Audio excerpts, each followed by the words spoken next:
tightly, trapping all those fighting souls. But yet, across the world, I see you standing in my way.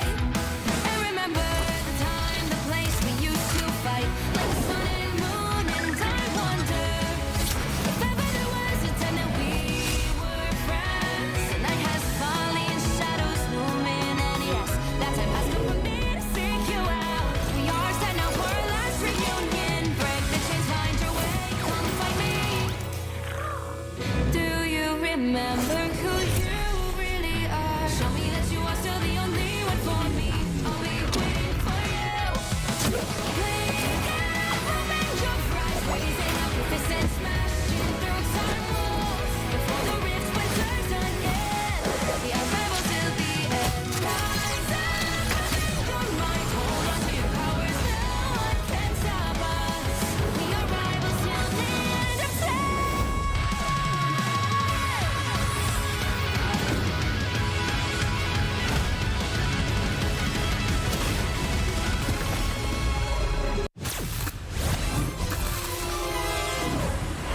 We are Cloak and Dagger. We are hope and fear. Score one for Tandy. Lights out. Score one for Ty.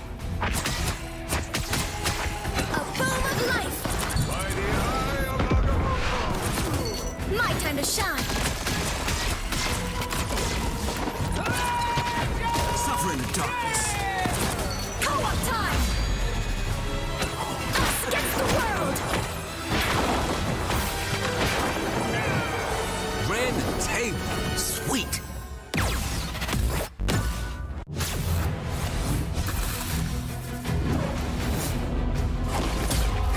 Widow standing by. Target neutralized. The Widow's bite is lethal. Hit them till they don't get up.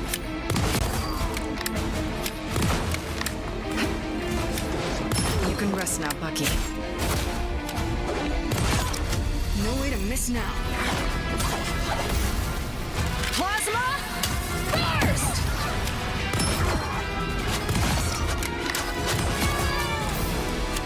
Widow style.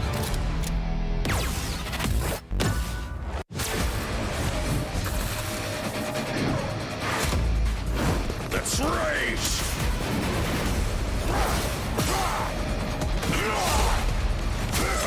You had that coming. Don't get back up. Coming at you.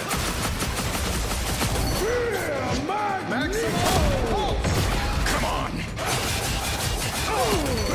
Berserker! Rage!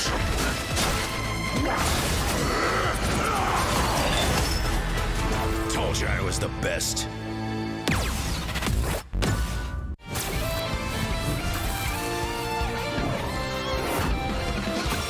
Eat nuts and kick butts. Got him, Tippy! Hey, check out this big acorn!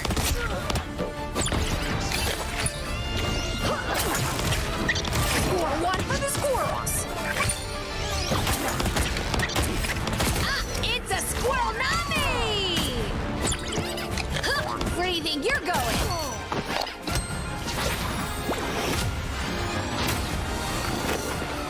Squirrel stampede!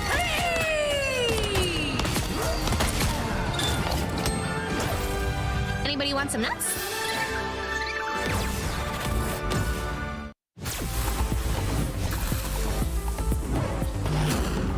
My power is a gift from Solal the Undying.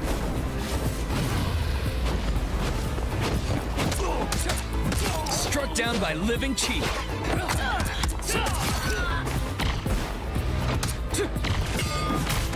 Dragon kick! Ball yuan shou yi.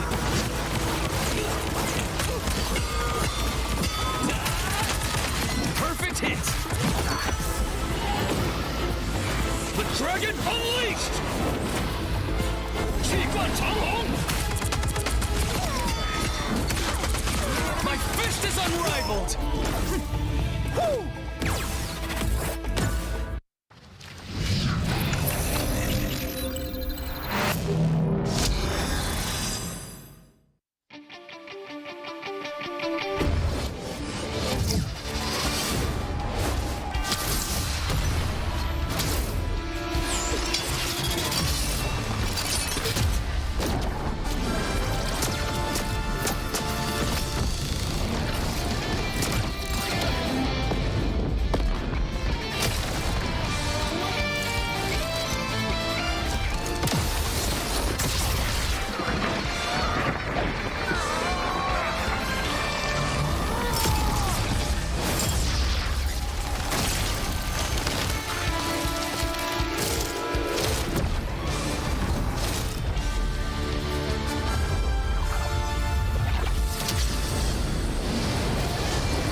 Here. Who needs shoot? I'm magic, and this is my soul sword.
I tear through the cloudless night, just like the moon.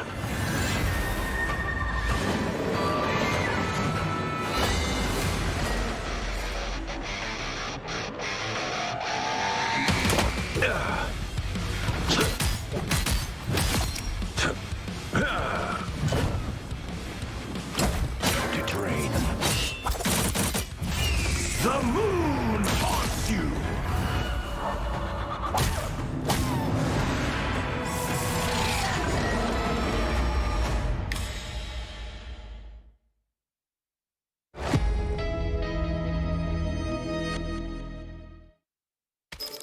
Time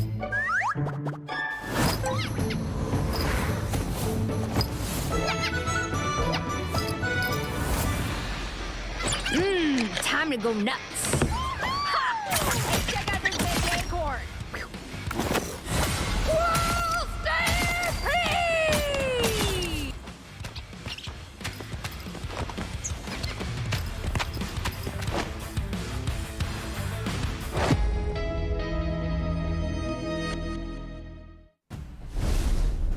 Good morning, good afternoon, or good evening. My name is Elvin, joined by the legendary Dogman, and welcome to the Marvel Rivals Championship Day 5 Asia Region Edition, where we finally have made it to the top 8 teams. Justin, how are we feeling today?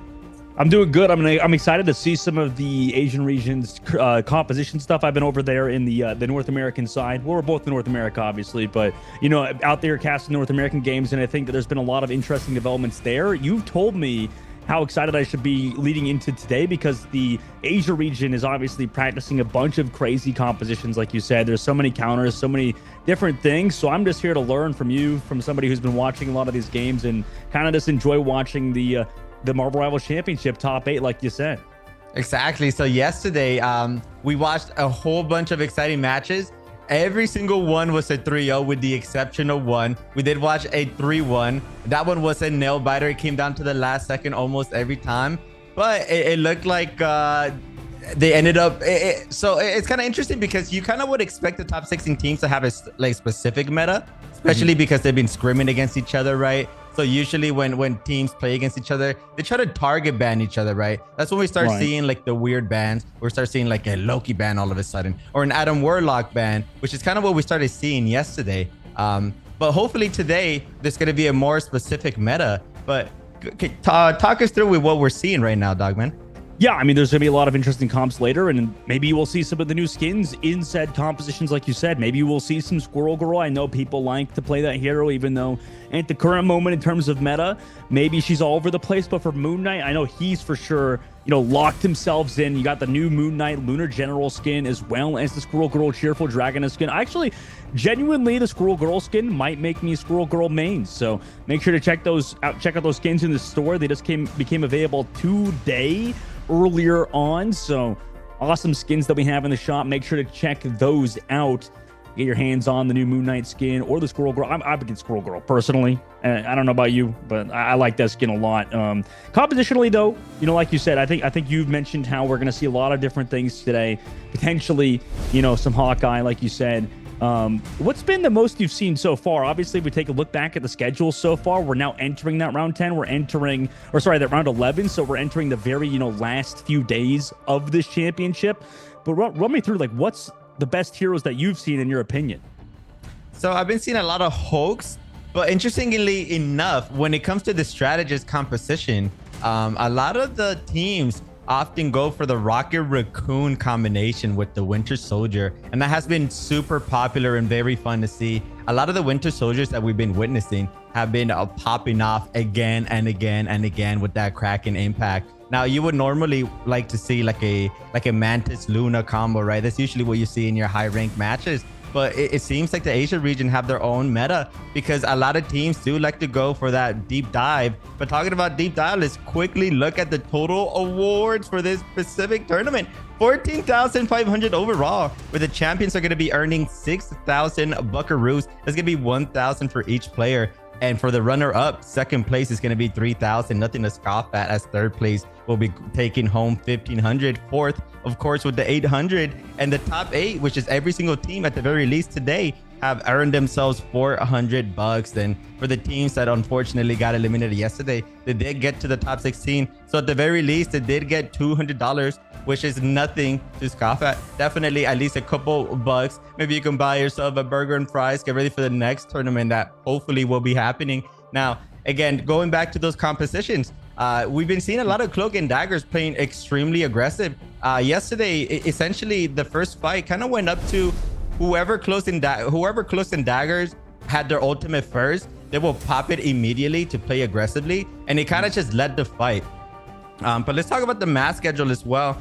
we're gonna have Team LW going up against Team God and Austin versus Mud Dog, which is 2 teams or 4 teams that we actually didn't get to see. Actually, I believe Austin tourney, we got to see them yesterday. They ended up winning in a 3-0 fashion, so very convincingly. We're also gonna be able to see MTD go up against Marvel Rivals Pro. That match was very fun to witness as well. Marvel Rivals Pro literally showing us why they're here and why they're here to stay. KXJH also should be going up against Namias, and that should be a lot of fun to see as well. All of these matches are going to be best of 5. So even though if they lose the first 2 maps, there is potential of a team making a comeback. Yeah, I was too busy like looking at the schedule there because there's so many exciting games, like you said. I mean, there's a lot that we're going to be able to see today, and I think, you know, obviously the it's very interesting that you mentioned the Cloak and Dagger, because I know a lot of the North America players, a lot of the players that I have seen in ranked as well have said that hero is very hard to play. You have to play it, like you said, super aggressive. You have to be constantly doing something on that hero, otherwise you're losing value. So already into the matchup between Team Good Boy and Luxury Watch, and you talked about these teams previously. Hulk Band comes out earlier for Good Boy to prevent a lot of those Hulk players, like you said, teaming up with Iron Man, making sure they get those gamma radiation upgrades. So early ban from the Hulk is definitely an interesting strategy to pop out with first. Yeah, it seems that Good Boy doesn't want to deal with that trifecta, but a Neymar ban coming in from Luxury Watch. I do want to mention that both of these teams were in the broadcast yesterday, and they were both showing us complete domination. So 2 top dogs going up against each other. This is going to be a very interesting match to see, as the Adam Warlock is going to be saved. I was going to mention too that we saw a lot of Adam Warlock bans and saves in yesterday's broadcast, and I believe it was Luxury Watch that was prioritizing that. So we probably should expect to see a Star-Lord, Mantis, Adam Warlock, Triple Res action going on, unless if Good Boy adapts and bans one of them, which is going to be the Star-Lord. They're definitely going to prevent that trifecta going on.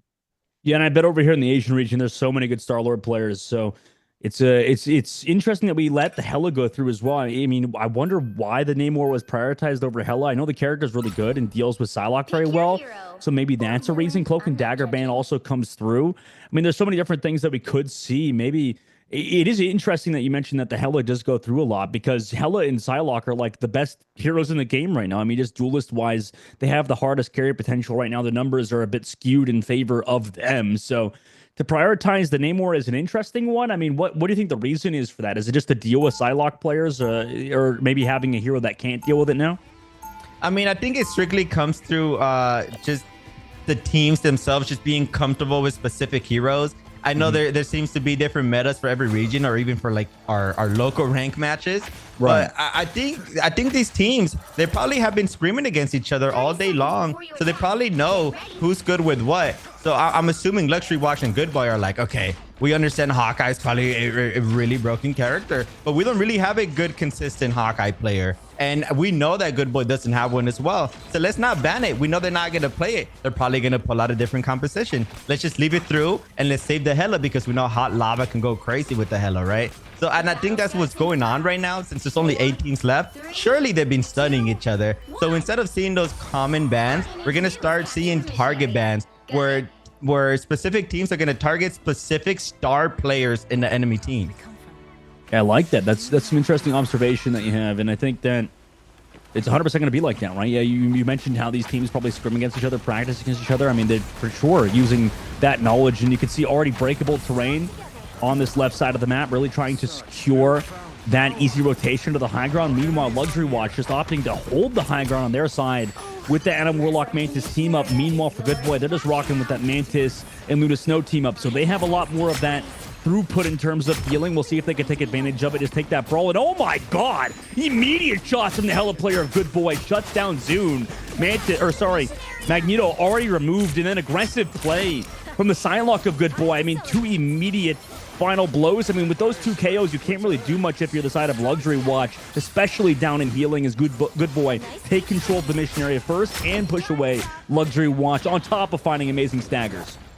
And Good Boy showing us straight domination. I mean, they're literally picking up from where they left off yesterday's broadcast. We saw High going absolutely crazy with the Hela. I mean, I would imagine if Good Boy continues to pull out these Hela plays, if High keeps doing this, I would imagine that Luxury Watch would have to be forced to adapt and just respect High's Hella and say, you know what, Halava, we are one of the best Hellas in the game, but unfortunately for us, it looks like High is doing a little too much. Maybe let's ban it for the next map, right? And hopefully, I would like to see that, because we didn't get to see that too often yesterday, where not too many teams were target banning each other, and it basically resulted in them losing the match, right? And now they're home just watching these games. So hopefully these teams are a little bit less prideful and can swallow their pride and be like, you know what? It's time to respect it. Let's switch up the composition in order for us to win. But you know who is winning? It's Good Boy. They're already at 60%, but Luxury Watch, they got something to say about this, because they are going to be taking a portal. Yeah, 70% of the board and building. I mean, last fight territory, they put themselves in a weird spot with that portal to go back down to the jump pan. But immediately, Magneto taking a ton of damage. Everybody falling back. Good Boy taking advantage of Gazoon, having to fall back. No res still available for YOLO. That's a tough spot to be in, as well as you just use that Luna Snow ultimate to try to maintain. From Yun with that triple strategist composition, they do have a lot of those heals. However, Good Boy still in a pretty strong position. Everybody has to fall back. I mean, there's so much pressure on Hot Lava to find eliminations, but it's just all in favor of Good Boy. 90% on the board. Hot Lava just coming back to try to touch, but I mean, it's just all in favor of them at the current moment. There's really not much more you could do if you're the side of a Luxury Watch. You've got ults, you've got reses, but can anybody even touch at this point? It's desperation hour, and they're not going to be able to do it. Round number 1 on Burn T'Challa. Going to go in favor of Good Boy. And Good Boy winning that, not even losing one fight from beginning to end. We're able to pick off Luxury Watch one by one. And now a lot of flashbacks are happening today, because I remember casting Good Boy yesterday, and I remember casting B-Fire. This guy is the man to watch out for. They got MVP every single time, and for good reason. Every single Eye of Agamotto hit at least 2 to 3 people in the enemy team. They completely, I don't want to say they carried, but they definitely were the star player in my eyes, and I would expect that to happen today. But fortunately for him, it looks like his whole team is stepping up. We're seeing a lot of eliminations coming in from High. We're seeing Noel getting a piece of that as well. The Mantis, of course, providing a lot of value and a lot of pressure. They're playing these strategies. They play a lot of play really aggressive. You'll notice that both Noel and the Mantis are going to get a lot of KOs throughout this match. Yeah, that's a great point. I mean, the best way to play strategist right now is almost like a pseudo duelist. So fantastic points for Luxury Watch. They're kind of doing what seems to be like that ranked meta almost, where a lot of people love playing triple strategist. It feels a lot better to people at the current moment, but then it's leaving behind that Psylocke. So Good Boy Psylocke able to just to delete people, honestly, with that left click, right click combination. The strategist player is just not able to really manage to deal with the Psylocke. Meanwhile, Good Boy taking control of the mission area first. They're able to kind of return towards that point. As the ship flies away, Eye of Agamotto, you talked about it. Oh my gosh, everybody's dead immediately. Good Boy shuts down any semblance of hope for Luxury Watch, removed by the Eye of Agamotto. I'm telling you, dog, man. B-Fight with those Eyes of Agamotto. They're going absolutely insane. I mean, we just saw it there, hitting at least 2 people and completely dominating the opposition. And you mentioned it with the Psylocke being available for Good Boy. I mean, if there's one counter to this triple strategist, it's a character that can dive them and eliminate them. And what better character than Psylocke with the Dance of the Butterfly, as B-Fire using that bubble to their advantage, playing really aggressive. They don't want to completely give up this high ground, but soon looks like they're going to potentially be able to contest with that Meteor. Not getting too much value though, as we are going to see Boodles. Eye of Agamotto coming in. Is it going to be enough though? It doesn't look like it, because it's going to be a Mantis in response. It's going to be Good Boy responding that to the Hella as well. There's going to be 2 ultimates used already by Luxury Watch, and not much being done, especially when High is around the corner. Being able to get 2 picks, and the Dance of the Butterfly is also going to be able to pick up Boodle. My God, I mean, he's just able to do whatever he wants at this point. Both Rez's immediately come through. However, Boodle's going to get shut out. Rez going to bring them back again. Hot Lava's going to be back again. I mean, they've got to do something about High. You mentioned how this man is popping off. YOLO Magic able to get another one, though, on to Good Boy. So they're able to sort of walk back towards this objective. If you play this aggressive on NM Warlock, you can reap the rewards. And oh my gosh, yes, YOLO Magic hits the shots. Perfect angle onto High as they try to go for the right by flank. But here's B-Fire yet again with the Eye of Agamotto. Potentially shuts down any comeback potential for Luxury Watch. They're trying to walk back into this fight. It's been so long. It's felt like one fight here. But for Good Boy, they've maintained control for this whole time. 85% of the board. Luxury Watch finally going back to the spawn. But man, this is a brutal spot to be in. Finding the stagger is nice. However, you know, they have no ultimates now. They're going to have Boodle. with the Mantis ultimate to come back by 4% away. Can they even touch? I mean, it's last chance territory. Can they even touch with 99? No, they can't. Good boy. They get the map win. And my God, that was one of the longest fights that you could probably watch in this game. It was about 80% on the board. Absolute dominance from Good Boy. Good Boy showing us why they're here to stay. I mean, if there's going to be a team that makes it to the championship, it might definitely be Good Boy winning in a 2-0 fashion for the first map. I mean, again, I kept talking about V-Fire, and there he is, the MVP of the team. I believe they didn't even get eliminated once. Throughout the whole team, there was only 4 deaths. I mean, you can't make this up. Having a very strong team to the point where they're able to survive, being able to sustain themselves, to only get eliminated 4 times in the top 8 situation. I mean, that is insane, dog, man. Oh, yeah. I mean, it's brutal to deal with. If you're against a strange player, and like you mentioned, the strategist players who are pocketing him so well, and then High popping off on Hella, this team looks like an absolute force. And that's really the big thing. Generally in hero shooters, I know that, you know, the Asia region, specifically Korea in general, is really good at hero shooters. I mean, just generally, these players are on another level. I mean, even with me, I played a video game professionally for a little bit, got replaced by a fantastic strategist player that was a Korean, and it's tough to compete against players that played so much of this game to such a high level. You could tell that the Asia region has so many talented players that can pop off. You know, like you mentioned, that Doctor Strange, just able to do whatever they want. It felt like an Aya Bakamoto was just getting immediately onto 3-4 people every time. And you would think that maybe the other team would be able to ult-track that. However, it's super hard to deal with a team as good as Good Boy. And let's take a look back at the highlights from said match. Good Boy put on an absolute clinic.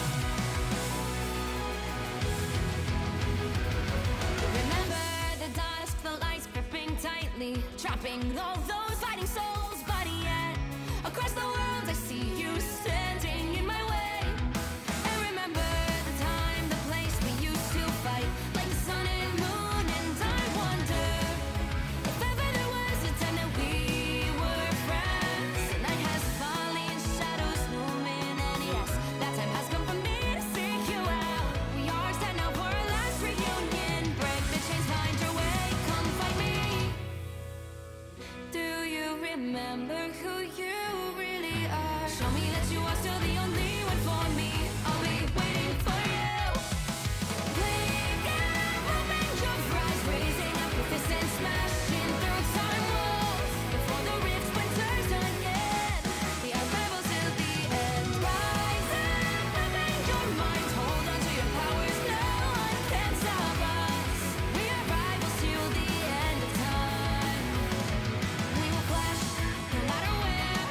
We will fight, reaching across time and space. 'Cause you are my destiny to the end.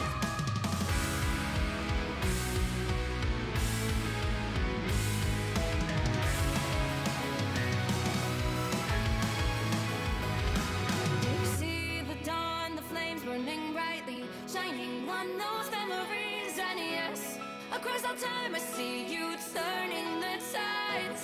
And do you see now our time, our turn? We can still fight like the wind and fire, and wonder no more that now is the only time your heart is mine. Light has fallen, darkness grows, and yes, we fight for our destiny and fate. New days smiling for the past and future. Break those chains, lead the way, fight with me. And when you wake up, open your eyes, raising up your fists and smashing through time.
I tear through the cloudless night, just like the moon.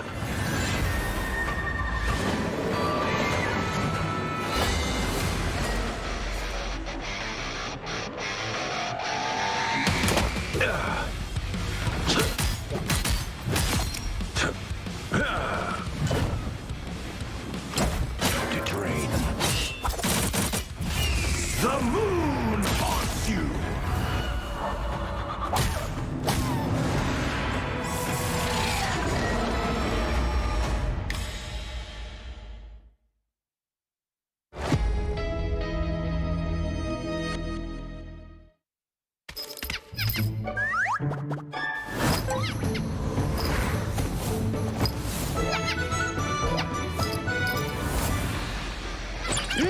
Time to go nuts.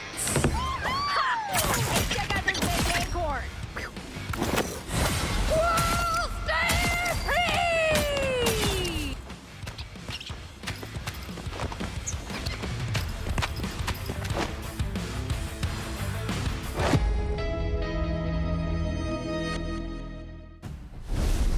Welcome back, rivals. We are watching the first match of the day. We're currently Team Good Boy is up 1-0 versus Luxury Watch. Now, Dogman, we were talking a bit during the break. What are the chances that Luxury Watch adapts and bans a Hela or at least a Strange?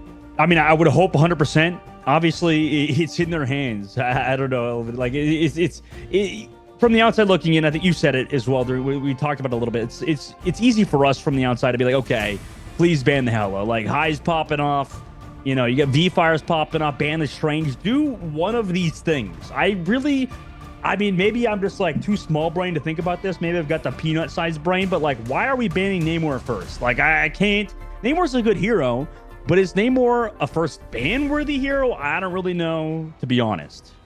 Yeah, maybe not. Well, unfortunately for us, I mean, again, we don't really see the full story, right? I mean, yeah. I would imagine they've just been studying and they're scared of the Neymar. They're scared of the high damage squids that can be in position. I mean, they are playing triple strategists. So I wouldn't imagine that a Neymar squid would be doing as much as a Hela could. But I mean, they're not going to be listening to us. They seem to have a strategy and they're going to stick to their guns. As Luxury Watch, instead of banning a Hela or banning a Strange, they're going to be banning the Luna instead. They're going to be prioritizing and taking off those strategies from Good Boy. And I mean, yeah, Good Boy did pull off the Mantis Luna combination and they were getting a lot of eliminations, to be fair. So maybe for them, since we're not, actually playing the game, maybe they see Luna more of a threat than the Hela. They're like, hey, maybe we could handle the Hela. The problem is the Luna keeping High alive. So if we take out the Luna,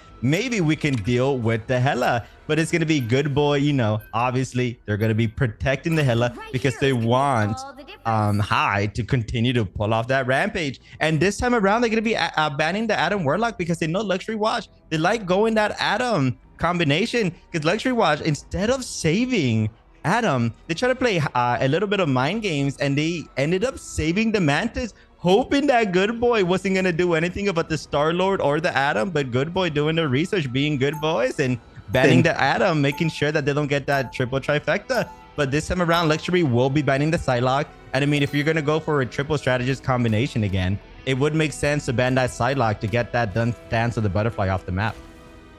Right, 100%. I mean, it's such an interesting back and forth between both teams. And for Good Boy's side, I mean, now you have Namor, now you have Hela. I do like it. I think your original point with banning the Luna is definitely smart. Like, you remove a lot of that healing alongside the Mantis. But the problem is that, like, when you run Loki, like, that's a decent backup option as well. So banning out the Luna forces maybe a little bit of swaps in terms of compositional changes. The best part about this game is that, when you ban a hero, it doesn't really change too much besides targeting one person because both players can play the same things. So it's not like banning a hero makes it so, okay, the other team can only run this and we can't run it, right? Both players can do the same thing. You're only limited by your hero pool, it feels like, in Marvel Rivals. Exactly. You're definitely limited to your hero pools. And talking about hero pools, we're finally going to get to see that Neymar. And maybe Good Boy's going to show us why Luxury Watch was afraid of Neymar in the first map around and why they ended up banning it. But we are going to see a portal play coming in. No, they're actually going to cancel it. I think that's going to be on cooldown as well. So that's going to be unfortunate for them, as Luxury Watch are actually just going to be pushing up the right side. And there goes the portal. Probably not going to get enough value there, as YOLO Magic is actually this time around going to go for the Winter Soldier. They pulled it out last night and it went absolutely nasty with the Kraken Impact. So I do expect that to go insane again today, especially with that Rocket Raccoon combination with that infinite ammo. And soon trying their best to maintain, trying to get some value here, and they are going to be able to get it. It's going to be Hot Lava with the first elimination on Shuni. Yeah, there's a nice shot on the left side. Obviously you saw V-Fire using an interesting portal technique in the middle of the open. Got shot by Hot Lava early on. Now Hot Lava's in a great spot to continue up this pressure. Needs a lot of support though. People diving on him. At the current moment, V-Fire solo tank and has to go really far forward. Gonna go down to the left side of Luxury Watch's Magneto player. Yun as well popping the ultimate just to make sure they maintain a little bit of that pressure. Meanwhile, Shuni's back here. Oh no, YOLO Magic try to go too aggressive. Caught out on the left side angle, alone without any healers. And now you need to be able to get the more damage towards the objective if your Luxury Watch's side. Luckily, they're able to do so. Boodle as well on the Nulls. A great follow-up, and with that, they're able to get this cart moving forward as well on conversions. That was actually a great think by Luxury Watch to collapse on a good boy. We're now in the streets phase with 4 minutes and 40 seconds. That was definitely an amazing push, and although YOLO Magic got picked off straight off the bat, they ended up getting the points, so it's not going to matter because they're going to be respawning right there. And YOLO Magic already getting a hook, and Hot Lava going to take advantage of that as they're going to take down one of the star players on Good Boy, V-Fire. And that's going to be a lot of presence being taken off the map already. But hi, being able to get a sneaky off angle, being able to pick up YOLO Magic, but they do have the Rocket Raccoon rest beacon, and they are going to come back into the fight. So it is still in Luxury Watch's favor here to win this fight. Yeah, and that's why you see a lot of duelist players like to prioritize those off angles. I mean, what an opening pick. Now here comes the Magneto ultimate, slams down to the Mantis. Also with the Kraken, YOLO Magic able to take down one more. Meanwhile, the Namor still being a nuisance on the high ground. However, has to deal with the Hela. Also doesn't have the invulnerability. So Hot Lava is able to get that elimination. And then the other Hela able to get taken out of that form. So much damage from Hot Lava. This is a way better round than the previous one on Domination. It seems like on Convergence, on Clintar, he's really found his form. And they could potentially stave off this push as you have these right side symbiotes. They could just block off the choke points. If they don't have the portal, they may not have a touch here in terms of Good Boy. They're trying to. They do have the Eye of Agamotto coming back. But look, now they're going to break that symbiote late, so they can't come in that right side angle. And now Luxury Watch just move on to third phase for free. Wow, Luxury Watch showing straight domination. 4 minutes and 40 seconds left going into this third point. That's exactly what you want to see if you're rooting for Luxury Watch. And there's a lot of ultimates coming up as well. It soon has their ultimate already, but they got to be careful because Good Boys V-Fire also has theirs. So both strangers on both sides are going to have their ultimate. It's going to be V-Fire with it nasty. Eye of Agamotto once again being able to get so much value. Picking up 2 already. That's a huge momentum shift, man. Oh my God. Now for Luxury Watch, you're back to the spawn, have to deal with the whole reset thing. Now you have 4 minutes left on the clock at the very least, but man, what an amazing Agamotto from V-Fire. The choke point is also being held by Good Boy. Look how aggressive they are being, making sure Luxury Watch get no free space. I like the strategy from them so far. Also, whale available for the Namor of Good Boy. Off angle taken, Hot Lava. Oh my God! Just get absolutely destroyed by High. Right side angle, doesn't matter who you have supporting you. You just get too tapped in the head. So back to the spawn, they're going to go. Meanwhile, Good Boy sits back, wants to play it back to deal with these ultimates. Mantis ultimate is well committed to keep everybody nice and healthy for Good Boy's side. The regrouping with the main, and then potentially going to flip outside. But now here's a late Mantis ultimate from Luxury Watch to put them in a decent spot. Here comes Magneto. Eye of Agamotto, aggressive one. Are they able to get the eliminations with it? Yes, they are. So the trade is back by Zune, who looks to do just as well as V-Fire did on Doctor Strange as well. Luxury Watch in control of this payload now. Luxury Watch doing a good job of maintaining their life there. It was a really good well coming out from the Neymar, but the sustain was there and they were able to survive that. And that basically led to them being able to get a lot of space for Soon to be able to hit the Eye of Agamotto. That led to 2 more players being eliminated. And look at that. All of a sudden, we don't have a Neymar in the map. Good Boy actually switching off to Punisher. Off the Punisher is definitely interesting. Oh my God, just shuts down the YOLO Magic again. I mean, this dude has been popping off. He needs to at the moment. And so there's 2 minutes and 40 seconds left to go. Luxury Watch trying to maintain control, but they cannot. Hot Lava's going to go down high, though, in the high ground. able to get another one. So now Good Boy have stabilized a little bit as Luxury Watch. There we go. Zoom back to spawn as well. Good Boy now hold on with 2 minutes and 30 seconds left for Luxury Watch. Good Boy doing a good job. I mean, they won 2 fights now, but there's still 2 minutes and 20 seconds left. That means you got to win at least 2 more. And that's the luxury that Watch has because they managed to get the first 2 points so fast. They could lose 2-3 fights and be perfectly fine. And they could still come back and just win 1 fight and they'll probably win the point. YOLO Magic looking for a hook. It's swing and a miss. Not going to get that, but they do have the Kraken impact in play. Hopefully we're going to see again and again and again going in here. But you know what we're going to see? To the Eye of Agamotto. And in response, YOLO Magic is going to use this opportunity to use their Kraken impact. Unfortunately for them, they cannot get that ult reset on the turret. But it's going to be Hot Lava being able to get that elimination as well. And they're playing very aggressive. They popped the Mantis ult as well. That means everybody's going to be pushing up. And Yona's going to be taking a 1v1 versus High. They're actually going to be able to win it. Yeah, what an amazing 1v1. You had to win it, and they do it. Punisher trying to come back with ultimate. Going to get shut down immediately with 1 minute and 30 seconds left. Everybody's trying to just run in and touch, but they cannot do any longer. In Luxury Watch, we're seeing why they're here. I mean, map number 1 was pretty brutal, to say the least, but it seems like now coming into it, Hot Lava's found a little bit of their form in previous matches that they've been playing. And, you know, obviously, like you said, Yun, I mean, that was such a crucial kill to find, crucial KO to find on Rocket Raccoon, considering a lot of Rocket Raccoon players would lose that. It's a hard matchup, right, versus the Hela. Yeah, you would never imagine that a Rocket Raccoon is going to 1v1 a Hela. But to be fair, they did have the Mantis ult for the sustain, and they also had the damage boost that they used as well. So they had everything in their favor. And I think now we're starting to see, Dogman, the reason why Luxury Watch is not prioritizing the Hela or the Strange Ban is because they have players that in the right circumstances can also do the same thing that Good Boy is doing. And they're showing us why their pick and bans are a little bit different than what we expect. And that's going to force Good Boy to adapt. They're not going to go for that Loki anymore. They're going to go for the Rocket Raccoon Punisher combo. They're going to be looking for getting that infinite ammo with the turret as well, trying to get the Punisher to get that final judgment as soon as possible to provide a lot of value against that double shield composition that Luxury Watch is pulling out. Yeah, I think you're right. The meta in this region is just so crazy right now.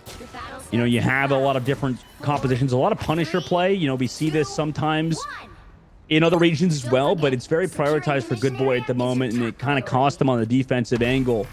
You know, just making sure they hand that Punisher. It didn't really do as much maybe as the Namor, but the Namor also was struggling. So, you know, trying to find answers is Good Boy right now on their attacking side. They'll walk out, deal with Luxury Watch on the high ground. They're sitting back. Immediate team up used by Rocket Raccoon to keep that Punisher with the infinite ammo and increased fire rate. But Good Boy, they still want to take that fight, still take that trade. Meanwhile, the portal makes it so nobody can really walk through on this other side. So it's a bit sus, considering they have to play it back. B-Fire trying to go aggressive, waiting for the team to get in a position where they can. Meanwhile, YOLO Magic can look for that hook really whenever they want, making sure the shields aren't there before they go for it. Not going to find it this time, but they keep fishing. Every time this fight is dragged out, YOLO Magic's able to get hooks whenever they really want to. Ultimate's being built up as well. YOLO Magic's so close, but here's the see you later from Good Boy and the Rocket Raccoon. They're able to walk forward with it as V-Fire able to find the eliminations. They are. YOLO Magic shut out. So much damage coming through with the Rocket Raccoon and everybody else being here. Eventually, Luxury Watch got ran down. They used their own ultimate as well, so that's a tough spot to be in as Good Boy looked to control the mission area. I mean, that just looked like the Rocket Raccoon from Good Boy. The ultimate just came in first, and that just allowed too much damage for them. They were able to win that over Luxury Watch there, and that's exactly what you want to see. Unfortunately for Yoon's Rocket Raccoon, they were able to use the ultimate just a little too late, so they got no value off of it, and that's perfect for Good Boy. Now they know they don't have to deal with that ultimate anymore, so that infinite ammo damage boost combo is not going to be there for YOLO Magic as V-Fires. They got to be very careful because they don't have their shield up anymore, but they do have their full team right behind them. And Luxury Watch, they don't want to give up any space as the Magneto is playing really, really up right now. But they got to be careful because Good Boy is here and they're pushing up really strong. I mean, they're not missing a beat. Although they got almost dominated last round, it's looking like they're here to stay. 4 minutes left and they're still pushing really hard. Here comes the infinite ammo as well. Final Judgment is in here as well. I will imagine they're going to try to get enough value, and as soon as the infinite ammo's over, we're probably going to see a Final Judgment coming in. Yeah, early shield used maybe could have helped that with the Punisher, who's going to go aggressive, but Magneto goes in first. Slam dunked on the YOLO Magic, shuts that out, makes sure the ultimate is not in play, but the BRB will bring them back. Here they come. With the Kraken as well, trying to find the eliminations for the resets, but they're not able to do so because of the strategist ultimates. Meanwhile, in the sky, Hella trying to pump damage, but the Vanguard is right in his face. But oh my god, where have I got Eye of Agamotto? No follow-up though! Oh my gosh, everybody was pressured back. Zoon had a massive Eye of Agamotto, but nobody was there. Hot Lava trying to bring it back. They're able to get another one with the slam dunk from the Magneto. And luckily, they're able to get even more KOs, considering what a spot they were in before. But however, high on the flank, able to find two.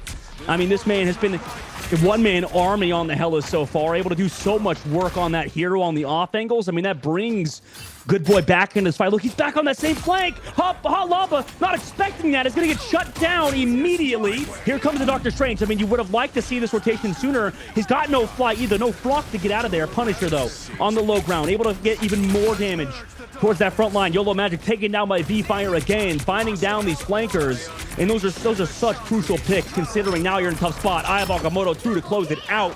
What a huge Eye of Agamotto from V-Fire and Good Boy. Wow, I mean, I was expecting Good Boy to lose that fight, especially after Luxury Watch ended up using their portal. But it was an amazing flag from High. I mean, you mentioned it. They were able to get another pick on Hot Lava, and that kind of just allowed enough space for Good Boy to make a comeback. And just like that, they're going to have their portal back pretty soon for this next fight if they decide to use it. And they have 4 minutes left. I mean, they're doing exactly what Luxury Watch just did to them. Now, the question is, are they going to be able to do it better, though? They need to capture to the 3rd point. Now, Good Boy's goal is to be able to capture it with more time. So if they do get to the overtime, they have a little bit more time and a little bit more room to maneuver. And it's going to be YOLO Magic with a Kraken impact. They're actually going to get the reset, but they are going to be taken down. They are going to be revived right away, though. So that is going to be good for them. But meanwhile, we have the infinite ammo coming in from Good Boy, trying to get a lot of value with that shotgun. And that's exactly what they're going to do. They're going to be able to take down the Magneto. Hot Lava getting a piece of that, though, being able to shut down the Punisher. But V-Fire still in full aggression, being able to pick one as High. They don't really care about what's going on. They're just going to keep pushing forward. They're just going to keep walking up. And look at them go. Looking for the spawners here. Doing a lot of damage. About to get the ultimate ability as well. Yeah, you'll notice it's just constant Mantis up from their back line, from their Mantis player, Boudon. And same thing with Noel on their sides, right? Constantly boosting these Hella players. Early Eye of Agamotto gets the Mantis shield as well, catches out Noel, but is the elimination going to be found? I mean, it seems like the Eye of Agamottos are a little bit too... Not like they're too aggressive maybe for Zoom, because nobody's ever there to follow up. Meanwhile, Newell able to take down YOLO Magic on the flank, who is now on the Magic. Gonna be brought back by the BRB. Luckily, that is kind of like a mini Adam Warlock resurrect to keep them back in the fight. Meanwhile, in this guy, Hella ulting. Wow, really aggressive flock of crows there from Hot Lava, but Newell on the low ground, able to take down YOLO Magic yet again, traded back by Hot Lava. However, the Rocket Raccoon's going to fall. That means that the BRB cannot bring them back. Meanwhile, B-Fire looking for the back line, able to take down Bulldog into the sky. Is Hot Lava able to get down one before being taken out of the ultimate? However, here's an Eye of Agamotto late from B-Fire. Does he have the follow-up damage? Hot Lava isn't going to go down just yet. The heals are there, so they do a great job playing around their own Hella player, and with 2 minutes left to go, Good Boy's trying to clutch up in what feels like an unclutchable situation. Hot Lava finally getting on the scoreboard by actually quite a lot as Luxury Watch hold on. 2 minutes left to go for Good Boy. I think you're 100% right. I think Soon is playing a little bit too aggressive with his Eye of Agamottos. They're not really realizing that their team is not there to push up with them. So they just end up just getting traded off almost every time. Meanwhile, V-Fire, they're getting a lot more value, understanding that their team is there to back them up. Although in the last Eye of Agamotto, there was only like 2 or 3 of them. And he was just kind of trying to flip the whole script around just by himself. Final Judgment coming into play, though. That's going to mean Luxury Watch has to back off, or they are going to be punished here, as Shuni's going to be able to get one. And there goes the Final Judgment, being able to pick up YOLO Magic. No, getting a piece of that as well, being able to pick up Hot Lava. And all of a sudden, it looks like Good Boy is going to be winning this fight. But there's only 1 minute and 25 seconds left. Even if they win this point, which is looking very, very likely, they're not going to have the same amount of time that Luxury Watch has. Yeah, you can go. Oh my gosh, by the way, Magneto on the flank, able to find a elimination. That's crucial. You can, as the Doctor Strange on the attacking side, look to block off the spawns as well. It's possible with little time left, but you have to find these final blows towards the payload. Magneto's going to go down. Strange trying to pressure out. Meanwhile, Hot Lava comes from this left side flank. It's not as advantageous for this Hella, considering you peek over your right shoulder. So this left flank needs to go crucial. He needs to go aggressive, but Magneto eats all the shots. Noel's still going to go down, though, so that's a nice opening pick from the defensive angle. It is traded by V-Fire. Eye of Agamotto is an aggressive one, able to find the elimination in the Mantis ultimate. So that's crucial. Gonna give them the person advantage. Good Boy needs to find the KOs. They're able to find one and another, and they actually just push it in. Nobody's touching at this point. Good Boy have tied it up, although less time in the bank. Oh no, like Hot Lava was the only one that could have contested, but they decided to use their Hella O in hopes that they were gonna push them back, but completely C9ing that point. And that's going to allow Good Boy to win that third point. And now all of a sudden we have a tiebreaker match here where both teams pretty much almost have the same amount of time. I mean, Luxury Watch does have a bit of an advantage. I think it's almost a full minute that they have up on Good Boy. That might be exactly what they need. But I mean, in the very beginning, I was just expecting Luxury Watch to actually just completely dominate this map. But Good Boy, they're not having none of that. They're here to stay, and they're making a comeback. Now, the question to me is YOLO Magic going to stick with the Winter Soldier, or are they going to be going back to the Magic? But maybe they're trying to take us casters for a doozy here, but we might see our first Hawkeye of the day. That would be interesting. YOLO Magic so far on the Winter Soldier has found some value, but on defense, it's been a little bit tough. And, you know, I think I definitely underestimated Hot Lava on the Hella so far. They've looked amazing, and so is the rest of Luxury Watch. So it's really any team's game right now. So maybe when they switch to the Hawkeye, looking to find those opening picks, it's a lot harder to run Hawkeye versus double shield meta versus double shield composition with the Magneto, because you don't charge your full one shot with the headshot off of Magneto's shield whenever they're shielding. But look, maybe we're going to see a counter TP play come through off the map. Potentially could go somebody here, as Zoon's looking for that TP right now. Are they going to get the counter TP? Is there going to be a fall off the map here?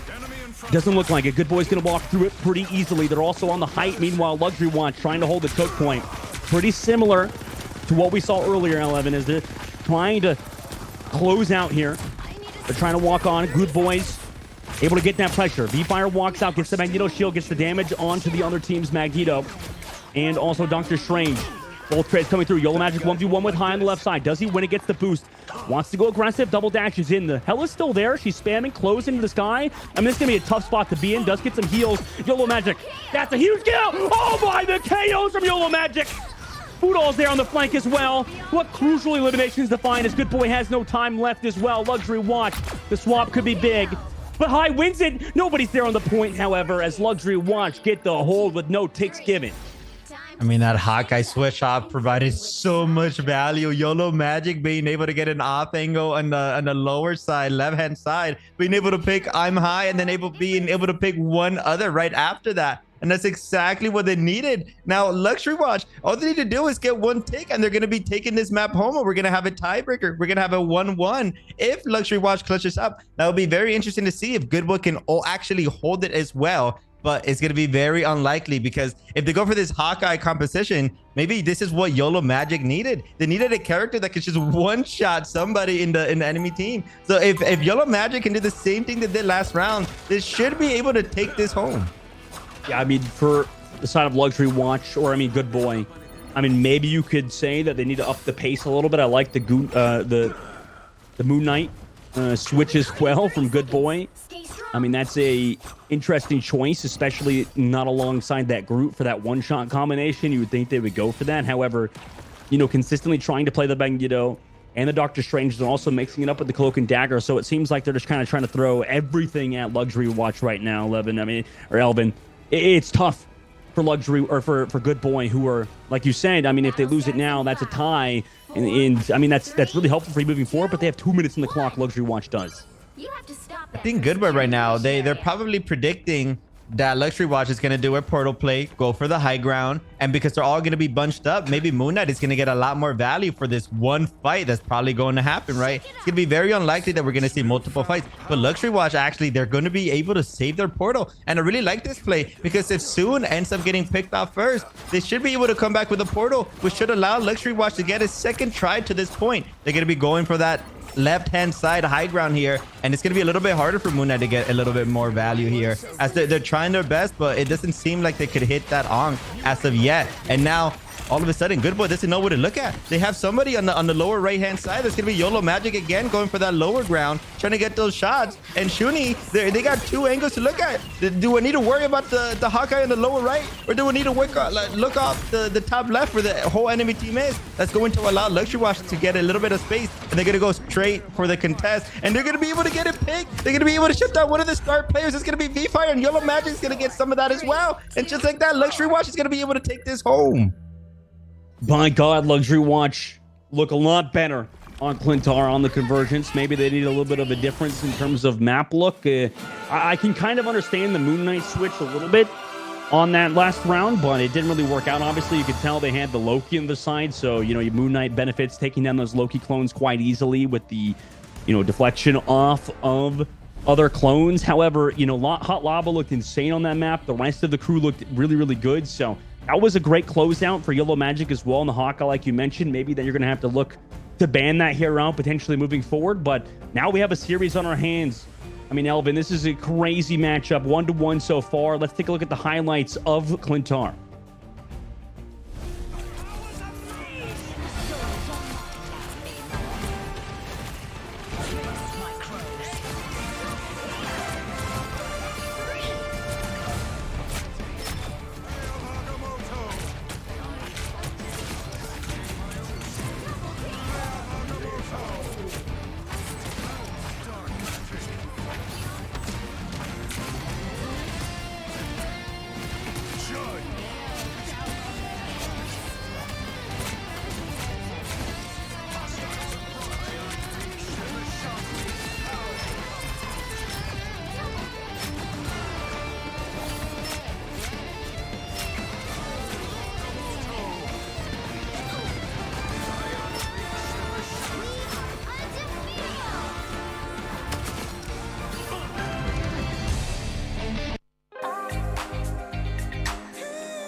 이루어지는 마법인 거야. 운명의 소리 들려 여기서 저기서 날 찾으면 달빛이 날 비춰와. 시작해야 let's go. 어둡고 흘러는 우주 따뜻한 눈으로 감싸는 순간 신비롭게 녹아내릴 거야. 좀 더 기다려 I'll be there. 쓰러지지 마 끝까지 일어나야 해. 어딜 가든지 극복해. 힘은 너에게 있는 걸. 소리 높여 노래를 불러. 작은 걱정 따윈 던지고 최선을 다해 잘 춰봐. 어둠이 떠날 때까지 아름다운 꿈을 밝혀봐. 우리에게 달려서 그 세계 운명.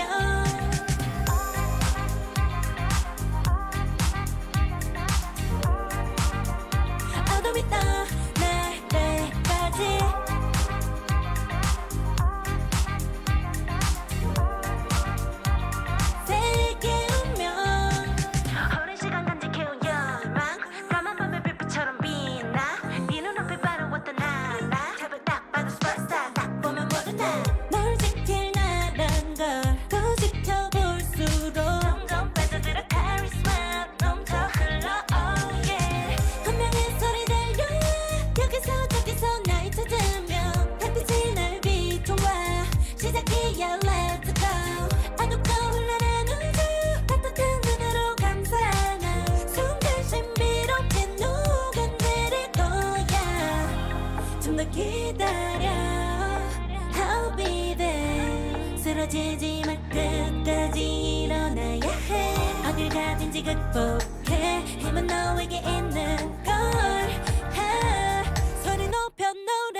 tear through the cloudless night, just like the moon.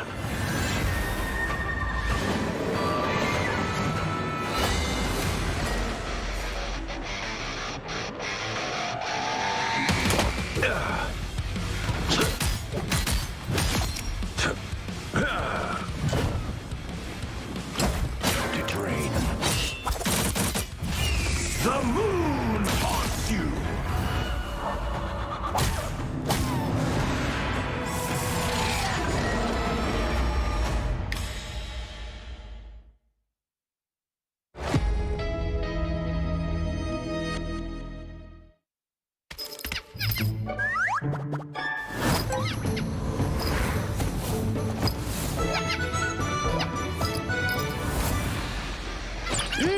Time to go nuts. Ha! Check out this big acorn. World Stampede!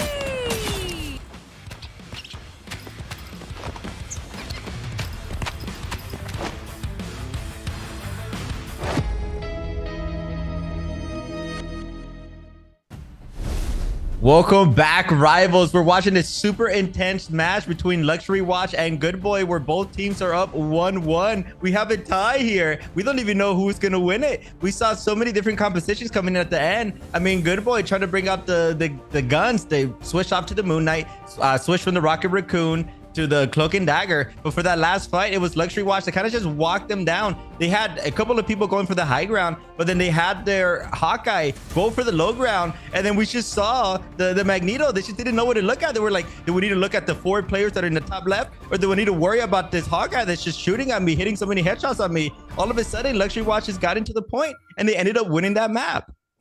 Yeah, off angles were absolutely on another level for Luxury Watch. I mean, you could tell they're very practiced on that map on convergence. We'll see if they can keep it up moving forward onto a convoy map, which plays, very similar in terms of how the map is maneuvered. Meanwhile, bands coming through already. Good Boy, obviously, you've seen that they don't want to play against that Hulk. They don't want to play against Hulk Iron Man team up. Meanwhile, for Luxury Watch's side, removing the Luna Snow early, probably going to see some protects potentially to Hela like we saw earlier. Elvin, that seems to be a hero that both teams like, but Mantis protect for Luxury Watch's side. Do we see a Hela protect for Good Boy?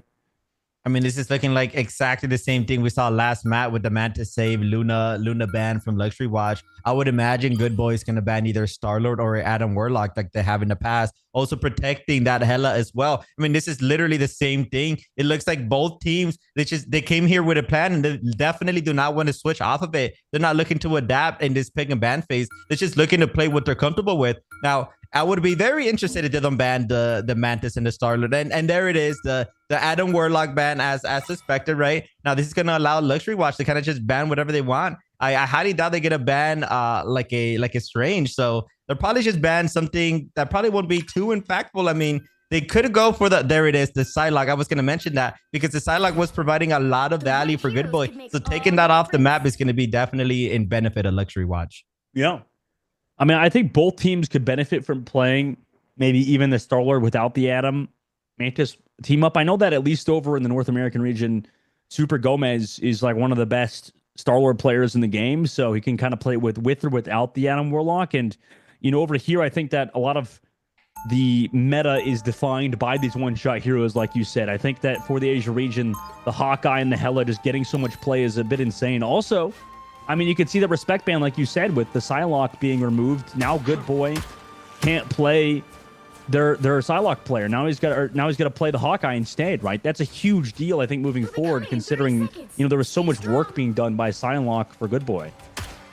Exactly. And this time around, we're going to have a mirror matchup on both DPS. We're going to see our very first Hawkeye and Hela coming in from both teams. I mean, I would imagine it's just going to be who can play these characters more, who can hit the more headshots. And I mean, if Luxury Watch do the same thing that they did last map, it's looking very good for them because YOLO Magic was providing so much value. And I mean, we saw Hot Lava kind of wake up in that second map where they were getting so many picks after picks as well. So as long as Hot Lava and YOLO Magic can just kind of out DPS Good Boy, they should be able to take this home as well, as it's going to be Good Boy on offense. V-Fire going straight for the high ground, trying to stop anyone from getting any value, and Soon is going to be there. I usually don't see both strangers fighting for this high ground position here, but the map is the destruction is going to fall down there, and they're both going to go back to the low ground. Is high once again, looking for this off angle, looking for this right flank, trying to get some picks, trying to use the cover as well. Notice how they're hitting one shot and then it's strictly going for cover because they also are afraid of getting one shot at themselves. So they're trying to play this as safe as possible because YOLO Magic is right there and they're looking for those headshots.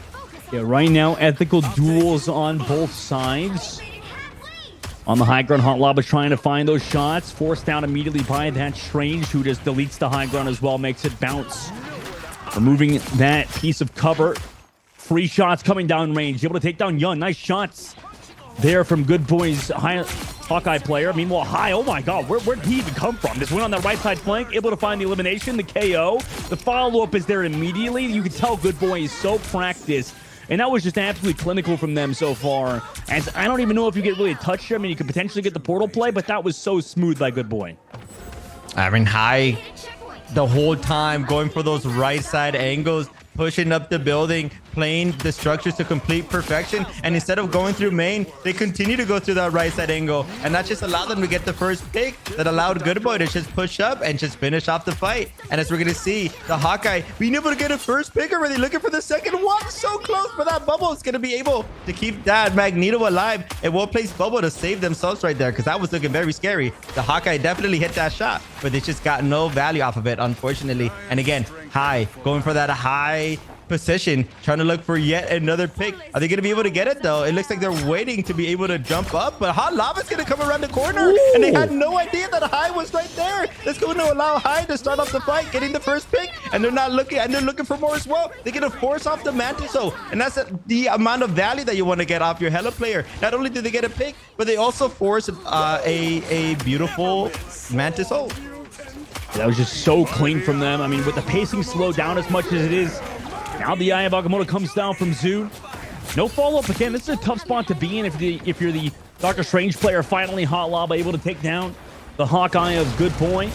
But yeah, with the pacing slowed down so much, both the Hellas and Hawkeye players, a lot of pressure is put on them. Meanwhile, for Luxury Watch, they're still holding on to their lead at the moment, at least in the Streets phase. They finally got to stop, but they need their Hawkeye player. They need him to start popping off for YOLO Magic. He did on the previous map. Can he do it again? Both Hawkeye players spamming each other. Hella ultimate from across the map. I like a lot of Hellas that utilize their ultimates in such a way you can kind of use it like a bit of a trebuchet. Hard to take it down from across the map, and there's so much damage coming through. High eventually going to take down Zoon. That's a nice opening elimination found. Meanwhile, counter Hella ultimate, but it's in a bit of a weird spot. Does No get down? Yes, No gets found. So both teams trading blow for blow at the current moment. It's nice to see these shots from Hot Lava, as well as another one will go down. So right now, the defense kind of stabilizing. Nice shots from Hot Lava. However, more DPS coming through from the Hawkeye. Does he get traded by Hot Lava? Brought back by the BRB is YOLO Magic. Meanwhile, High on the right side. Eye of Agamotto came all the way from the high ground, catches out two. They're both going to fall immediately. That's a big turnaround from the Strange player, from Good Boy. And if they find the staggers, that's absolutely huge. Hot Lava trying to find an elimination, cannot make this ultimate. Oh no, it came out too late. They were trying to save Hot Lava, but cannot. They need to find eliminations to make this Mantis ultimate worth it, and they do. No will get found, but can they find High? As long as High is alive and gets healthy, it's going to be super hard to deal with this offensive angle. But the see you later, going to give the damage output to the defensive side. Luxury Watch trying to stave off Good Boy's push, and they'll do so for now. The shield removed from V-Fire, but do they find the eliminations? It doesn't look like it. Meanwhile, YOLO Magic is back on Wolverine as well. Yeah, they're not getting enough value on the Hawkeye this time around, so instead they're going to go for the Wolverine. It's going to be very interesting to see. I mean, oh my lord, that's going to be a nice headshot coming in from the Hawkeye, but the Eye of Agamotto in response as well. Are they going to be able to get that trade? It doesn't look like they were, but V-Fire is going to be the one that gets the trade on soon. And then all of a sudden, it's looking like a 5v5 Good Boy versus Luxury Watch. Who's going to be able to win this? And it's going to be Shooting that's going to be able to get a pick on YOLO Magic and the Wolverine. Usually you see the Wolverine being able to pick up the Magnetos, but not this time around, as High is also going to be able to get that high ground on Hot Lava, going to be able to win that 1v1, and Noah's going to get a piece of that as well. Good Boy's looking very strong to win this point, and I don't think there's any support ult that can stop this. High is like the best Hella player in the game. Like, what? He just hit some shots on a Hella player peeking from the top right angle. 2 headshots in a row. Just back to back. I mean, I'm excited to see the other hella players from this region, but I mean, this guy is just like, he's a human aimbot, dude. We might have to check their PC after this tournament because you're right. They are hitting a lot of nasty shots. I mean, you can tell they're a seasoned veteran. They have a lot of potential here to be one of the best hella players in every single region. So it's going to be interesting to see how they progress throughout this tournament. But first, they have to take up a big challenge, and they have to win against Luxury Watch. Are they going to be able to do it? Hot Lava, though, they're showing us that their hell is also very strong as they're going to be going for that high ground, being able to pick off the Hawkeye there. That's exactly one of the players that you want to pick off. That's going to allow Good Boy, or sorry, that's going to allow Luxury Watch to kind of just push up. And now all of a sudden, Good Boy, they're just kind of waiting his spawn, waiting for everyone to respawn. Now, they could go for a portal play as well, but it doesn't look like they're going to be able to. Yeah, they are actually. They're going to be going for a portal play, but the point is all the way across the map. Now, they basically flip spawns. All of a sudden, it looks like Good Boy. Although they're playing offense, it looks like they're playing defense, and YOLO Magic is going to be sacrificing themselves. And that's a very good trade because that's the strategist. They were getting close to their ult. So taking them off that fight is definitely going to be worth it in my eyes. Oh, yeah. I mean, that's nice moving forward. Staggers now coming through from Luxury Watch. That was an interesting decision from Good Boy considering how, that TP you called it. I mean, he's so far back. That's an interesting play. Meanwhile, Boodle going for more. They're trying to find the elimination on the Hawkeye on the left side angle. Eventually, Zoon will get that final blow as well. So, I mean, it's interesting. Good Boy's trying to stagger this out. They built such a good time bank, but now they're staggering in such a tough spot. The coaching needs to be there. Here comes an aggressive play from Wolverine with the ultimate, able to find the eliminations with it as well. But I do not like that from Good Boy. That was just a long rotation that resulted in like a minute off the clock when they were in such a good spot. There are even more ults coming out. Now the staggers are brutal at the moment for the offensive side. V-Fire and Shooting also going to go down. Now you have a minute left on the clock for Good Boy's attack. And YOLO Magic getting so much value off this Wolverine. I mean, we saw right there being able to sacrifice himself to be able to pick off, being able to pick off the Mantis Boodle, and then coming straight back and using an ultimate to get two, being able to win the fight for their team and pushing them back. All of a sudden, although it looks like Good Boy was going to win this round, there's only 30 seconds left, so this might potentially be the final fight of the game here. They're not going to have a portal as well to make it back. That's going to be very unfortunate for them. That's going to be a Mantis ult in response, trying to play very aggressive. He's going to be able to get another pick on Hot Lava. That's exactly what you want to see. But YOLO Magic, he's here, and he's going to be able to get one. Going to use his ultimate as well. Going to be able to get another one. It looks like the Wolverine is also going to be coming in from Luxury Watch as well, but it's not going to be enough. Sorry, Good Boy is also going to be pulling off the Wolverine, but it's not going to be enough because YOLO Magic is here, and he's getting pick after pick, and all of a sudden, they get the touch. So it is overtime. But YOLO Magic, they're not afraid of anything. They're pushing up. The penny comes into play to counter the Wolverine, but it might not just be enough because Budo and Hot Lava are here, being able to get 3 picks off the bat already, and this is not looking good for Good Boy, as Luxury Watch is most likely going to be able to secure this point. And just like that, Good Boy, although they won the first 2 points very, very convincingly, they weren't able to push much. Only 48 meters. Yeah, it was looking so good for them in these long, drawn-out fights, but, towards the end, you talked about that portal play rotation to the high ground, giving up the cart. That's a bit of an interesting play. I mean, it kind of cost them the round, right? Like you said, finding that Mantis from YOLO Magic. That was such a great opening pick for Luxury Watch. And now, switching sides, that's tough if you're a Good Boy fan, considering how things were looking. I mean, they were doing so well in these super slow poke wars, and then they just throw that momentum out the window. So it's tough to see. But, they still have a chance on the defense. Maybe they could hold Luxury Watch. Maybe. It's something that I don't like to see. I mean, V-Fire is a player, again, that's one of the best strangers I've ever seen. So the fact that they did a bit of a misplay there and bit of a miscalculation is very unfortunate to see. I mean, even the best players are going to have bad days, right? I mean, it makes sense. It happens from time to time, but hopefully V-Fire can bring it back. Hopefully they can use this as motivation to come back even harder. I mean, they got to find a way to shut down YOLO Magic. I mean, YOLO Magic, they were playing pretty good every single map, but right now the way they're playing like the best character, the best player in the entire series. So if they can keep it up, YOLO Magic should be able to take this home for their team. Yeah, you gotta. I like that. You gotta shut down YOLO Magic right now. Otherwise, this guy just gonna run free on the Wolverine. A Good Boy swapping over to the Namor instead of the Hawkeye for the defense to deal with the push from YOLO Magic on the Wolverine. However, at least in my experience, it feels like Namor doesn't necessarily hard counter Wolverine. It's more of like a counter dive hero, whereas Wolverine constantly trying to pressure out tanks. He wants that duel in that front line. Carp, meanwhile, space given by Good Boy. You can see a lot of it sort of given up. Roots on both sides, by the way. Instead of Mag, Shuni goes incredibly low, but does get some healing from the backside angle. Meanwhile, Luxury Watch setting up Hot Lava.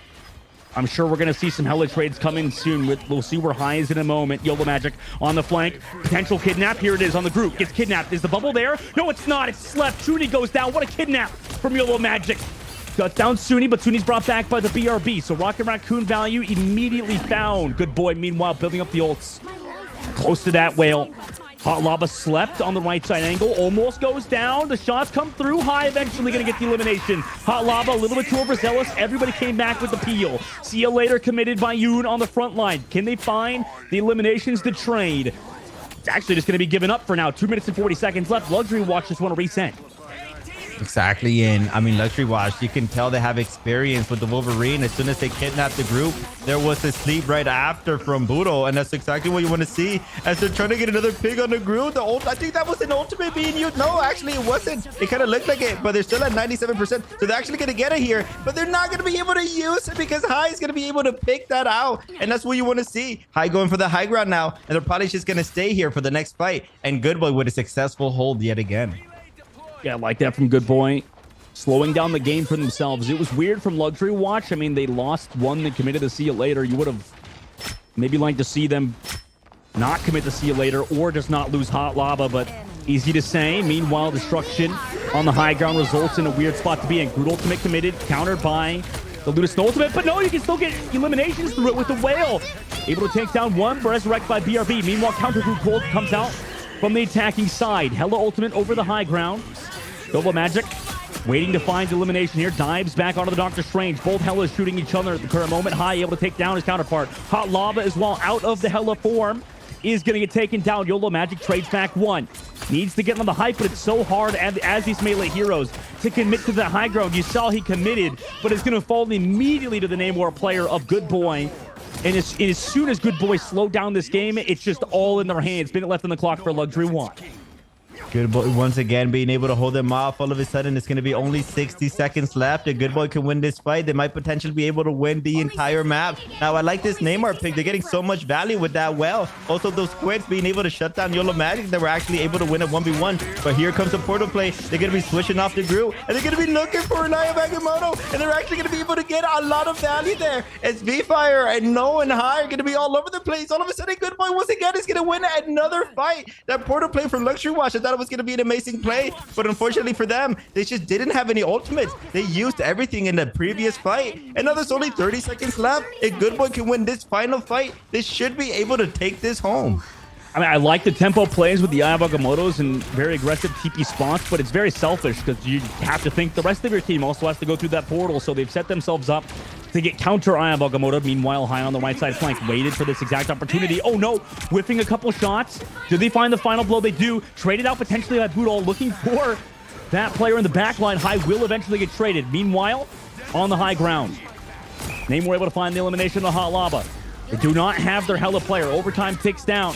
Is the pressure going to happen finally onto this Namor player who's been running free the whole time? Shifts, whale available in the Groot ultimate, slammed down. Goodbye, YOLO Magic. You're on one of the one-shot characters in the game, but you can't deal with a huge whale in your face. Eye of Agamotto, meanwhile, from the side of Luxury Watch, able to take down Newell. That's a great open for them, but the BRB again finding value. Newell back in the fight. You need to find eliminations right here and now, but your front line is taking so much damage. In the Eye of Agamotto, could shut him out here and now. Good Boy, about to shut down Luxury Watch in the first point of the map. Nobody else can touch. You just have the Magneto, and they've done it. Good Boy, what a stellar hold from them. That was pretty much perfection as Luxury Watch, for now, are staved on.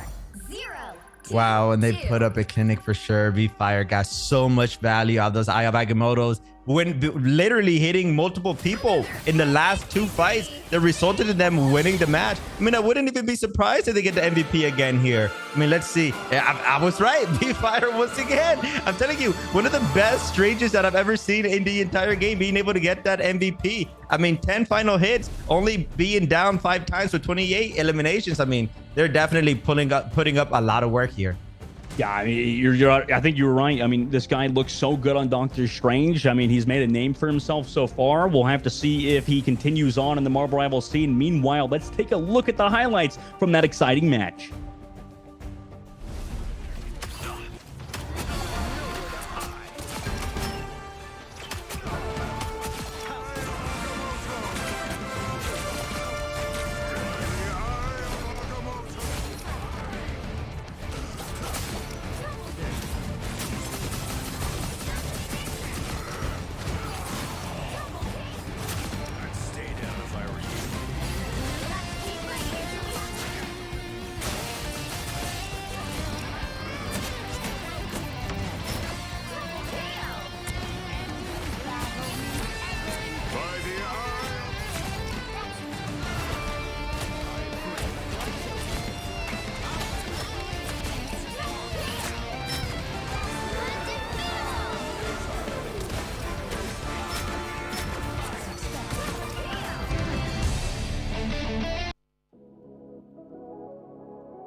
trapping all those fighting souls, but yet across the world I see you standing in my way.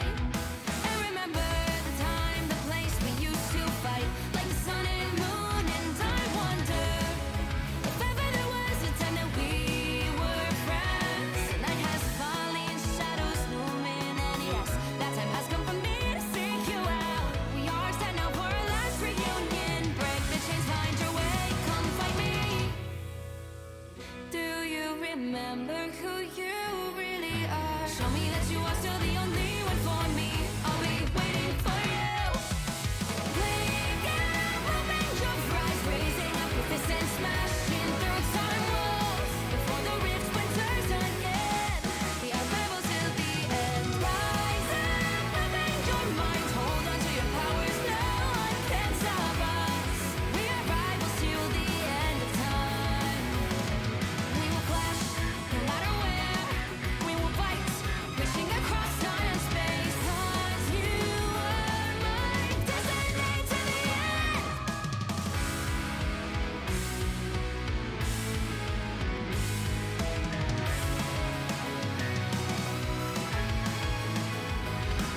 You see the dawn, the flames burning brightly, shining on the memories, and yes, across all time I see you turning the tides. And do you see now our time, our turn? We can still fight like the wind and fire, and wonder no more that now is the only time your heart is mine. Light has fallen, darkness grows, and yes, we fight for our destiny and fate. New days smiling for the past and future. Break those chains, lead the way, fight with me. And when you wake up, open your eyes, raising up your fists and smashing through time walls. Before the rift splinters again, we are rebels till the end. Rise up, open your mind, hold on to your powers. No one can stop us. We are rivals again until the end of time.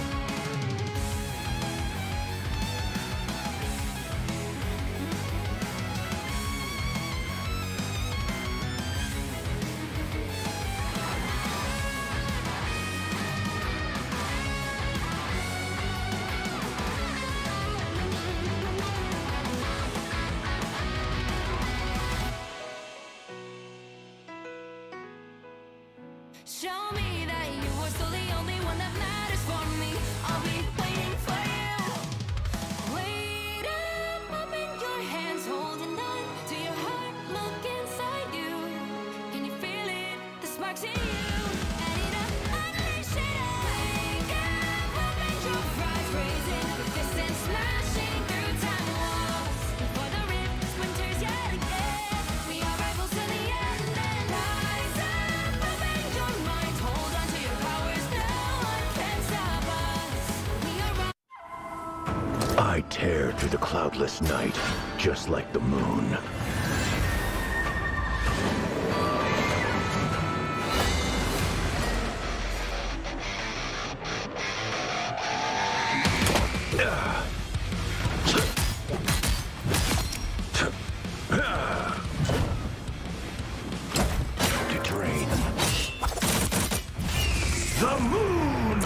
face you!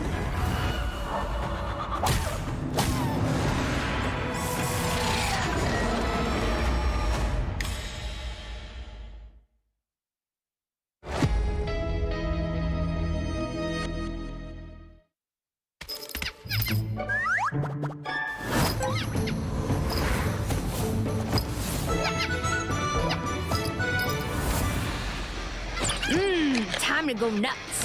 Ha! Hey, check out this big acorn. Whoa, stay free!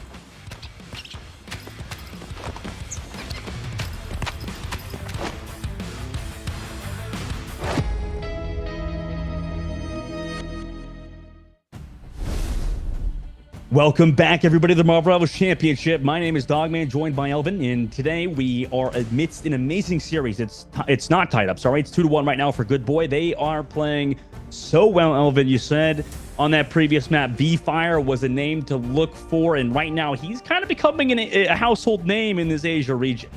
Yeah, definitely one of my favorite players that I had the luxury to watch. I mean, they keep getting a lot of value. He even predicted the portal play that was coming in from Luxury Watch in that second to last fight, being able to use that Eye of Agamotto, getting so many picks, and then actually getting so much value that at the next fight, which was the very last fight, they got the Eye of Agamotto again, and they were able to get about 2 to 3 picks off of that as well. Yeah, it's just so nasty work out of him, and then also with the back line to help them out with the strategists. They're playing so well. And on top of that, the duelists, right? They're constantly getting those picks, constantly on height, making sure that the other team is in a tough spot, always having to deal with high, just constantly flanking on Hella so far. And it's been really tough to deal with a Hella player that knows those timings very well, knows when to kind of make a move, make a flank play, because those are the hardest players to deal with, right? I mean, it's always hard to deal with the Hella player that shows up out of nowhere last second. You're like, where's my Hella player? Why is he not looking at the enemy team's Hella? Because you're going to have to shut down Good Boys Hellas if you want a chance to win. I mean, maybe you think about banning it, but it seems like both teams are pretty committed to this composition right now. Yeah, I highly doubt we're going to see a Hella ban. It's probably going to be protected again. I mean, if anything, they probably shouldn't even protect it. They should protect something else, because it's looking like both teams are just going to run it no matter what. And I mean, if I have anything to say about the pick and bans, it's probably going to be the same thing we've been seeing in the last 3 previous maps, as we have a Luna ban being prioritized in the side of Luxury Watch. And once again, Good Boy banning that Hulk. I mean, if we know anything, we're probably going to see a Hella protect, maybe a Mantis or an Adam Warlock protect here from Luxury Watch as well. Let's see if we're correct. Yep, so far seems to be exactly like you said. We'll see if the other side wants to ban in a similar fashion. Mantis protect yet again. I mean, this is the same exact stuff that we've seen on the previous map. What do we see out of the ban now? Is it I mean, you would think you want to mix things up, right? It's strange. There we go. There we go. Maybe they've changed it. They've figured out the formula. I am so happy that Luxury Watch is finally respecting V-Fire Strange. I've been saying this since yesterday, Dogman. Please just put V-Fire off of Strange. Maybe you have a better chance of winning. I mean, I have to say, if Luxury Watch wins this map, I'm going to take full credit for this one. And it was strictly because of the Strange ban. I mean, I literally haven't seen V-Fire play anything else but the Strange. And again, Good Boy also prioritizing. They understand that Luxury Watch continues to want to play that trifecta that Adam and Mantis and Star-Lord can bring to the table. And Good Boy is prioritizing banning that Star-Lord. I mean, they've been doing that throughout this whole time. So everything seems to be in order except for the Strange ban once again. And I am very excited to see V-Fire play anything else, and it looks like they're actually going to be pulling off the Magneto, but because they banned the Strange, that's actually going to allow Good Boy to pull out the Psylocke. And I mean, if you remember, or if you missed out on the very first match of today's broadcast, that Psylocke on Good Boy's side, they got so much value off those Dance of the Butterflies. To be fair, Luxury Watch was prioritizing a triple strategist composition, which allowed the Psylocke to get a little bit more value. Looks like this time around, they're going to be going for a more traditional 2-2-2. So maybe Psylocke will have a harder time. I mean, it is Psylocke. They're absolutely OP, so they probably should get a lot of value. And I think it's interesting to see that Luxury Watch again. They're going to prioritize the Winter Soldier with the Rocket Raccoon combo here. Again, this Asian region, they seem to prioritize the Rocket Raccoon. They seem to get a lot of value with them. Yeah, you can see Young's been so good on that hero. Meanwhile, high on the height, able to take down YOLO. By the way, the Psylocke player you mentioned, I think I finally figured out it's Nimbus, apparently. Nimbus is the Psylocke player of Good Boy. We've done a research. We've done a little bit of homework in the meantime, and that's the Psylocke player of Good Boy, and that's been popping off on previous maps on Hawkeye as well. Now, for Good Boy's side, High seems to have a great read for when to switch between high ground and low ground, taking the Groot wall to make it a little bit easier.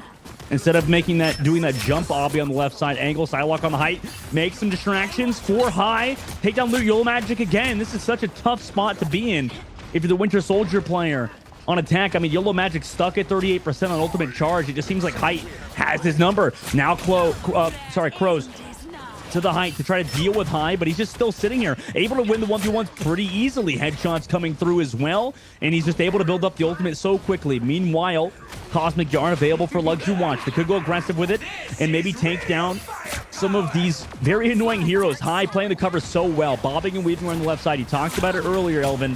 Just playing the left side so well. Stun, left shot, headshot. Goodbye to you, buddy. Hot Lava back to the spawn. BRB brings him back, but the Meteor now shuts down the Rocket Raccoon. And now you switched over to the Wolverine, but it's shut down yet again by V-Fire. He's doing it now on Magneto, and as well as the supports here for Good Boy. This is brutal now. 2 minutes off the clock for Luxury Watch. It's such a tough thing to see for them.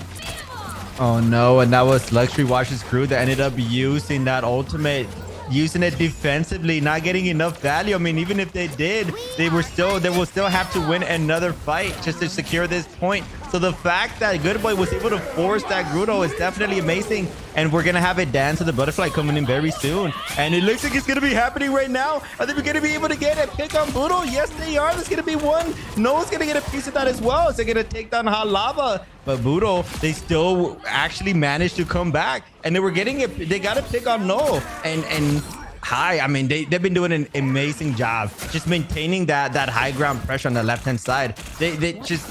Luxury Watch tries to contest him, but he's just getting way too much value. I mean, having so much support from his team in the background, he's just literally just taking every 1v1 and he's winning it, right? So now High, all of a sudden, he's looking like a force to be reckoned with yet again. Now, Luxury Watch, they need to figure out something. It looks like they continuously try to contest the high ground, but they don't really have the capability of doing that when High is literally not missing any shots. Now, here comes the Psylocke, already 63% into that ultimate. They literally just used that Dance of the Butterfly, and they're about to get it back again as Shuni has her ult, the only ultimate available for Team Good Boy. If they're able to use it now, they might get a lot of value, but it's going to be Hot Lava that gets the first pick on a Psylocke, and YOLO Magic is going to get a piece of that as well. But in response, we're going to see V-Fire and Shuni being able to get so many picks. YOLO Magic is trying to put it in response, and they're going to have a successful ult, and that's going to be a damage boost as well. Are they going to be able to do so much here? They got to be careful because that's going to be a Mantis ult as well. And Hot Lava once again on the score, being able to eliminate High. And just like that, they were actually able to contest that high ground. They were able to get so many picks. All of a sudden, although Luxury Watch was literally being held back in their spawn, they managed to win one team fight with 10 seconds left, and they're going to secure this point.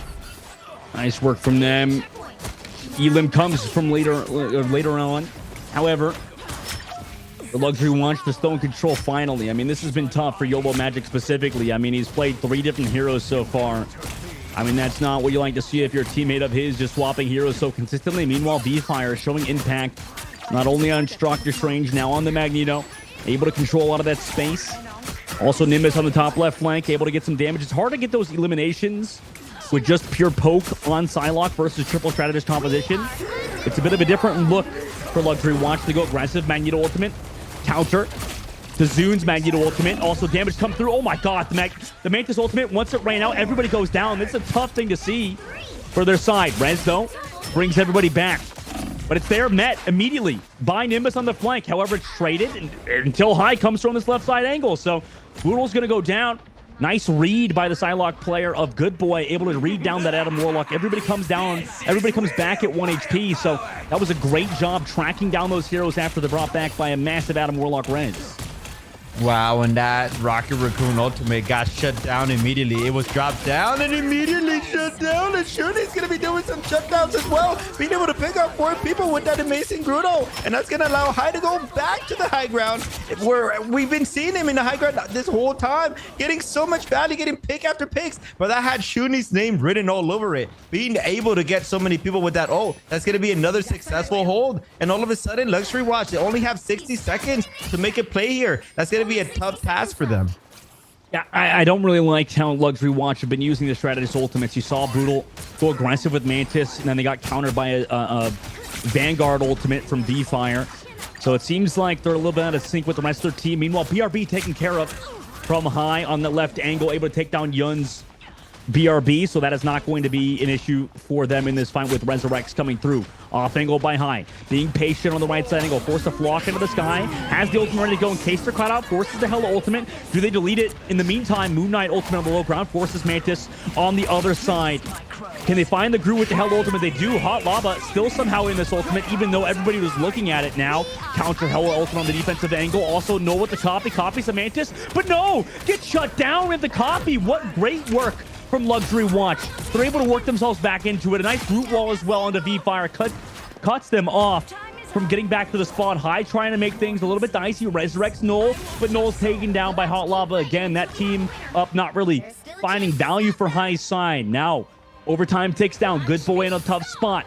Do they get a touch? Mantis ultimate, or sorry, Psylocke ultimate from Good Boy. Spawn camp coming through from High. He's feeling confident in his defensive hold. Finds the spawn camp on the unit. Traded back, however, on the main fight. Yellow Magic onto Shuni. Able to take them down. Do they find any more? As High gets back, they need to shut them out here and now. Hot Lava to take down V-Fire. And in overtime, Luxury do get it done. Moving on to third phase. I mean, High was just stuck in that spawn for so long. He couldn't regroup with his team. And we saw the contemplation there. He was like, should I go back to my team and flank Good Boy? Or should I just go, flank Luxury Watch? Or should I go and pick the people that are resurrecting? They managed to get a pick, but at what cost? They just weren't able to group up. And it's going to be Luxury Watch is going to secure that point. And although they managed to get it in overtime, I mean, they don't have that much time left still here. They actually have to win this fight, because if they don't, it's going to be tough when they don't have that strange portal to bring them back. But soon is going to be playing very aggressively here. They're going to be able to get a pick, and they have their meteor as well in order to counter some ultimates if they choose to do so. As Hot Lava all over the map, being able to pick some nice eliminations there, and some group walls being used, being able to get so much value off of that. Here comes the meteor that we were talking about. Soon is going to be able to get one. All of a sudden, Good Boy is back in their spawn, and they can't even get out of it because Luxury Watch is doing an amazing job of holding them back, and just like that, they're going to get to the third point. Oh my god, I mean, that looks so bad. 0.1 for the side of Luxury Watch, but they've managed to snowball towards the end so well, so perfectly. You talked about the aggression from the Vanguards, both Zune and the group player of Luxury Watch constantly pressing forward. I mean, that's a tough spot to be in for Good Boy. You saw High pop off on, specifically point A. He was absolutely insane, but ever since then, it was just a snowball by Luxury Watch. The macro has been so good from them. Yeah, 100%. They're doing a good job of just maintaining their ultimates and using it to perfection. I mean, we did see a couple of mistakes there from the Adam resurrection. They used it. They ended up resurrecting a lot of people, but it was basically in their spawn. So they didn't get a lot of value off of it, but they ended up switching off of the Atom as well, which is very interesting because in the first 2 maps, they were actually protecting the Atom, and now they're not even deciding to use it. They're going for a Mantis Rocket Raccoon combo. I mean, both teams are going to be running the same thing. Now, this is going to be a bit of a mirror matchup, although YOLO Magic this time around, they're going to be pulling off the Moon Knight in defense. And I mean, if you're ever going to pull out the Moon Knight, it's going to be when you have a Groot in conjunction, being able to get that Grudo in conjunction with the Moon Knight ultimate. That's going to provide a lot of value and a lot of damage. So hopefully we get to see a little bit of that combination coming in from Luxury Watch. And in the other side of a Good Boy, they're also going to be going with the Thor instead, as V-Fire no longer on the Magneto. They're going to be going for the Thor. This is going to be another first time that we get to see. And they're going to be going back to the Punisher as well with the infinite ammo combination. Is this going to be enough for them to come back, though? Who knows? I mean, it's a lot. It's a big hill to climb, rather. And like you said, with V-Fire, Swapping over to that Thor is definitely an interesting pick. I mean, that character can do a lot in the right hands. Also with the support, kind of like a pseudo DPS on Vanguard. Hot Lava, meanwhile, on the top left. Can't really fit here, right? With that Thor in his face. Too much mobility from V-Fire to shut down that top left angle, specifically with all the support that he's getting. Already a minute off the clock. Good boys pressing around this corner, but Hot Lava on the top right. Finding the headshots, but no elimination found just yet. The KO is not coming through. Magneto Shield committed for V-Fire, but V-Fire can't live. Oh no. Shut down by Hot Lava. Nice shots from the Hella player. BRB going to bring back Thor, however, so they'll be in this fight. Ultimate's being built up in the meanwhile, trying to take left or top left. However, nice shots from Hot Lava.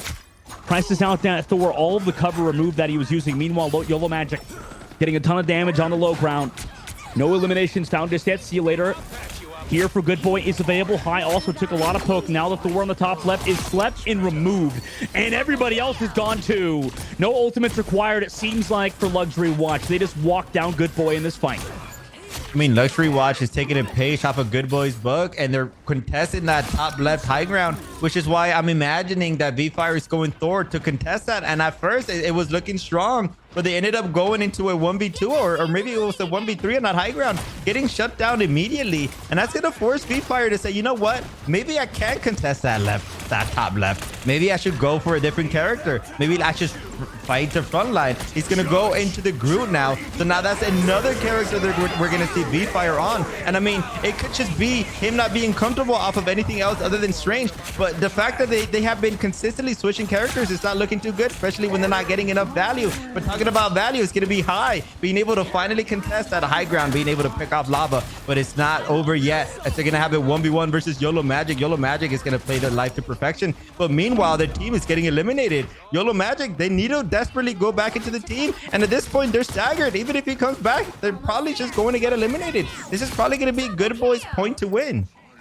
Yeah, more than likely, they'll be able to close it out. There's a nice Groot ultimate from V-Fire, who has finally found his role. I think the Thor specifically, you know, in practice, I think it could be good. You know, you need the team to be able to play around it incredibly well. You lose a lot of that, like, tankiness out of a off-tank, sort of off-Vanguard from, you know, a hero more like Groot that he's on now, or Strange or Magneto. So when you're on the Thor, you have to do a ton of work to find value, and unfortunately could not. Meanwhile, YOLO Magic going aggressive and able to get the elimination onto High, too, with the off. That was perfectly placed. You saw the damage come through from High, but unfortunately was not fast enough. Meanwhile, came back, wants that duel yet again. No Ankh available until now. And it's so hard to take this duel because they can just hide around the corner, shoot the Ankh, and you're down again. So High, maybe the ego getting the best out of him in this case. They go back to the spawn once again. Stagger's also coming through for Luxury Watch. I mean, those are two very crucial 1v1s that YOLO Magic was able to pull out. I mean, you mentioned it here with the Ankh. I mean, you don't even have to have a good aim. You literally just throw it down, you get the knockup, and you just kind of just have an aimbot, right? You're just kind of shooting at an Ankh that's just standing still, and you're getting just so much damage as it's ricocheting off of the body of High. And YOLO Magic is going to use this character to perfection as they are really going to get their ultimate back. Now, they kind of just have to wait for their group to also have their ult, which they do indeed. Every single ultimate is up for Luxury Watch, and YOLO Magic is getting so much value that they're able to get this in conjunction. They should be able to get a couple of picks, but it's going to be soon with the Meteor. Then we're looking for Hot Lava, but Hot Lava is going to do a good job of going up in the air. Are they going to be able to get an elimination? It's going to be a Mantis ult in response to see the whole team, and there it is, the Groot ult, and then we have that Moon Knight ult as well. Just like we mentioned, there's going to be a lot of damage, but the Dance of the Butterfly coming in the background, being able to pick off Null as well, as YOLO Magic is going to be getting rest, but the fight is not over yet. V-Fire playing very aggressive, looking for that Groot wall, being able to get one with the ult as well. They're in the 1v1 right now. They got to be very careful because that Rocket Raccoon, although they're strategists, they do a lot of damage as well, and High contesting it. And it's going to be Yoon actually winning that 1v1 versus V-Fire. It's so back and forth at the current moment. A retouch going to be possible for Luxury. I mean, it's been so messy. Every ultimate used in that fight, now there's none. So it's a neutral game. We'll see whose duelist can find the opening pick. Ankh with the right click, able to get damage onto the Rocket Raccoon, but no elimination. Meanwhile, slept on the back. Noah also got slept on the right. Towards the health pack, grabbed the Mega, but still will go down to Yun. This guy on Rocket Raccoon might be the best we've seen so far. Just so consistent on this hero specifically. unlike a lot of other players who are opting to play something like Luna Snow, or Mantis, or Cloak and Dagger, he's managed to make it work. Meanwhile, see you later pops. Here comes an aggressive play from Hoppa, looking for the sidelock. No way! An invisible, able to take down Nimbus. That's a huge pick to be found from Hoppa towards the health pack. Nice reads, nice predictions. Here goes an aggressive Rocket Raccoon again into the face of High. Another elimination found, another snagger pick. That is huge for Luxury Watch right now, and there's 50 seconds left for Good Boy now, who are sent back to the spawn. Okay, we kept mentioning star players like YOLO Magic, Hot Lava, Soon, getting so much value, but we haven't really talked too much about Yoon's Rocket Raccoon. This man is not missing a shot. He's getting close and personal in your face. It doesn't matter if you're a Groot. It doesn't matter if you're a Hela. It doesn't matter if you're a Mantis. I'm going to be in your face and I'm going to hit my shots. And when you have a Rocket Raccoon, being able to do that, you're going to get so much value off of that. And that was an amazing Groot ult, by the way, but just not able to get enough value because that was a Mantis, so just kind of counter that as well. Both Mantis ult pop, V-Fire, they got to do a good job of protecting themselves, but it's not looking good for them. As Good Boy, they're getting held back, and that's, oh my god, that's such an amazing combination of ultimates there that's going to allow Good Boy to get so much value here. And although they won that fight, I mean, it's still overtime, and it should allow Luxury Watch to come back. I mean, again, there's no portal plays coming in because that Strange is banned, so they can't hold them back. The V-Fire is trying to use their walls to hold them back just a little bit, but potentially Luxury Watch should be able to make a comeback here as they're going to be going around for that high ground, and there it is. Soon is going to be able to touch this, and now we're going to have our final fight of the play here as Rocket Raccoon is going to be able to use that damage boost. It's not going to be enough though. High trying to look for a pick. They are going to be able to get one on Yoon. Budo also taken down. All of a sudden, Luxury Watch, it's not looking good for them. Both strategists being taken down. Good Boy should be able to secure this. Yeah, looks like they do. I mean, everybody kind of running in at this point, but nice overtime hold from Good Boy. It's harder to touch as well when dealing with or without the Doctor Strange, considering that was banned. And now stagger picks being found. Hot Lob able to get down Nimbus, but nice work from Good Boy, like you mentioned, to close out there in that last point. Now, a lot of card space given for free. Luxury Watch on their defense. You know, got to hold right here, but now you do have 23 seconds in your bank from your cap out. We'll see what you can do. Good Boy on the top right. Shuni trying to poke through. Has to deal with Yonk. Deletes it immediately. Met by the Groot of Luxury Watch. Ultimate's now built. We'll see if they want a combo. They use Magneto first with Mantis Ultimate to counter it. Magneto Ultimate doesn't find any value. Zune will go down as well. The High, who played it back, so it's disengaged perfectly. You trade that 1-for-1. Sia also committed. Mantis Ultimate too late to save Hot Lava. Oh, that's terrible. With the Groot ult in the back. Moon Knight is there with the follow-up potentially. They find one, but can they find more? No, it's V-Fire. Oh my gosh, with the wall and the damage from said wall was insane. V-Fire again putting the team on his back when they need him most. Insane work from the group player of Good Boy. Okay, maybe I'm starting to see why they didn't ban his Strange for so long, because it doesn't matter what character he's playing. He's going to get 3 to 4 people every time with any character with their ultimates getting so much value. But here comes the last fight. 10 seconds left. It's going to be a close one, but no one's going to be the first one to get taken off, and they're not going to get revived as well. That's not looking good. It's going to be a strategist player being taken down. As V-Fire is also going to be taking one off, but Yoon is going to be able to get that res. So all of a sudden, it's looking good for Luxury Watch. They actually might be able to hold this. As Yun once again being able to get that elimination, getting so much value on High by themselves. Are they going to be able to get some eliminations? They have to be the miracle worker here. They have to get so many picks, but it's not going to be enough. It's going to be Luxury Watch being able to hold them off, and they're going to be able to secure this map. We have a tiebreaker match. We got ourselves a match. It is 2-2. 2-2, man. Oh my God, we have a series indeed. And you talked about yesterday how things, you know, were pretty 3-0. It was 3-0, right? Just constantly across the board. Marvel Rivals in the esports scene specifically, I think we see, you know, we've seen so many 3-0s at least early on, but you know, as things progress, as the tournament gets deeper, you talked about how the games get more competitive, and you can see it right here and now. Amazing work from Luxury Watch to tie the series up 2-2. Let's see how they got it done with this highlight package before we see that map number 5.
어두워진 밤하늘을 가로질러 Oh yeah, oh yeah. 필요할 때 내가 널 지켜줄게 간절히 바라면 이루어지는 마법인 거야 운명의 소리 들려 여기서 저기서 날 찾으면 햇빛이 날 비춰와 시작해야 let's go 어둡고 흘러는 우주 따뜻한 눈으로 감싸는 순간 신비롭게 녹아내릴 거야 좀 더 기다려 I'll be there 쓰러지지 마 끝까지 일어나야 해 어딜 가든지 극복해 힘은 너에게 있는 걸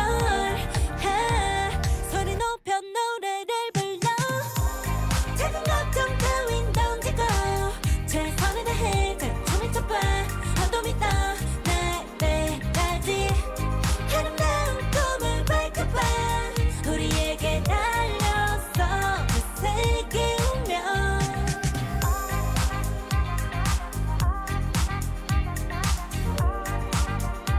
어둠이 떠날 때까지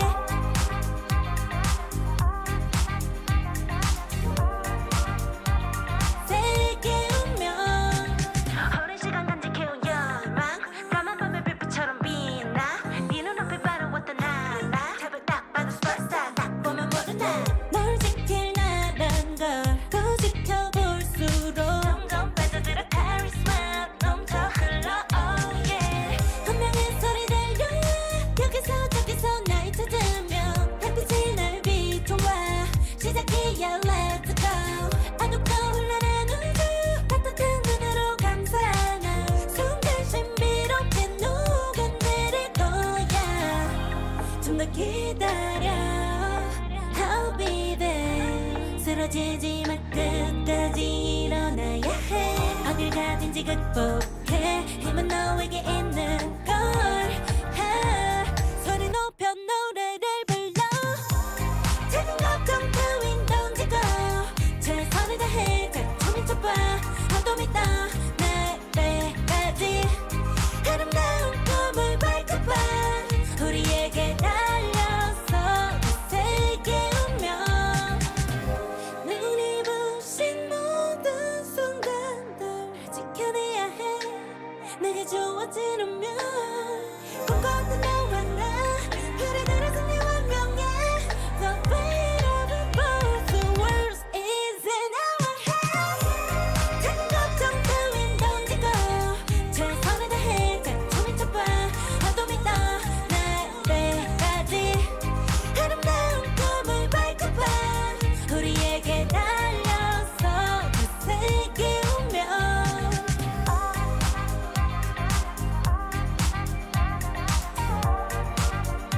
어둠이 떠날 때까지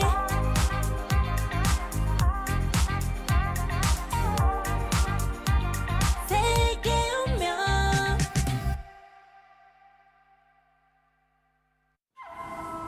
I tear through the cloudless night, just like the moon.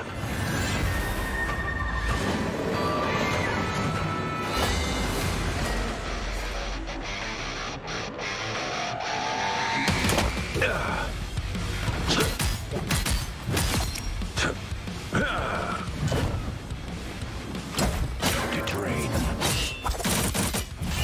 The moon haunts you!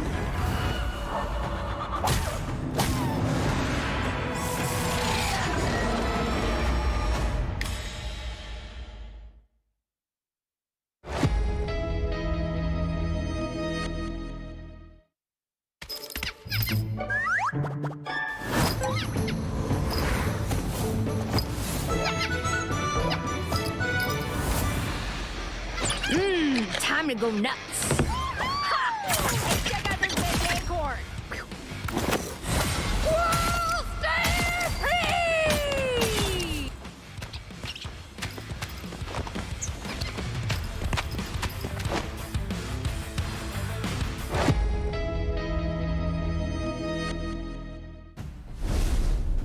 Welcome back, rivals. If you're just tuning in, allow me to catch you up. We have our very first tiebreaker match between Luxury Watch and Good Boy. Remember, this is a best of 5, so whoever wins this next one is going to move forward, and the loser, unfortunately, will be eliminated. I mentioned previously, Dogman, that if Luxury Watch banned the Strange, they were going to win that map. And you know what? I'm going to take full credit for that one. Yeah, I mean, I hats off to you. Hats off to you. But I mean, that was the right thing. I mean, V-Fire was so good. You talked about how this guy can play everything. But in that map specifically, I mean, you removed Dr. Strange out of his hands. And you, like you said, he just didn't get as much done.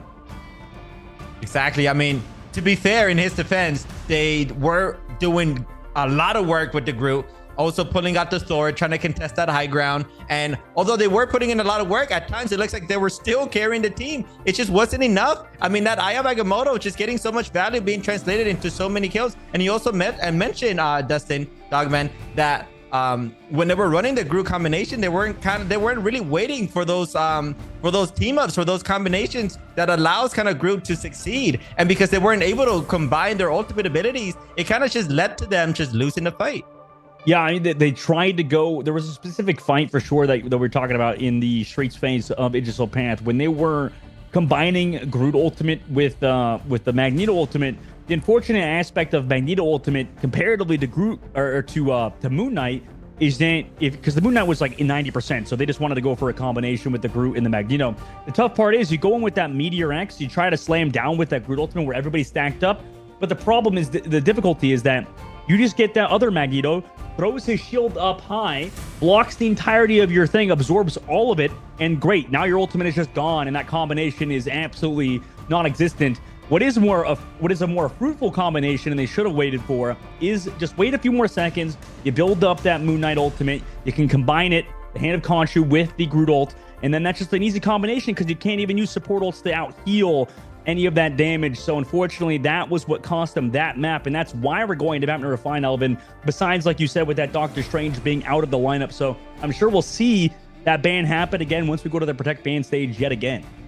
I would like to see that Strange being banned again. If not, it might spell trouble for Luxury Watch because V-Fire, it's just, I haven't seen them get anything other than MVP every time they win a match. So I would enjoy them to just respect it yet again. I mean, they ended up winning a map. It can go either way. And I'm very excited because I keep mentioning this, but I think it's very important. Last broadcast, 3-0 every time. The last one we saw was a 3-1. And this time around, very first match of the day, we finally go into a map 5. Me as a caster, I'm just having an absolute blast casting these players. I mean, the high skill ceiling that we're seeing in these players, you can tell that they're putting in a lot of work, a lot of passion. So they're here to fight. They're here to stay. But only one can win. As we're going to be going into the pick and bans, are we going to predict this? I mean, we've seen pretty much the same thing almost every time, right? We're probably going to see either an Adam Warlock save, a Luna ban, but this time around it's going to be the Mantis being banned. I believe in the previous 2 maps the Mantis have been saved, but this time around it's going to be Good Boy going to be banning that, and Luxury Watch is going to prioritize once again that Strange ban, and they're going to be able to save the Hulk, which is interesting because what's been happening is that Good Boy has been banning the Hulk pretty much in the first ban,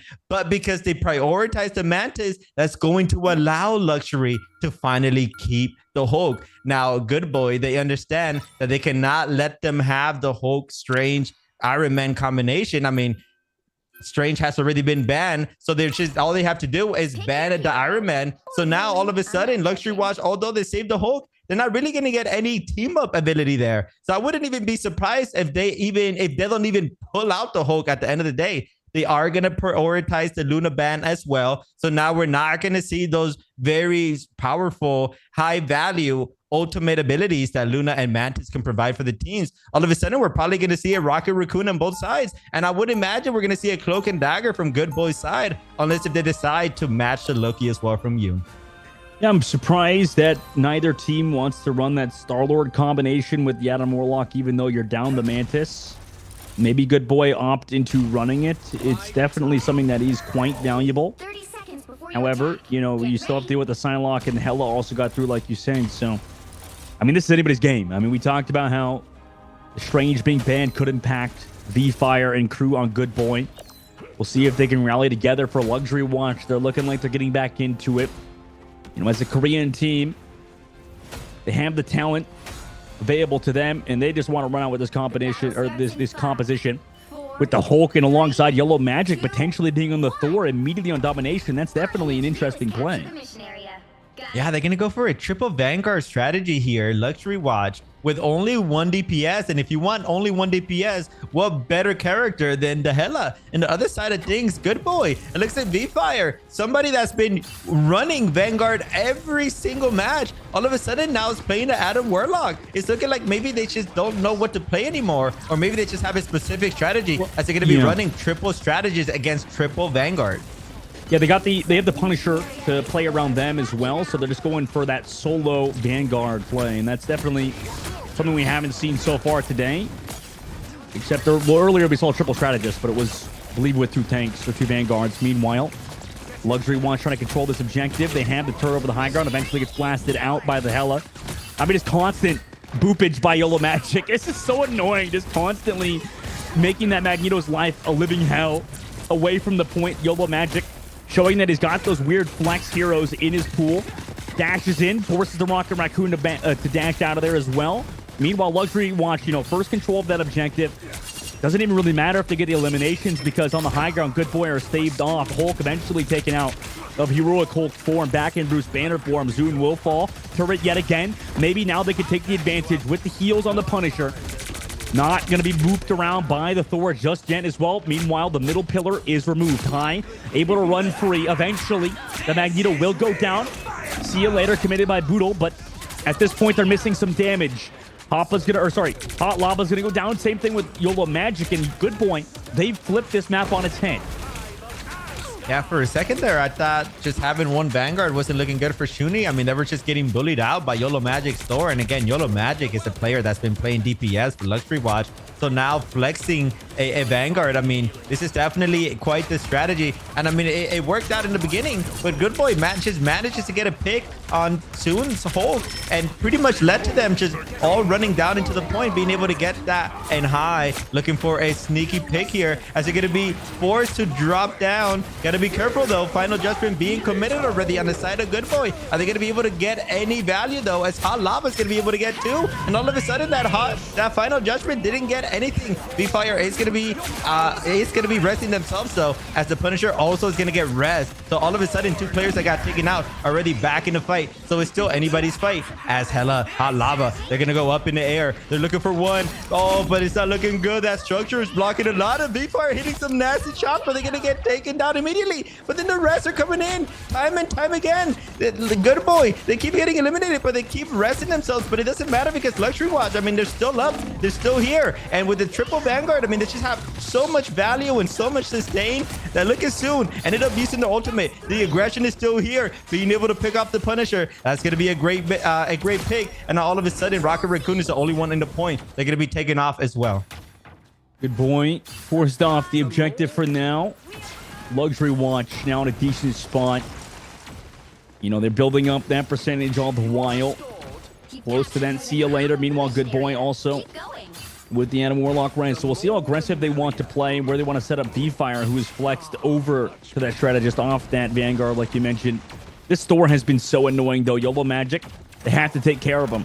But it's so hard to when all of the healing is being pumped into him as he's making the eyes of Good Boy have to look all over the place, really. They're trying to deal with this Thor from getting bubbled as well from the Magneto. Meanwhile, the front line trying to continue this pressure. Good Boy trying to walk on out of there.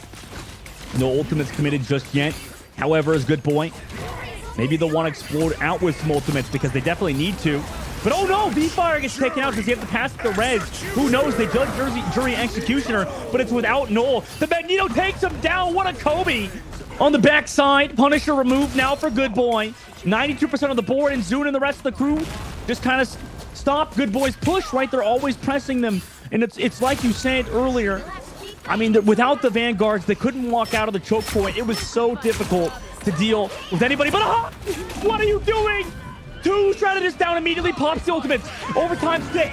Maybe I counted them out too early because this guy is crazy on Hela. 3 in this fight. Yellow Magic finds 1, but nobody touches. Oh my god, they give up the point because of it.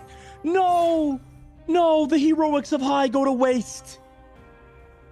I am just in disbelief. I mean, High was literally doing it all by themselves, going for the high ground, getting 2 picks, immediately goes for the touch. So they get to overtime to allow their team to come back into the fight, and then pops the ult to maintain their life, gets another pick on the Magneto, but it's just still not enough. I mean, if getting 3 picks in a 1v6, touching the point for overtime, and then using your ult just to stay alive is not enough, I don't see how Good Boy can win this. I mean, Luxury Watch, again, I think it just comes down to composition. They just have so much value, being able to just have that frontline presence. Good Boy, they're having a hard time, like you mentioned, getting off these choke points, and that's going to force V-Fire off of the Atom and into the hole.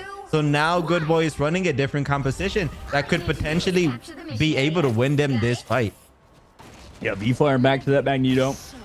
And interestingly enough, Shuni's back onto Penny Parker. So using that to get a lot more damage onto the Thor, potentially secure the point. It's tough to play Penny Parker versus a Hela just because so much damage can come through onto you if you don't play the cover correctly.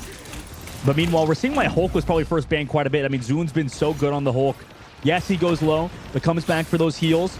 Regroups as well with this left side angle.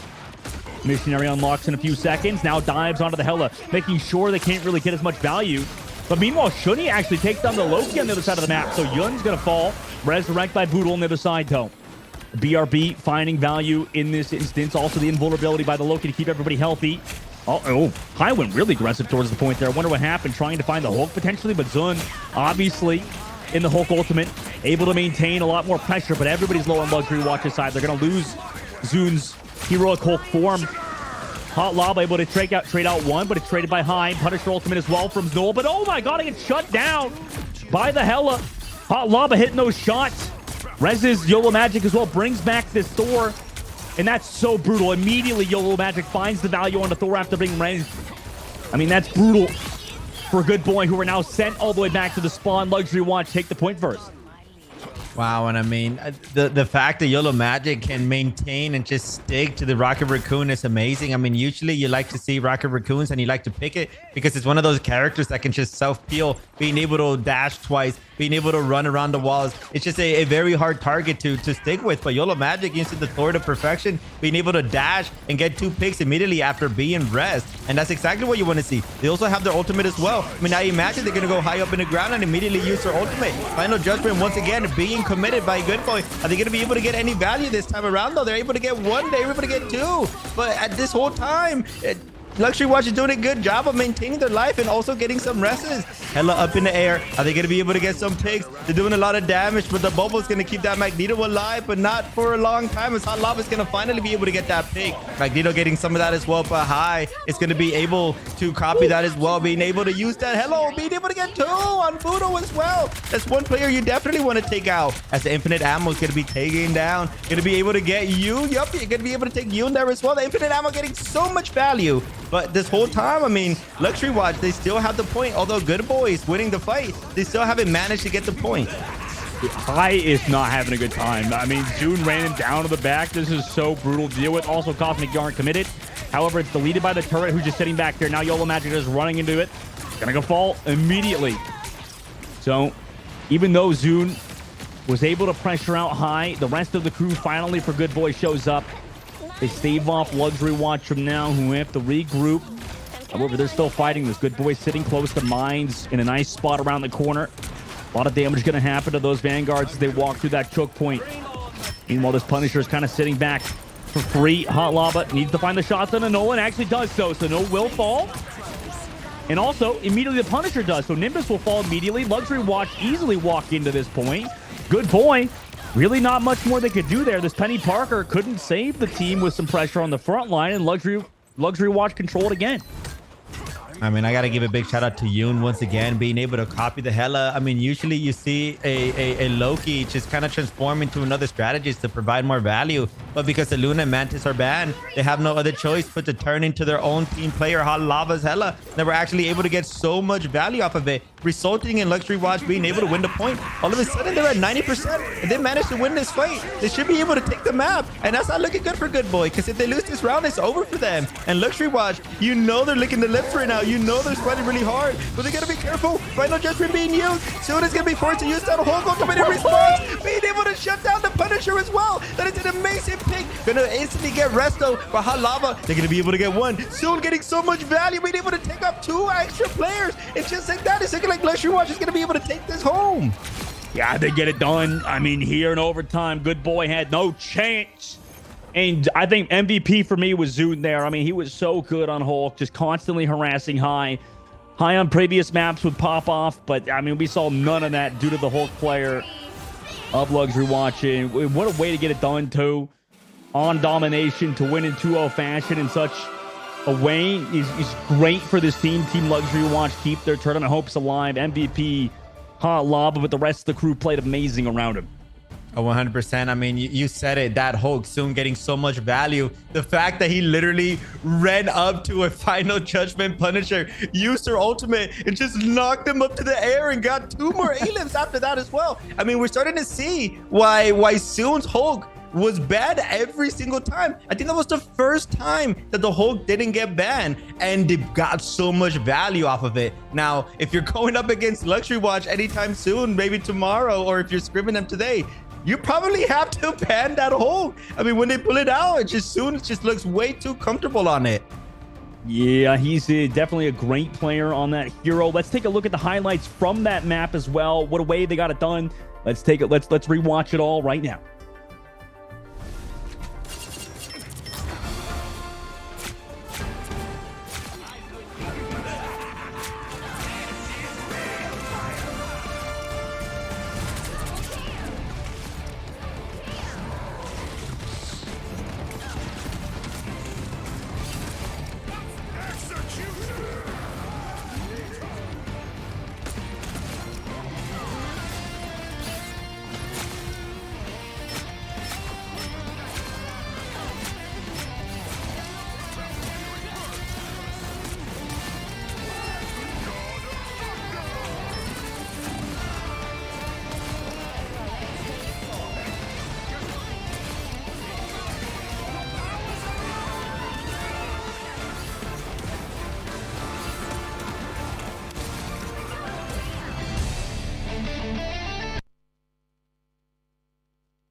I tear through the cloudless night, just like the moon.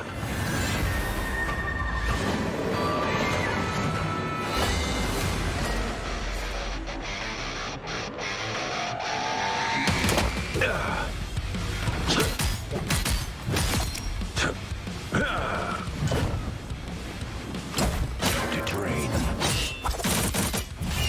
The moon haunts you!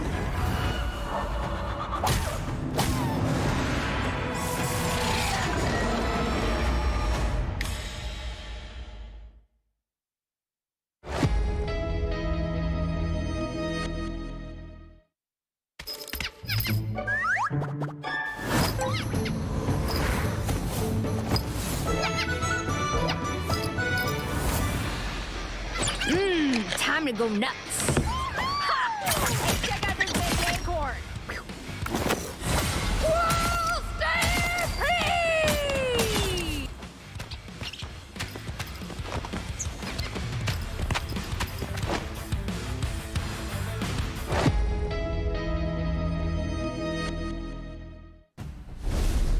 Welcome back to day 5 of the Marvel Rivals Championship Asia Server Edition. My name is Elvin, joined by Dogman Dustin. Dogman, walk us through for the viewers that are just tuning in. What did we just see in the last match?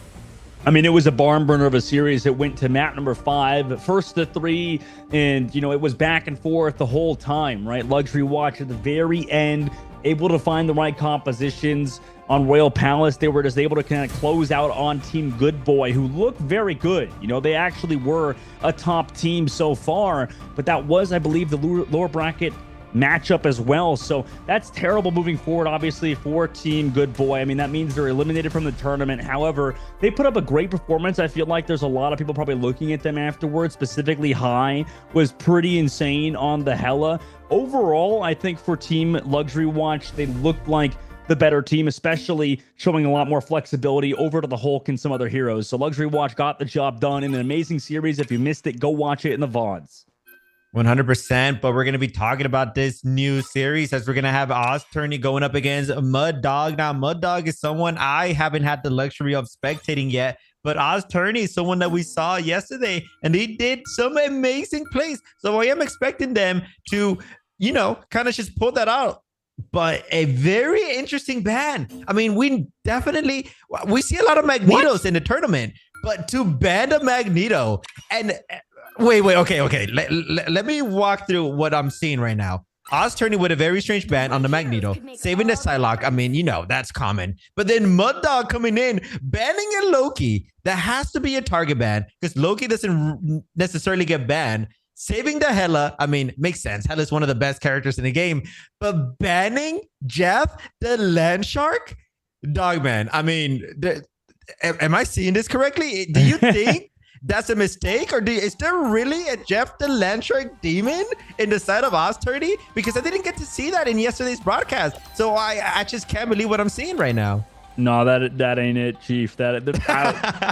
They do a little trolling. I don't know. They do a little trolling. Nobody thinks that highly of Jeff unless they're in Twitch chat and have a Jeff dollar ready or something. Because who bans Jeff? What the?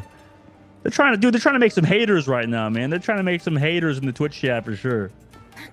I mean, in this map, maybe for the first point, you can get a lot of value with that Jeff Landshark ultimate being able to knock down some people. Stop trolling. Stop trolling, dude. Stop trolling. I'm just trying to make some sense of it right now, Dogman, because it just doesn't make sense. I mean, we rarely get to see Jeff the Landshark, and when we do get to see it at this level, it usually gets shut down immediately. But I mean, maybe this says how comfortable Mud Dog is. Maybe they're just showing a lot of confidence. Maybe they know it doesn't really matter what they ban. Maybe they're here trying to make a statement in the first map. Be like, you know what? We'll ban Jeff the Landshark. We know you're not going to play it anyways, but we're just going to do it just to show you that no matter what we do in pick and bans, were comfortably enough to take this first map. So hopefully we get to see that. But Mud Dog is going to be coming in with a strange portal going in for that high ground. I mean, this is a very common spot. A lot of teams like to contest this, as Niang doing work of this Hela, not being able to get any picks up, but a lot of damage being done. That's going to force Oz turning down to the ground, as 50 is going to be going down to the ground, but they're going to get quickly rest, but Repsy's going to be there to shut down the Luna as well. 50 coming back, and they're able to get 2 picks. I mean, the Hawk didn't get banned. I keep mentioning this. In the Asian region server, you rarely get to see a Hela and Hawk being banned, so you get to see them play a lot, and they're getting so much value. But Nev is going to be there to shut down Repsy. I mean, it could potentially still be either way, as Netra is going to go down to that Bruce banner form. And Yang will be back here in the fight. I mean, obviously, it's a triple Vanguard composition for Team Mud Dog. Didn't really work out in this case, but they have so much HP. They have such a large health pool to dash around. And now, actually, sorry, Repsy is off the Thor and back onto the Psylocke, so it's not going to be that triple Vanguard composition anymore. But at the time, you know, they were like running around the map. They were actually creating a lot of space. But like you said, that Hawkeye 50 popping off, getting so much damage down range. That's what you like to see. See you later now, available for Oz-Turning. They also have ultimate advantage in general. Meanwhile, 50 again, taking down Fluenza, might end up with 50 eliminations by the end of this game. I mean, that's 2. Oh my! The shots by 50 are so impressive right now. That's 3 eliminations in this one round, just off of Spider-Man with the ultimate and Faye as well with another one. Now I'm having flashbacks of what happened in yesterday's broadcast, where we got to spectate 50. They were actually on the Hawk, and they were going up against the Spider-Man, and they were just hitting the nastiest flicks. I even mentioned that we got to check the computer because the headshots that they were hitting were so consistent. And it looks like Mud Dog is not going to prioritize that bad, because they ended up banning Jeff the Landtrike, so 50 is going to get that comfort pick. But here comes the first Eye of Agamotto. Not going to find any value, though. A quick Luna in response as well. And then Adam Warlock Rest is going to make sure that Lumi comes back to the fight, but Faye's gonna be right there to prioritize that pick.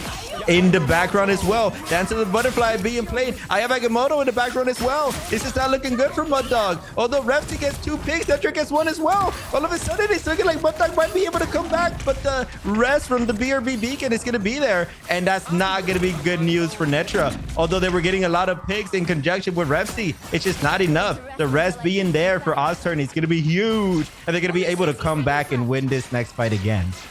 Yeah, Mud Dog maybe a little bit overconfidence with, I believe it was them with the Jeff ban, right? So yeah, I don't really know if that was the play necessarily leading into this, as you only have 50 seconds left to go. A tick on the board for them at the very least. They need to pop off right now with this Hela ultimate, or really anybody else in the team needs to kind of step it up right now. And is Mud Dog trying to walk on in against Oz-Turning, who have done a great job on the defense. You mentioned 50 and has been absolutely insane on Hawkeye. Here's a Hell Unleashed from Yang, but you still have to deal with his backline.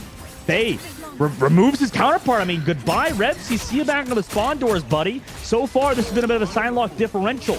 The rest of the team is there to close it out. Spider-Man with another 2 in this fight, too. Oz-Turning looking absolutely killer currently. Mud Dog, I mean, obviously, they're trying to secure this objective, and Yang's able to get 1, but nobody else is here. Even some Luna Snow action with the eliminations coming through.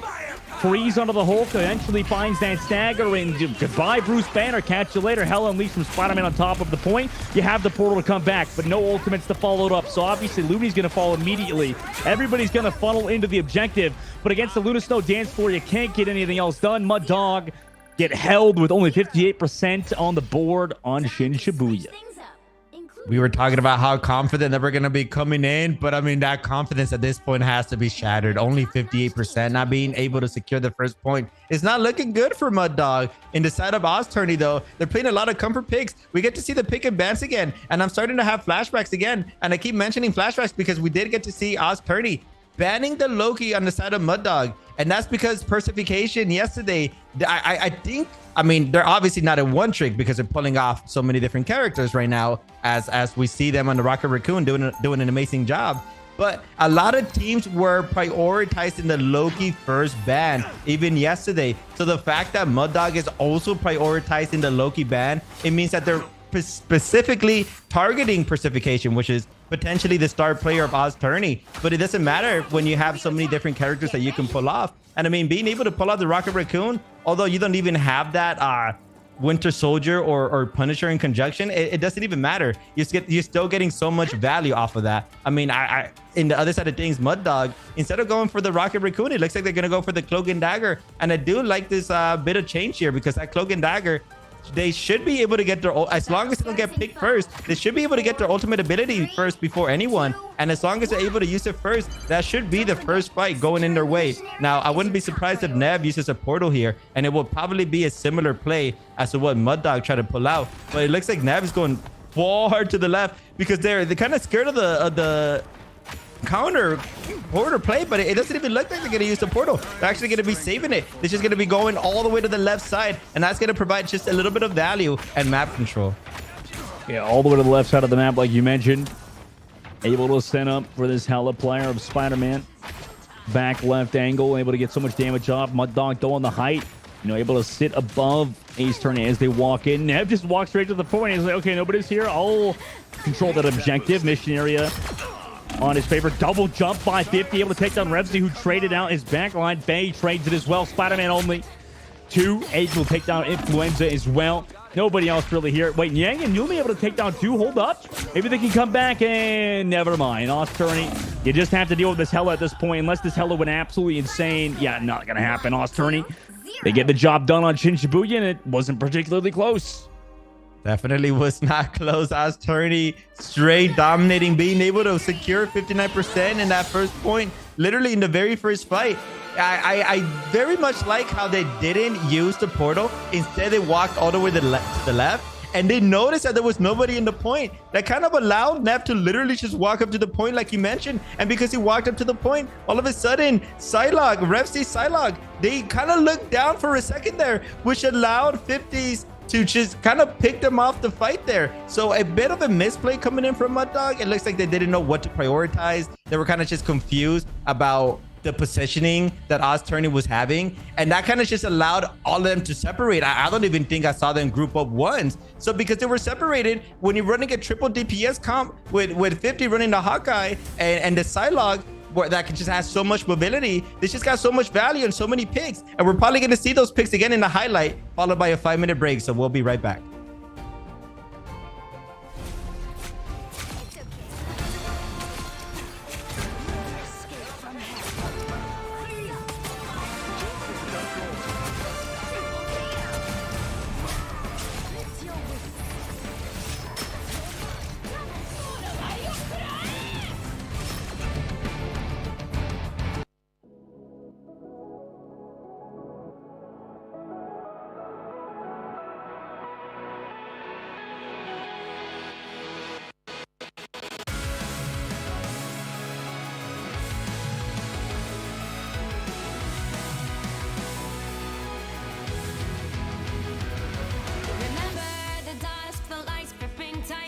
Trapping all those fighting souls, but yet across the world I see you standing in my way. And remember the time, the place we used to fight, like the sun and moon. And I wonder if ever there was a time that we were friends. The night has fallen, shadows looming, and yes, that time has come for me to seek you out. We are set now for our last reunion. Break the chains, find your way, come find me.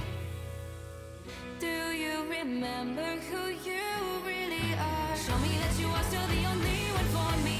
I'll be waiting for you. Blink and open your eyes, raising up with this and smashing through time walls. Before the rift winters again, the unravel till the end. Rise and open your mind, hold on to your powers. No one can stop us. We are rivals till the end of time.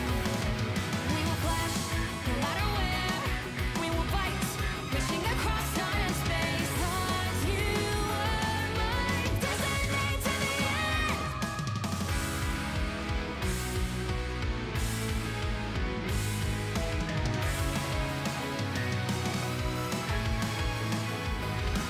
You see the dawn, the flames burning brightly, shining on those memories. And yes, across all time I see you turning the tides. And do you see now our time, our turn? We can still fight like the wind and fire, and wonder no more. That now is the only time your heart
I tear through the cloudless night, just like the moon.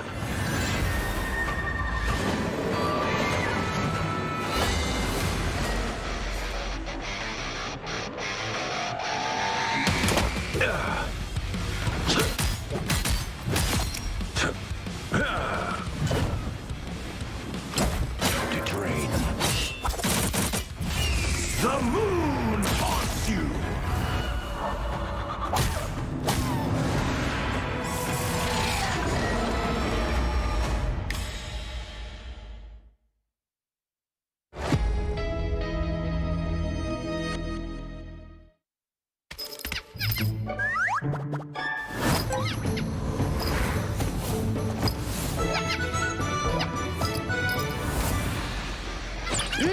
Time to go nuts. Ha! Check out this big acorn.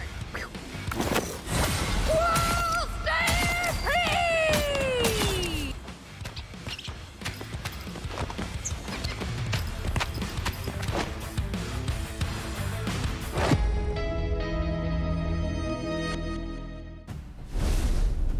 Welcome back, everybody, to the Marvel Rivals Championship. My name is Dogman, joined by Elv, and today we are now in the second map or match of today.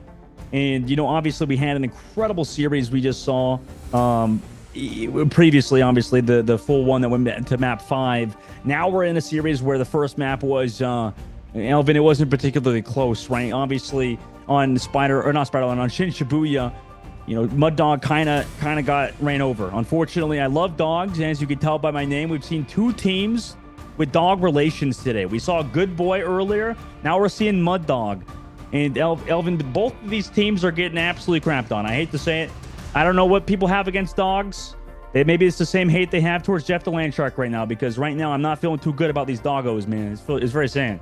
Yeah, I mean, if Mud Dog wants to make a comeback here, they definitely cannot be banning Jeff the Landshark instead, and maybe prioritizing the Hawkeye ban, taking that away from 50, because 50 was putting in so much work, hitting headshot after headshot, getting so many elims. I mean, we saw it at the second point there in the second half. They literally started off the map being able to pick off the Psylocke, which kind of resulted them snowballing and getting the 59% that they needed in the very first minute of the point. So they kind of have to walk through these pick and bans and kind of actually start prioritizing and start target banning some of these heroes. Yeah, Osturney's looking so good at the current moment. Obviously up 1 in the series, first to 3 maps. You know, we're in that top 8 now at the current moment, and Osturney's looking like a really good team, right? They're constantly putting pressure. We're in the lower brackets, by the way, of this series, of this matchup. So we'll see, you know, one of these teams potentially go home. And at the moment, if Mud Dog don't flip things around, you know, if they go for that, like you said, if they go for that Jeff the Landshark ban, although to be fair, like, I don't know if it impacted the game too much. 50 was popping off, like you said. But when you're getting diffed by a team that badly, I mean, I don't know if there's much you could really do. I don't know if heroes are the necessarily the problem. It could just be a map differential. But at the moment, it does seem like Osturney's on another level. They're looking to try to win this whole thing. 100%. I mean, we saw it in the first series where I believe it was Good Boy that ended up winning over Luxury Watch. And it was a complete domination. We were like, oh yeah, Good Boy's definitely going to win this series. Like, it wasn't even close. They won every single fight, both points, and on domination. And Luxury Watch was looking like the weaker team. But then if you tuned in to the rest of the matches, it was Luxury Watch that ended up making a comeback, and they ended up winning 3-2 against Good Boy. So if we know anything, if history repeats itself, we could see a potential comeback from Mud Dog. All right, fair. That's a good point, Elvin. That's a good point. I shouldn't count them out just yet. Anything can happen. Door is still open. But to be honest, if I was a coach of their team, maybe I'd be a little bit too negative at the current moment. You know, maybe they need that positivity that you're bringing down, because obviously if you get shut out on a map like that, you have to be like that, right? Like you mentioned, you can come back like we saw previously. We've seen teams, you know, against the wall just able to come back, especially running odd compositions. You know, earlier today we saw triple strategist composition. We're seeing a lot of difference, I think, in this region comparatively to others. So it's a lot of fun, I think, to see so many teams try things out that are unique and a bit new. You know, me and you talked about how Hulk at the moment seems extremely strong with the season bonus. You know, you talked about that with Heroic Hulk as well as Monster Hulk form having an unbelievable amount of HP on top of the shields that he has to work with. So, I mean, there is some, like, that you could tell the start to something good is there, right? With the triple Vanguard. I know you talked about how their range is limited, but I mean, there's something there with that composition, right? With the amount of health you have to work with. Definitely. I mean, it's kind of hard to go a triple Vanguard into a triple DPS, which is kind of what we saw. Mud Dog going for the triple Vanguard and not having, like, if you're going to go triple Vanguard, you have to play characters that are going to be in your face. But how are you going to be in their face when Ozturney was running a Psylocke that can literally just escape and just do damage with range when you had 50 on a Hawkeye that was literally across the map hitting some nasty shots? So it was very hard for Mud Dog to get a lot of value. So I think, me personally, the counter to triple tank would be to go triple DPS. So I'm very happy that Ozturney ended up picking that off. We're gonna go straight into the pick and ban. So Ozturney, once again, banning the Magneto. There has to be a player in Mud Dog that has a very nasty Magneto. Either that, or maybe they just want to get enough value. Maybe they want to pull a Punisher out for this match. But again, they're going to be saving the side locking as well. And finally, Mud Dog looking like they're not trolling anymore. They're still going to prioritize the Loki ban. I mean, makes sense. Everyone seems to want to ban Loki from Persification. I mean, we saw it yesterday where he was consistently flanking, kind of using Loki as a flank character, DPS character. They're also going to be saving the Mantis. So we might potentially see an Adam Warlock Star-Lord Mantis combination here coming in the side of Mud Dog. And finally, instead of banning Jeff the Landshark, they're going to take things a little bit more serious. They already lost the map. They cannot afford to lose another one. They're going to prioritize 50s Hawkeye, which is amazing. But this is going to leave hella up for the table for either team to play. Yeah, that's a great point, because I mean, I think in the Asian region specifically, we do see hella go through a lot more, like you said. I mean, it seems to be in other regions, you know, at least specifically North America, we like to ban out the hella first. That's like pretty much a first ban no matter what. Then maybe Psylocke, maybe hella, maybe Hawkeye, like you said. So leaving these two heroes in the game is just crazy to me, I think. It just seems to be that, like, the Loki ban is very targeted, like you said. I just don't know how good it really is. I mean, sure, you ban Loki, but what, Luna Snow's still in the game, Mantis are still in the game. These heroes that are incredibly strong are still available. Personally, I don't really like it. I think you should get rid of the Hella ban, but I do enjoy that this region likes to play the Hella a lot more, regardless of if their Hella player is getting absolutely rolled like Niang is at the current moment.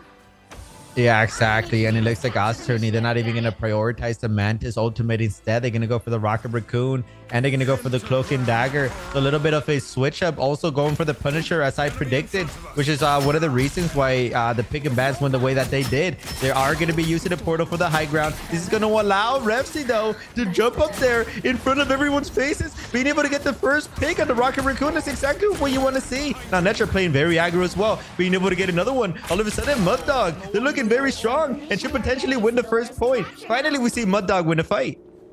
Yeah, Mud Dog, specifically Revsy as well, just gets up to the high ground, left click, right click combination. That's why it's so important to hold on to that right click and not just spam it at like a Doctor Strange shield. I mean, it's good to get damage off sometimes, but if you can just get that left click, right click on a support, on a strategist, that's huge. Also, Stagger coming through, interestingly enough. I don't know why Nev thought that was a good idea. Will be brought by the BRB, however, so maybe that's the reason why. He'll be back in the fight now, as Mud Dog could be caught with their pants down. Have to back out. Also use an early soul bond, so that cooldown removed. A lot of damage mitigation just through sharing an HP pool will be removed. Can't make their duelist incredibly tanky, but Faye's going to go down to the right side, going to lose that duel. And Yang as well into Nev, able to get one. So you were probably right here, where it seems like Mud Dog right now are on the comeback. They're able to get things done pretty easily, nearly 50% of the board. They're even going for a small little spawn camp.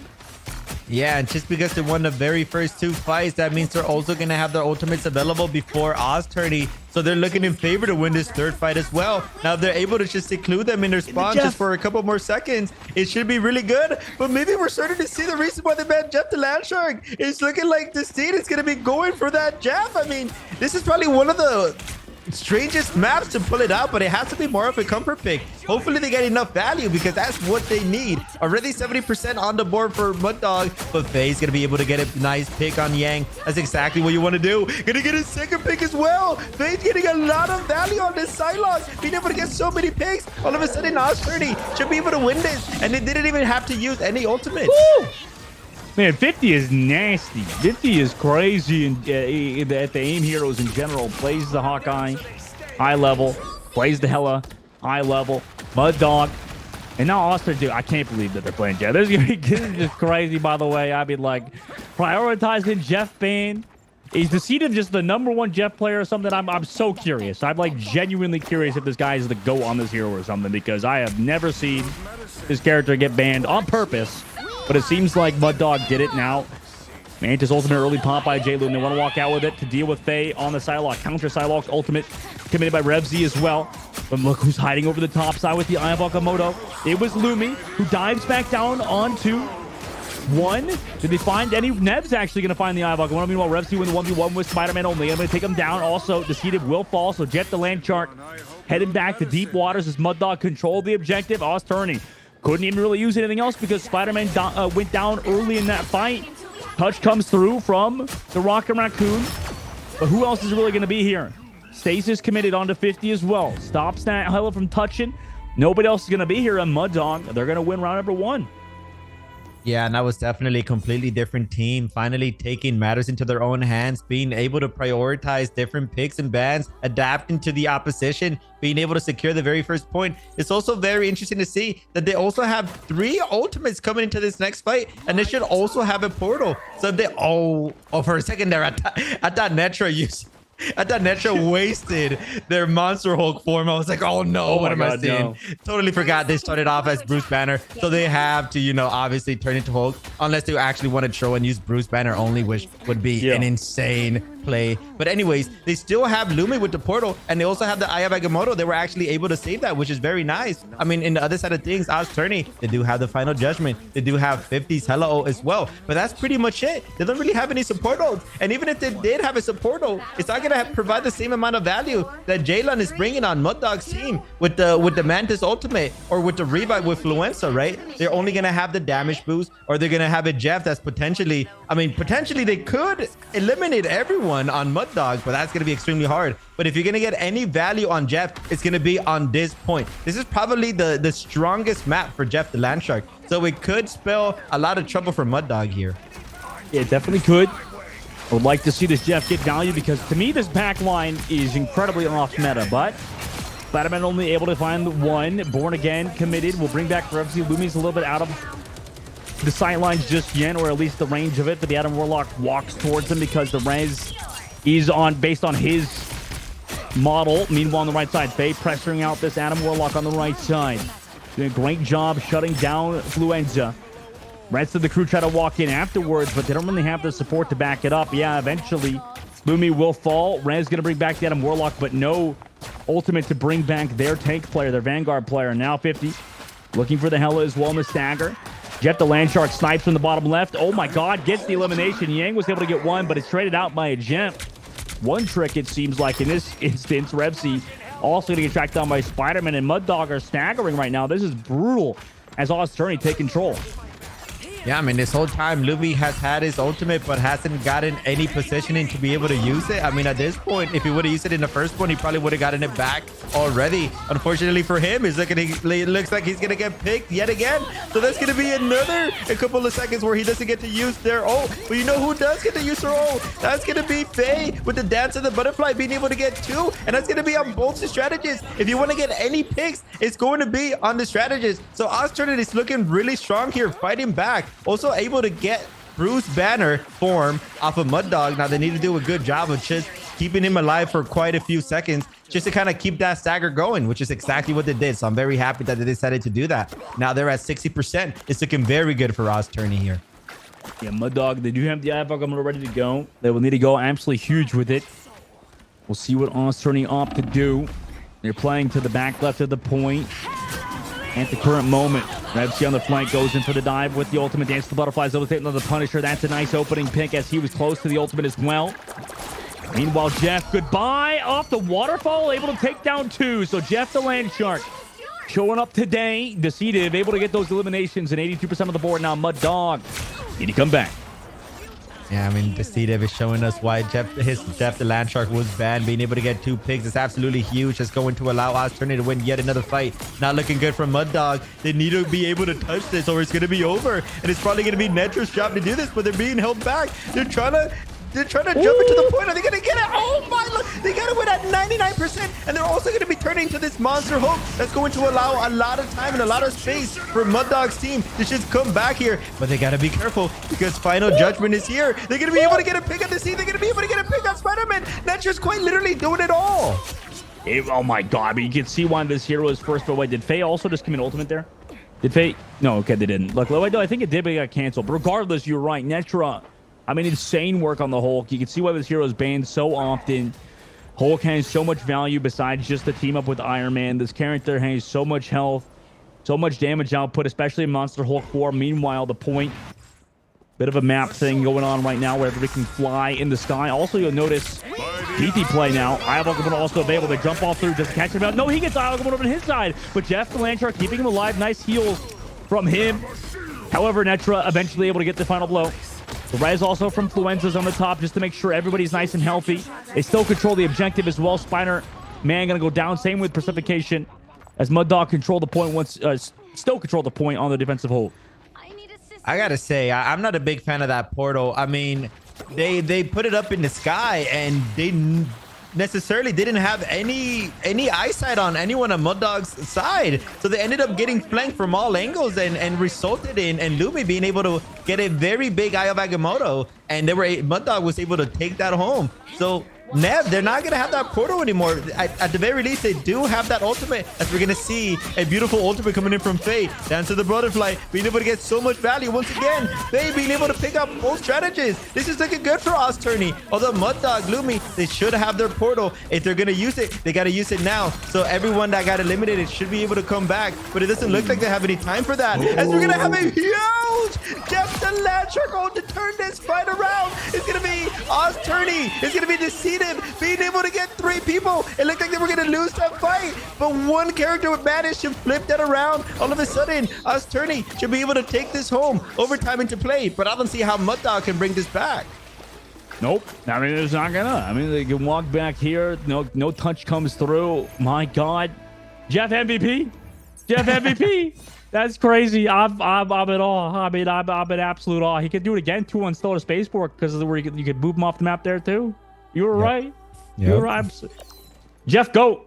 Play Jeff in all of your games. Lock Jeff, please. Thank you. Also, can we get a ban on Jeff, please? I mean, sorry, a nerf on Jeff, please. Just think about the game. True. It's too OP, clearly the best character in the game. Make it so you can't spit out your teammates. That way you can grief your team. I like that. Now that would be an interesting nerf there. You have to eliminate your whole team. That would be quite funny. But again, Deceited. We were starting to see why Jeff the Landshark got so much value. But I mean, this map, if you could hit another Jeff, the Abyss is right next to you. You can just whoop him off the map again. It's right there. So this is like the perfect series for Deceitive Jeff the Landshark. If there's any time to pull this out, it's right now. So it would have made more sense if Mud Dog would have banned Jeff the Landshark for this map and would have kept it for the last map. But I mean, who knows? We don't know the full story again as casters, right? But it does look like there's going to be a portal play and it's going to be a flank. Not a big fan of this. They kind of just gave up map control here. This is going to allow Nev to just go up in the sky. I don't think they have any idea that they're there. And he's going to use his Eye of Agamotto in conjunction with 50's beautiful. Oh, and 50's going to get so much value off of that. Being able to get 2 picks yet again. Now Lumi trying to do it all for their team. Being able to use another Eye of Agamotto. This is huge. Able to get 1, but the sustain from Jeff the Landshark is there, providing so much value. Although Nev did manage to get 1 as Faye gets another as well. So now this is going to be anyone's game right now. But Faye, it's not looking good for them. They are getting contested by so many people and they are going to get shut down. And that's going to be a res from Jaylon as well, having that power-up ability. Netra all over the map as well, being able to get so much value off this Hulk. And all of a sudden, it looked like Ozturney was going to be able to turn it around, but Mud Dog somehow, some way, able to claw themselves back. And Netra, the aggression doesn't stop. I mean, they have their ultimate ability as well. They could literally go 1v6 and then use their ultimate and provide so much space and value. But instead, they just got to wait for Ozturney to come in. And Spider-Man going to be able to use that final judgment, being able to get a pick on Fluenza, being able to get a pick on Lumi, doing so much work with this Punisher, being able to pick up 3 all alone there with the conjunction of Rocket Raccoon's ultimate as well, getting so much value. And Ozturney brings this back. Yeah, that was so clean from Ozturney. You know, one thing you can't say about Jeff the Landshark is you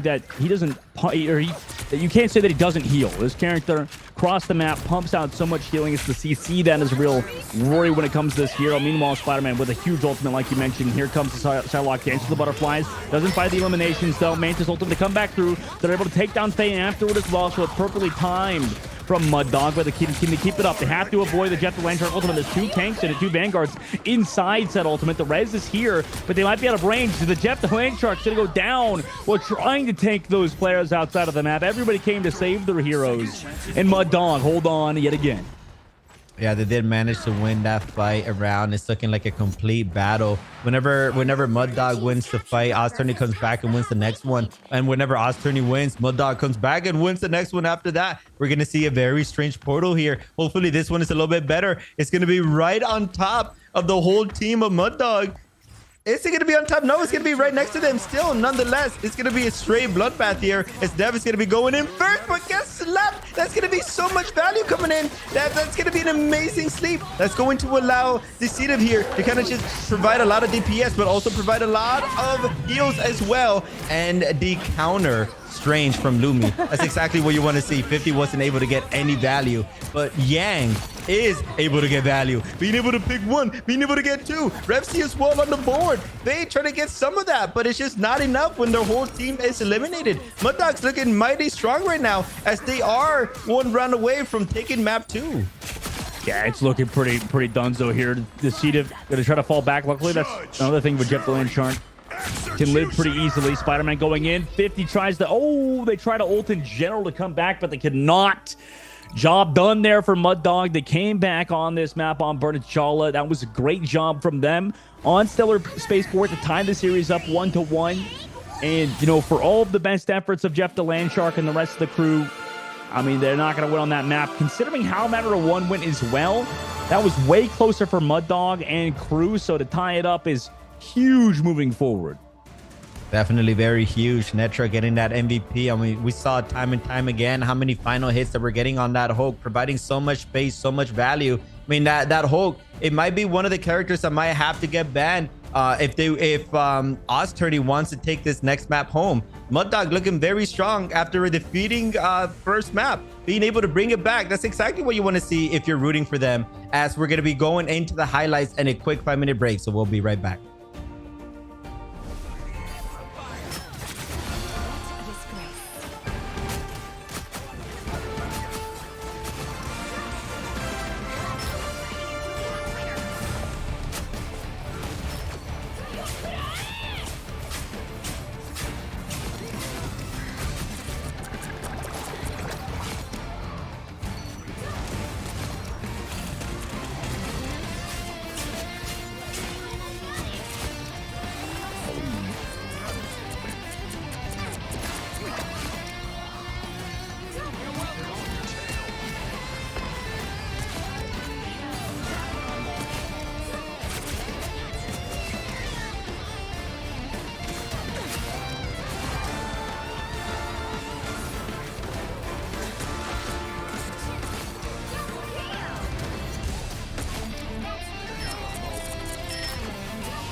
어둠이 떠날 때까지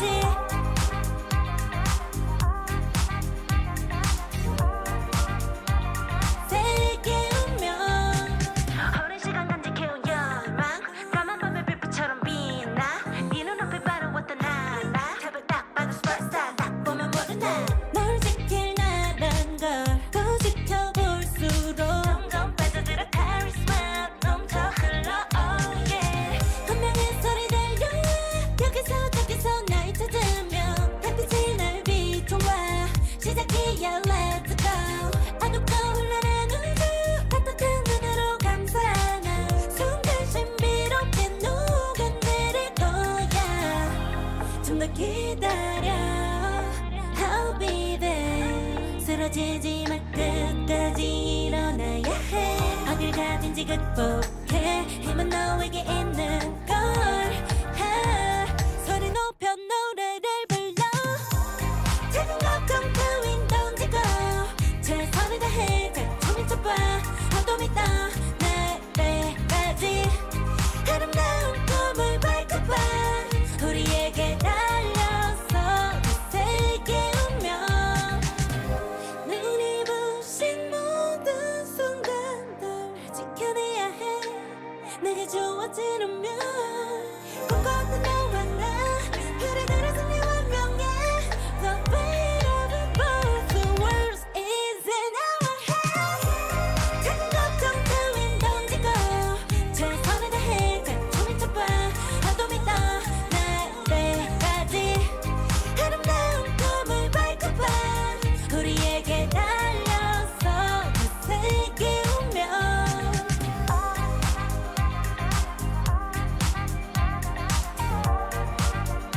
어둠이 떠날 때까지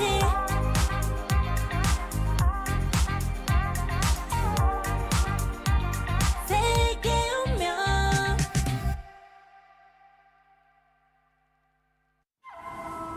I tear through the cloudless night, just like the moon.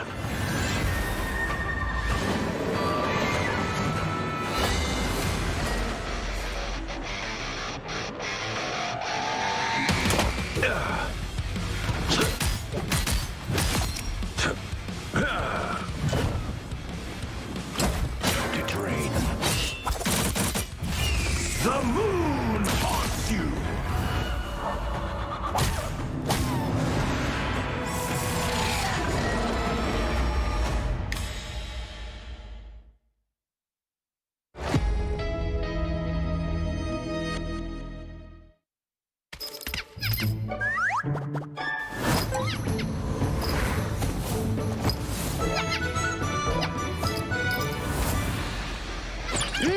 Time to go nuts.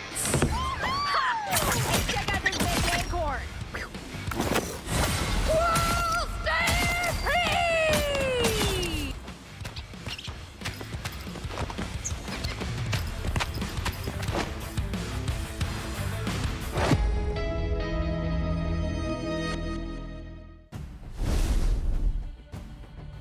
Welcome back, rivals. We have quite the match between Oztourney and Muddog, both being able to win one map each. Dogman, it's looking like Oztourney, strategist, personification, and deceitive. I mean, they might not be the most flexible players, as neither of them decided to play Mantis despite it being up, instead prioritizing the Rocket Raccoon and Jeff the Landshark. What are your thoughts about this? Yeah, I think it's, you talked about it, I think with the Rocket Raccoon player on their team, right? He seems like he's either playing Loki or Rocket Raccoon. Those are only two heroes that are really in the hero pool for that man at the current moment. Obviously, he hasn't really pulled out anything else, at least not yet so far in the tournament. So we'll see if Oztourney can come back on these next couple maps, because going down on that map specifically, when you just play Jeff the Landshark, and they made it look good, right? But they still, good in a loss is still a loss, right? You'd rather look ugly in a win than beautiful in a loss, right? That's generally the way that this team probably is looking at it, because for Oztourney, they played so well on map number 1 on Shin Shibuya. It was so one-sided. And then when you go to map number 2, when it's close like that, and you take an L, maybe you go back to the drawing boards and figure some things out. Exactly. I mean, I would imagine the pick and ban's phase is finally going to start looking a little bit different. I mean, on the side of Mud Dog, they're probably still going to prioritize the Loki ban on Persification because it's looking like they're just way too strong in that character, which means Persification is probably going to pull out the Rocket Raccoon, which is great news for Mud Dog if they're going to be running the Mantis composition again, right? I don't want to see Mud Dog keeping or saving the Mantis because it's looking like Ozturney doesn't even have a strategist player that can play it anyways. So instead, I would like to see a Hulk saved because they got so much value off that Hulk. It would make sense that Ozturney decides to ban it. So if they decide to save it, that could provide a lot of value. That's a great point. I would like to see that as well. I think that's a turnaround point for them if they can make that change like you said. We'll see if they opt to do it in this protect ban system as it comes through. In terms of other things as well, I mean, I always think that, okay, ban the Hela, ban the Hawkeye, but over here it's just like the opposite. Everybody's prioritizing the strategist, everybody's prioritizing bans on vanguards. It's definitely a different take on things from what I've seen. But what do you think, Elvin? Like, what do you think between either banning out vanguards or banning out strategists? Is it worth prioritizing those heroes over duelists? It's a tough one to say. I mean, when Hawkeye and Hela are up in a table, I mean, what's the point of even banning strategists if a Hawkeye is going to one-shot them anyways, right? But what's the point of banning Hawkeye if you don't even have if there's no one in the enemy team that is even going to provide enough value on a Hawkeye anyways? Fortunately for let's say for Ozturney, they do have 50 that can pull that out. But going into the pick and bans, I mean, it's looking the same. Unfortunately for Ozturney, they're still prioritizing the Magneto, still saving the Psylocke, exactly what they've done before. And they ban the Luna, which to me doesn't really make sense because if you're going to have Persification on the Rocket Raccoon again, and you're going to have Jeff the Landshark coming in from Deceitive, you might get value off the Luna, right? Maybe Persification can pull out the Luna instead of the Rocket Raccoon, which might provide a better team comp overall. And the other side of things, Mud Dog, again, saving the Mantis, right? I mean, it makes sense. They're getting a lot of value with it. But they're also going to be banning the Hawkeye because they don't want 50 to be running with that character. And from the side of Ozturney, I mean, like I mentioned earlier, I kind of wanted to see like a Hulk ban instead. But they're not gonna be doing that. They're gonna be sticking with the same composition. And look at that, Deceitive once again on Jeff the Landshark. Or they might actually switch. It's looking like they're keeping us casters in a doozy here as they're gonna be switching off characters.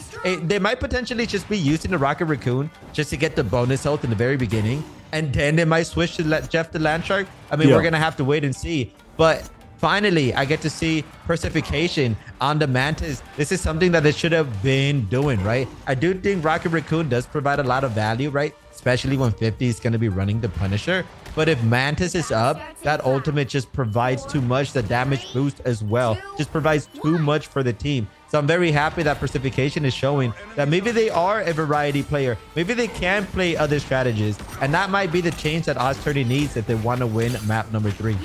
Right. And for Mud Dog's side, they're running that triple team up. Adam Warlock alongside the Mantis and alongside the Star-Lord.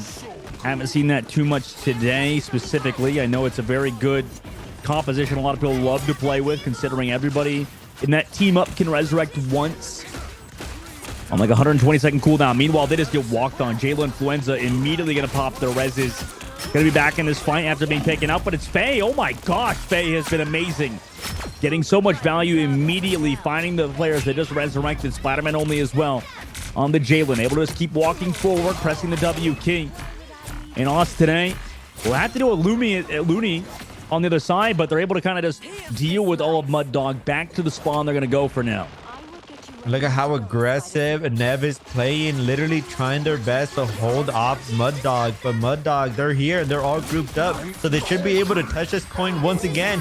And oh, the Hulk being able to transform back. That was definitely at a very clutch moment. Because if they would have stayed as Bruce Banner, it would have been looking very rough for them. That's going to allow Yang to go off a little bit up an off angle, being able to pick off one as Revsy gets Faye as well.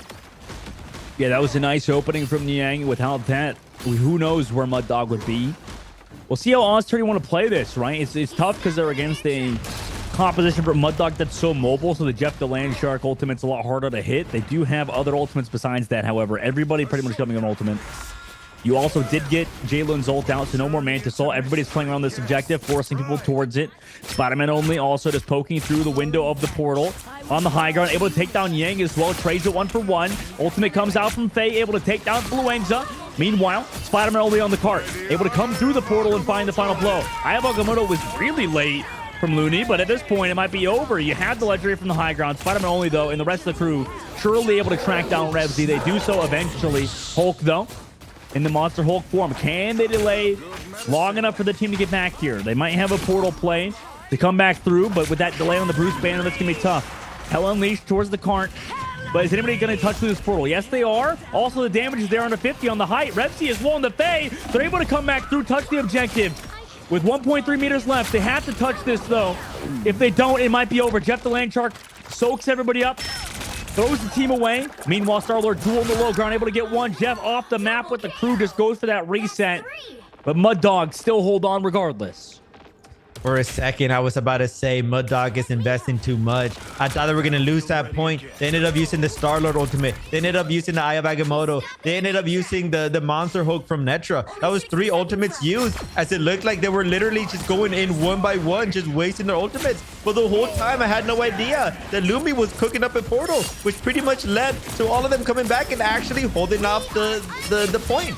But is it even going to matter? Because 50's Final Judgment is going to be used, but it's going to get quickly shut down by Yang. Yeah, Lumi is going to be playing super aggressive, and we're starting to see the value that Mantis ult provides. That's going to provide Lumi so much versatility here, being able to go into a 1v2 and then being able to get those picks. Although Faye, again, being able to get that Dance of the Butterfly, being able to get a pick, but at what cost? Your whole team, unfortunately, just got KO'd. Now you're stuck in the enemy spawn. You have to find yourself to come back. And I mean, if you're playing a Psylocke, you do want to be in the enemy spawn, right? You do want to be flanking. So it's not the worst positioning for that specific character, as Spider-Man only looking for the high ground. Not going to be able to contest this, though, as there's 2 players in the enemy team that are going to be there. And Nev, with a really good Eye of Agamotto, being able to shut down Jalen, and 50 as well, going to get a piece of that, as Yang is going to get shut down. But, I mean, you got to remember that Mud Dog is running that triple res composition. So although they're getting shut down, they should be able to come back time and time again. But Ozturney, they're doing a good job of prioritizing all these picks. This should be it. I mean, it's overtime. They don't have a portal play anymore. Mud Dog should regroup and just look for the second point now. Yeah, in the second phase at the current moment, if I'm Ozturney, to be honest with you, I'm going to need to see more work from Spider-Man only. I mean, this guy, I don't know if he actually plays Spider-Man only or something, but at the moment, nice pick, by the way, from Rev. Nev, I need to see a little bit more out of this man. I mean, on the other side, Yang finding those opening KOs has been crucial. In a triple duelist comp, you would think the Hela will get a little bit more work done than he is at the current moment, because it's not looking pretty right now for Ozturney. However, they can get it done still in the streets phase. It is advantageous for them. Meanwhile, oh my gosh, this Hulk doing so much damage on the backside. Lumi gets slept. Faye on the inside angle needs some help. Is going to go down to Lumi. I mean, everybody was there to peel. Meanwhile, Soulbind committed early. Into the sky goes Hela in the sky to deal with the Punisher, and they do so pretty easily, right? Those duelists are just far too squishy. Both Faye and 50 back to the spawn. Potential staggers now come through. Here's a Jeff the Landshark to grab out the Mantis. At least you can bring him back in the spawn, trap him in there.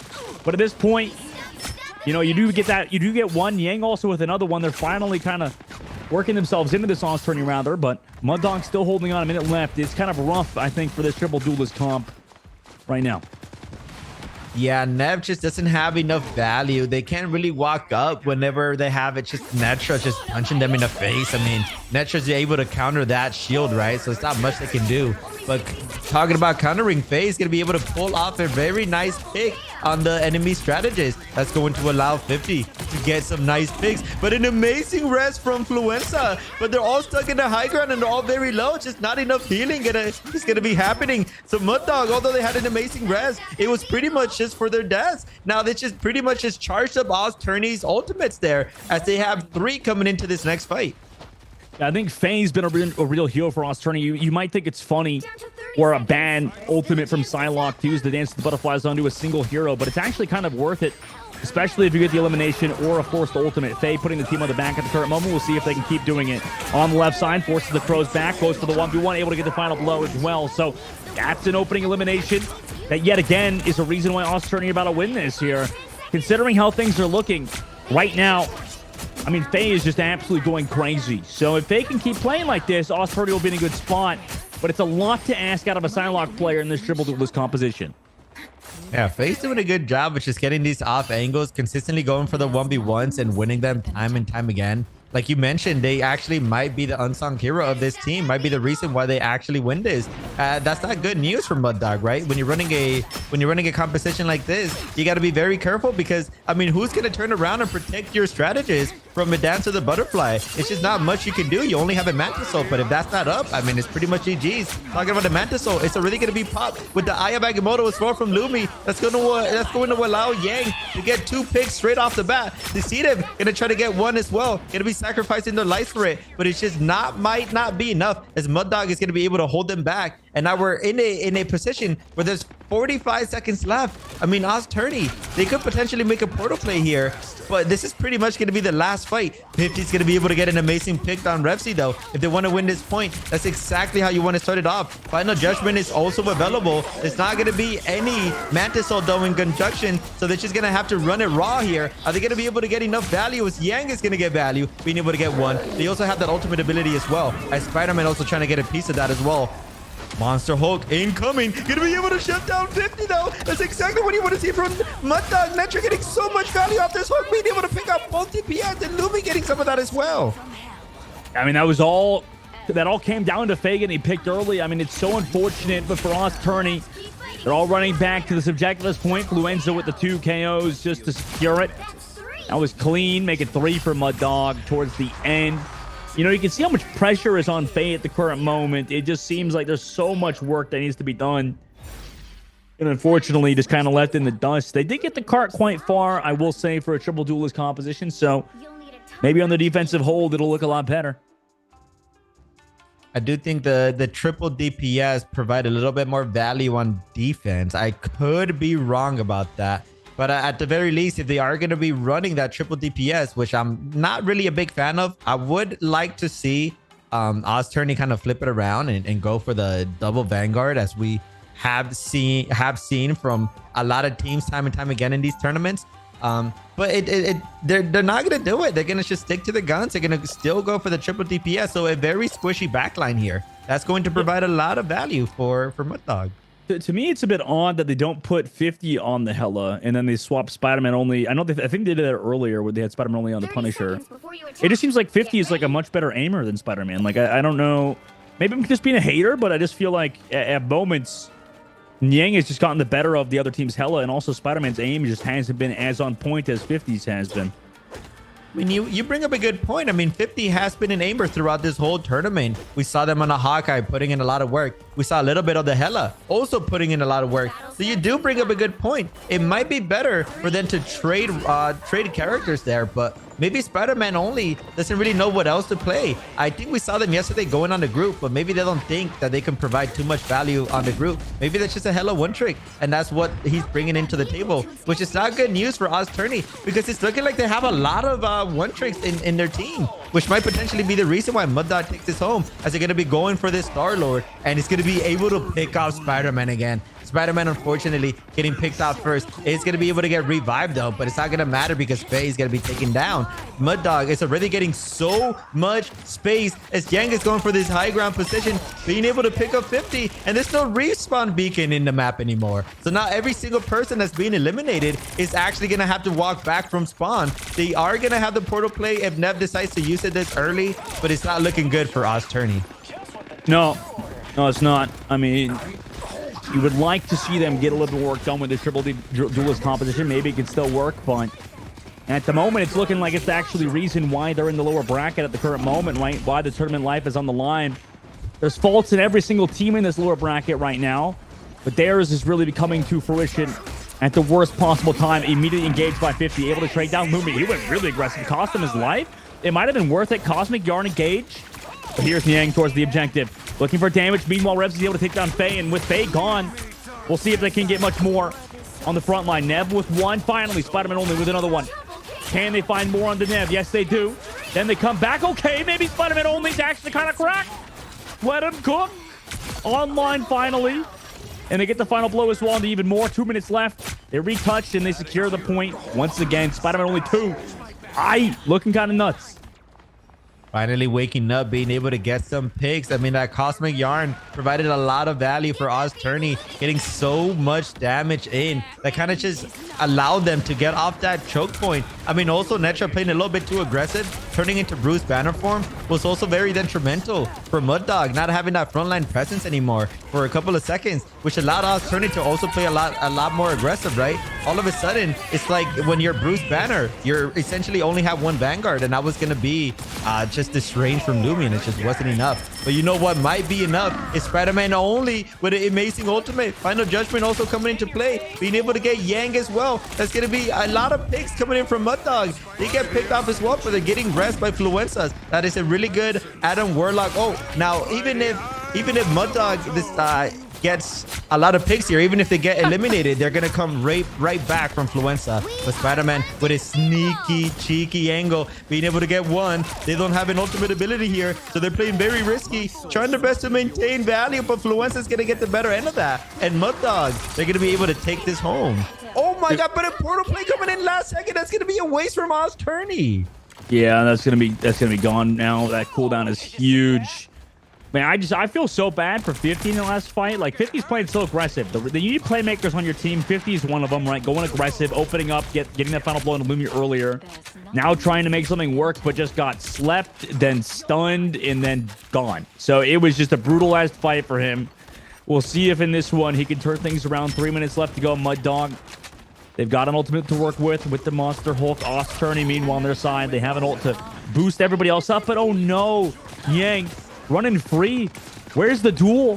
Where's Spider-Man only? We need you to take this duel with this Hela. He can't just run free. Faye's gonna be back in the fight, but it's a 1v1. This Hela's able to run rampant on the high grounds, on the rooftops of the map.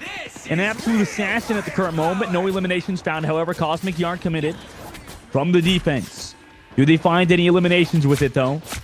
It doesn't look like it. Everybody's sort of low for Mud Dog. They're playing it slow right now. Lumi falls super low. Needs the healing, but oh no, the throughput isn't there. With the Adam Warlock in the Mantis, they just lose that frontline trade. And ain't able to get one though. Trades it back. Need to see that duel, that train happen for Spider-Man only, but he has to deal with Revsy on the top left. Looks for that duel, forces them off of the high ground for now. Also, the Hulk is here, so it is tough for Spider-Man only, considering Hulk pressures Hela quite well in the current meta. Payload controlled once again by the Hulk from Netra. High into the height. Goes Spider-Man only. Do they have an angle? Here comes a legendary on the low ground. It's going to get deleted. Oh no, with a team up. Nice shot from 50. Also with everybody else here on the low ground, the damage is able to come through. Res though from Fluenza will bring everybody back. Can they keep everybody healthy though? That's the question. You have everybody come back at 1 HP. Yang will be back in the fight. So will everybody else. So yes, they are here. No. Oh my gosh, Lumi able to take down 50. That's a huge opening pick. Also a Hulk into your backline, juggling everybody back here. Judge, Jury, Executioner. Is he going to take down this Hulk? Yes, it is, but Faye on the backside. Can you find the elimination on Revs? He will. Also 50 on the low ground. With the Judge, Jury, Executioner. Takes down Netra. They're still stabilizing as well. Lumi, last on the cart, needs the healing. No, goes down with the Eye of Okamoto coming up. That's brutal to deal with. 50 as well with another one. Yang trades it back. Revsy with another two, though. Coming at you at the moment is Mud Dog, like zombies with the reses, but they back up to regroup for now with a minute left. Only 60 seconds left. A bit of a sloppy fight for Oz Tourney there. I mean, they did get a lot of picks, but Mud Dog, they had an amazing rest from Fluenza that just kind of brought him back into the fight. But somehow, some way, Oz Tourney was able to hold them back. But it might not matter for this last fight, as Revsy's going to be able to get that first pick. And there's going to be no respawn beacon coming into play. This is going to allow Revsy to come into the backline here at 62% on their ultimate. And that Eye of Agamotto is going to be absolutely huge. Coming in from Lumi. That's exactly what you want to see. And that might potentially be the reason why they win this point. And it looks like they actually are, as Lumi's still aggressing, being able to pick off 50. Faye also being taken down. And now Mud Dog, they have all the control in the world. They need to push up here and just control this map. If they don't, it might spell trouble for them. And that's exactly what Lumi is going to be doing. He's going to be pushing up with the help of Yang, making sure to bring down that structure so they can get that high ground value. They got to be careful though, because the whole team of Oz Tourney is here. Despite Mud Dog, they're still kind of holding on to the point. Now finally pushing up. That turret not going to get any value from 50, deciding to use it just in the middle of everyone's eyes. Not the best play there. Not going to matter too much, though, because it's going to escape with their life. As we're going to see Jalen with an amazing match this hole. And that's going to say, everybody, come with me. Play aggressive. We're going to win off this hole. And that's exactly what they're going to be doing. Is they're going to get 3 picks, but Spider-Man only and Faye also get picks of themselves. But Fluence is going to be able to rest themselves, so that's not going to matter. An amazing pick from Yang, and that's going to be it. Mud Dog is going to be able to take this home, and they're going to win yet another map. Yeah, Mud Dog looks super good on the map. The triple duelist composition not really working out, and I love what Revsy did. Revsy swapped to the Psylocke off the Star-Lord. I think if that hero is playable, you just got to play it no matter what. I mean, it genuinely is one of the best heroes in the game. Lumi with the MVP had some nice support there, but towards the end, you saw how much Faye was doing. Spider-Man only actually did a lot of damage, by the way, to the front line, but it wasn't enough to get the W, unfortunately. The swap to the Psylocke was definitely huge, though, enabled the team to kind of close out there. It had to help with Eye of Agamotto. They had the ultimate advantage, but really, that's the tough part with triple duelist compositions, Alvin. It's just like you don't get any payload presence. You just have one person, one tank that can just control it, but without them, I mean, what do you really do? That convoy is just going to keep pushing. Yeah, and as we say that, we do have the highlights ready, so we should see some amazing plays followed by a 5-minute break. So get your snacks. We'll be right back.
Trapping all those fighting souls, but yet across the world I see you standing in my way. And remember the time, the place we used to fight, like the sun and moon. And I wonder if ever there was a time that we were friends. The night has fallen, shadows looming, and yes, that time has come for me to seek you out. We are set now for our last reunion. Break the chains, find your way, come find me.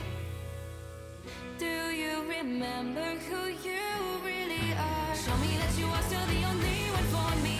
I'll be waiting for you.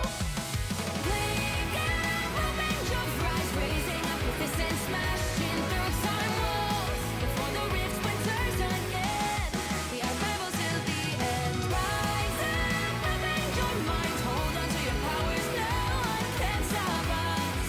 We are rivals till the end of time. We will flash, no matter where. We will fight, pushing across time and space. 'Cause you are my destiny to the end.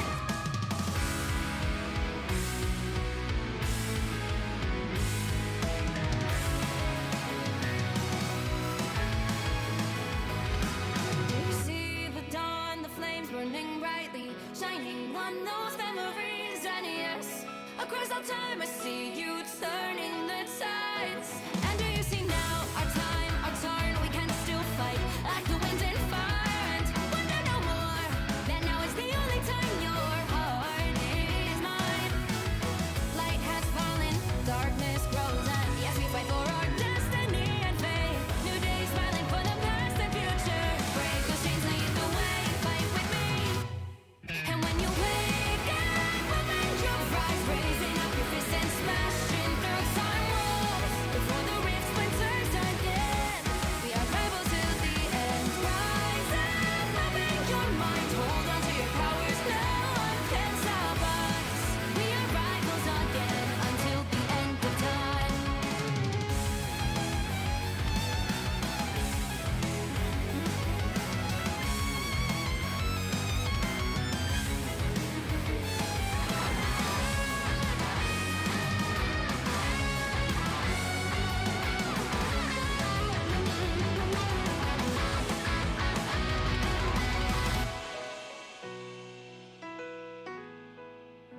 Show me that you are still the only one that matters for me.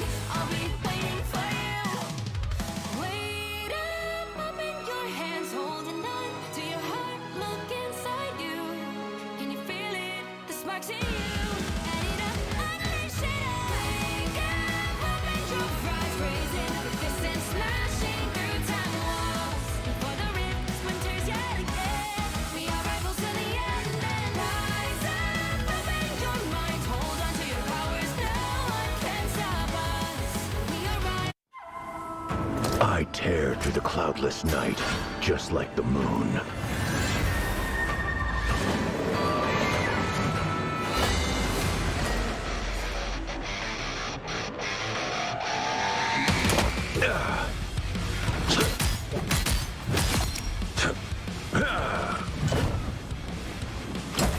To drain. The moon haunts you!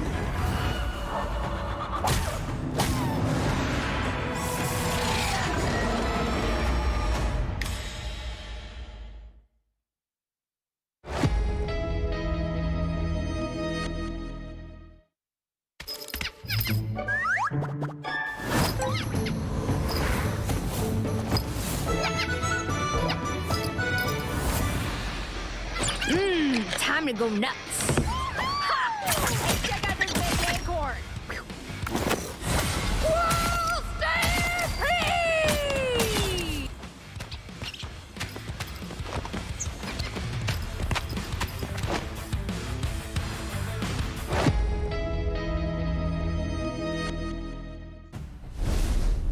Welcome back, everyone, to the Marvel Rivals Championship. My name is Dongman, joined by Elvin, and we just finished up a map on, it was, I believe, Spider Island, and it was a very close one. However, the triple duelist composition was put down, and now we're going to that map number 4. Currently, the team that I had a little less faith in than you have has been able to come back. So, I mean, you've been right about a lot today, Elvin. I don't know, man. This team looks like they're on another level, coming back against a composition that was suboptimal, to say the least. I mean, it's just looking like Mud Dog is a very variety team. They're able to pull off different characters, and in the side of Oztourney, it's looking like they kind of just have like one, maybe two characters that they can play well. But if they get banned, like what's left, right? And especially when they're getting countered by Mud Dog. So it's just looking like they don't really know what to play. Forcing now the triple DPS for the second time in a row, it's just not working out for them. They need to figure something out right now. Maybe try to figure out who in their team can flex that second Vanguard, because I think it can provide a lot of value for them. Yeah, they'll have to change some of their compositions up. I mean, who knows? I mean, in terms of like recruitment process for the tournament, you know, the fact that they're even this far in the tournament is very impressive, right? Every player so far in the tournament, the fact they've made it this far is a huge deal, considering how many players they've had to, you know, or how many teams they've had to play through. There's like 200 plus teams in this tournament. So, you know, there's a ton of players going through that you have to play against and beat to make it this far. So to be in this top 8, even if it's in the loser bracket, still a huge deal.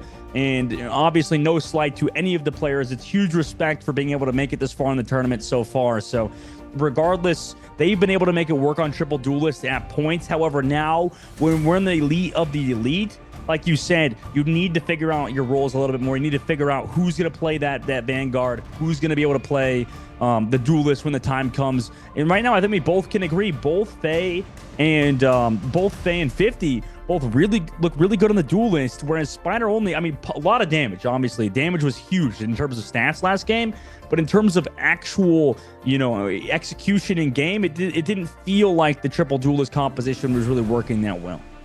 Yeah, they weren't getting a lot of final hits as you normally would see on a Hela player. And again, Spider-Man, I saw them on the Vanguard yesterday. So I'm kind of interested to see that they're pulling off the DPS role, which is why I'm saying maybe they're just not too comfortable with many characters. And that's what my whole point is. They kind of have to figure it out right now, because, I mean, they lose another map, they are going to be eliminated. But at the very least, they did make it pretty far. I mean, making the top 8, like you mentioned, is not easy at all. So at the very least, they're still making their mark. And I mean, we've seen a lot of comebacks happening today. We saw Mud Dog being completely dominated map 1, somehow bringing it back. So maybe we start to see Oztourney kind of do the same thing here. I don't want to see the Jeff the Landshark anymore. Maybe pulling out, maybe if they can somehow, I was gonna say maybe they can somehow pull out the Loki, but I mean, Mud Dog is just prioritizing that ban every time, so it's gonna be hard for them. But maybe instead of banning the Luna, leaving that open for yourself, so you can provide a little bit more value. So if Persification can use the Mantis, as we saw them play, they didn't have a hard time at all. I think they played it pretty well. So if Persification can pull out the Mantis, and maybe Disciple can pull out the Luna instead, that might provide just the ultimate value for them to be able to take this map. But again, Oztourney, to no surprise, going to be banning that Magneto again. We'll most likely see Mud Dog ban the Loki. And then we'll most likely see Oztourney we'll probably most likely see Mud Dog save the Mantis here again. And that's exactly what's happening. Yeah. I mean, you would like to see a little bit more variety in terms of the ban protect system so far. In terms of how these teams are using it, it's usually a lot of these top teams like to protect, ban, in different orders to mix things up. In this instance, we're seeing the Adam Warlock ban for Oztourney, so a bit of a difference. Maybe they don't want to deal with the res in this fight or in this game specifically, considering Fluenza and the crew were playing that Star-Lord, Mantis, Adam Warlock res, and Hawkeye banned in terms of Mud Dog, so now we don't get a C50 call on the Hawkeye. And I think that's the big difference maker. It really is, because, map number 1, we saw 50 pop off on the Hawkeye. It was absolutely insane. And now that Hawkeye is banned, I mean, there's so many questions for this team, like you said. It's so tough for them to figure something out, because once 50's off that Hawkeye, it seems like they're a bit lost.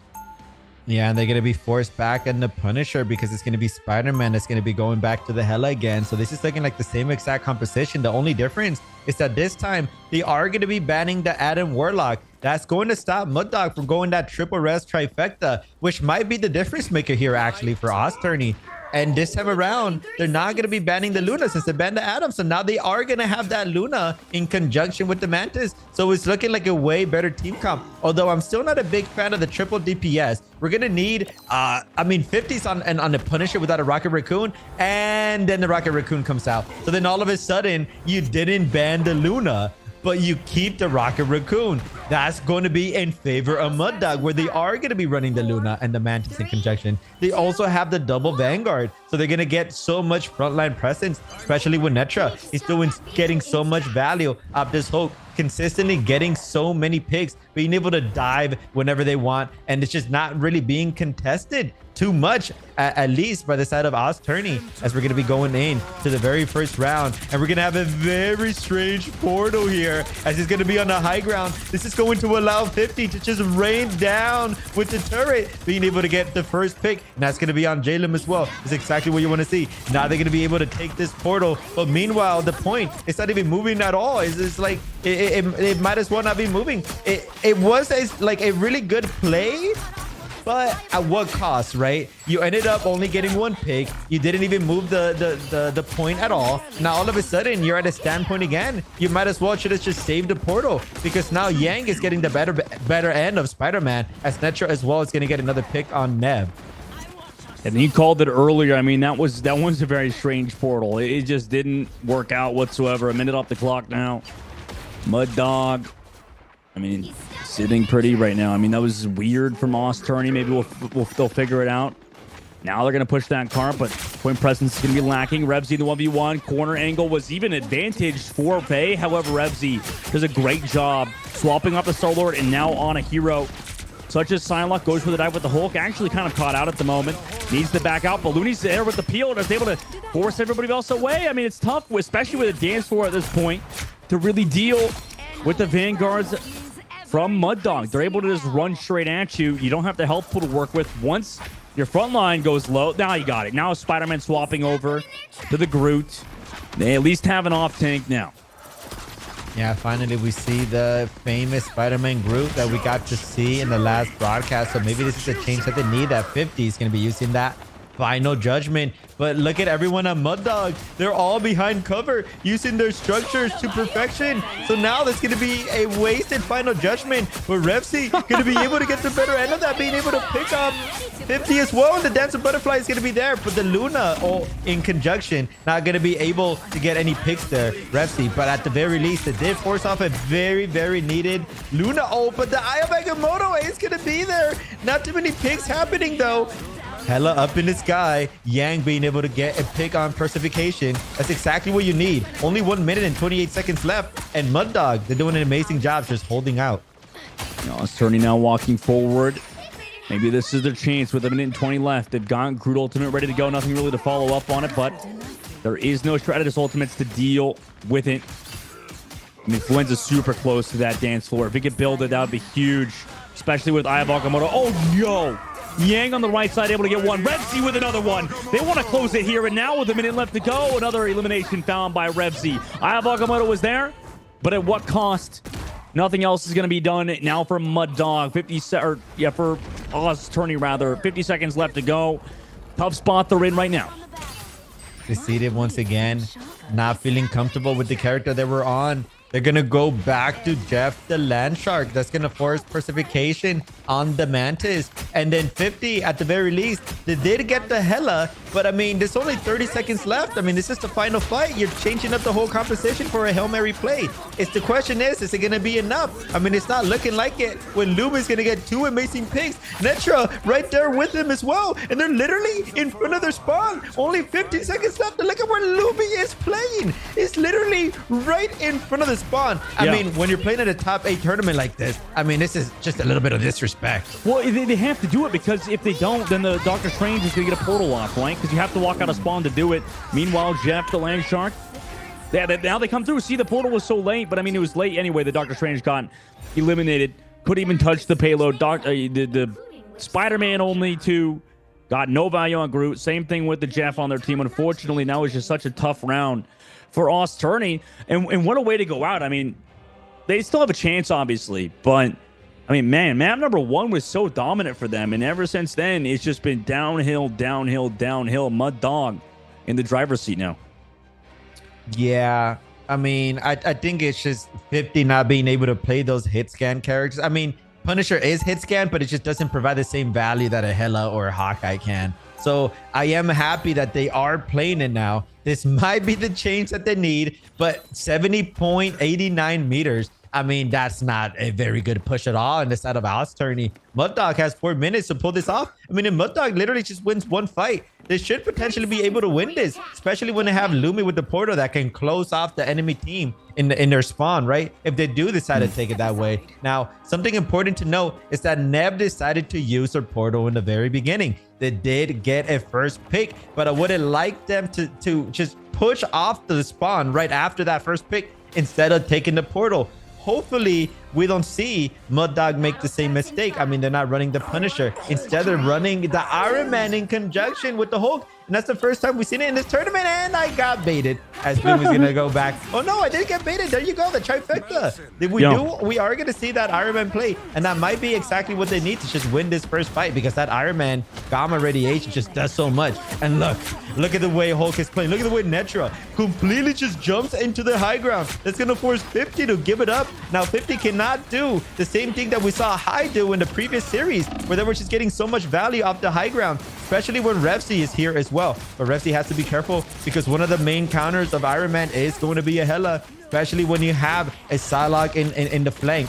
But it doesn't matter, because Revsy is playing these structures at a very high level. They got to be careful. 50's right there. They're going to be going for the fight, and they got to be careful with Faye. I mean, Revsy has so many angles to look out for. Got to be looking out for the flank. Got to be looking up to the top right, and then in front of him as well. But despite all of this is happening, Lumi's going in here. Already has that gamma radiation charged up, so they could potentially get a pick here. But it's going to be 50 that gets the first pick. Lumi does get the trade. It's not going to be enough, though, because Oz Tourney is going to be able to hold them off. I mean, you can see why 50 was really the player you should have on this hero the whole time. And it's interesting they mentioned how, you know, Hulk and Iron Man go through. Usually we don't see these heroes get through the whole protect ban system. So the fact that they're even in it right now is quite surprising, but with a minute 30 off the clock already, that's kind of big. Portal flank. Here comes Gamma from the top. No eliminations down. Sleep from Jaylun. Able to take down Faye, but it's traded out by 50. Here's the dance floor on the defense as well. They want to push forward. 50's just looking for eliminations after they go into their Hella ultimate. Jaylun out of the Mantis ultimate. Can they live from this? Dance floor as well on the back. Can Jaylun make it to their team to regroup? They need a hide. Oh no! Will be going down to 50. 50 again has a chance to take down the Iron Man in the sky. That would be massive if they do. And 50 man shuts them down. They could win potentially off of an insane play. However, 3 on the team is gone. Nobody else really here. They go with the ultimate. BRB will bring them back. They've got 4 on the car. Ozturney trying to win, but they're all super low, and they don't have their carry alive. Everybody else is here for Mud Dog. Meanwhile, Faye, if you fall, it's pretty much over. Faye goes down. So does Spider-Man only 2. And you can't help but think if you're Ozturney, if they just had 50 on the Hella earlier, this could have been a different game. However, 50 brings it back, takes down 1. Fluenza will fall. Revsy trying to end this here and now. A minute and 30 seconds left. Faye going aggressive, going to get beamed down. Traded 1 for 1. Everybody is so low on the backside. Iron Man trying to find some value, but can't find the eliminations. Meanwhile, on the low ground, Nev will find one of the Jaylun. That keeps them in it. Revsy trying to go for eliminations, but can't find the kill just yet. Deceited will go down, but he's traded by Spider-Man only. Spider-Man only shuts down Netra as well.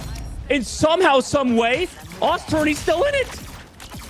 That was completely insane. I mean, that fight pretty much was like a whole minute, almost 2 minutes. Now, all of a sudden, Mud Dog's not looking very good. They only have 53 seconds to push this. And we got to give a huge shout out to Neb. Finally using their portal to perfection, being able to use a portal to come back, and that's pretty much what led them. But obviously, it was also because 50 got a couple of picks there. That's just kind of bought enough time for Nev to even make that play in the first place. Now 50 is in the map, looking for a pick on Iron Man. That's going to be huge if they can get it, and that's exactly what they're going to do. But Yank is going to be able to get a trade as well. 50 has to be careful because they're going for the Mantis. So does have the Hella up to the sky. Are they going to be able to get one? They got to wait for the Mantis to be over, and now with Luna, oh, that means he's just going to eliminate himself from the sky, and he's just going to go back down, trying to get as much value as possible. They has this dance to the butterfly. They have to wait for the Luna to be over. Then they're going to pop it. They're going to be able to get Yang. They're going to be able to get Jalen as well. And 50's going to get Revsy. All of a sudden,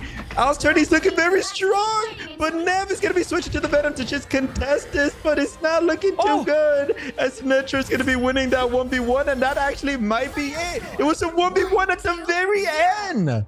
And it was going to be Netra that ends up winning that, ultimately being the reason why Mad Dog wins this match. I can't even say... Oh, the better team won, okay? The better team won for sure. Mud Dog got the job done. I mean, definitely the better team. But my God, the talent just felt like wasted on this side for Ozturney. I mean, they have so many talented players with Faye, with 50. I don't really understand why they trolled so hard. I'm going to be honest with you. Like, just have 50 on Hella, pop off like he was, and you have a chance. But in this instance, they're going to go out of the tourney, and we're not going to see them until the next one. So, great match regardless. We'll take a look at the highlights right now and then come back after a 10-minute break.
tightly, trapping all those fighting souls. But yet, across the world, I see you standing in my way.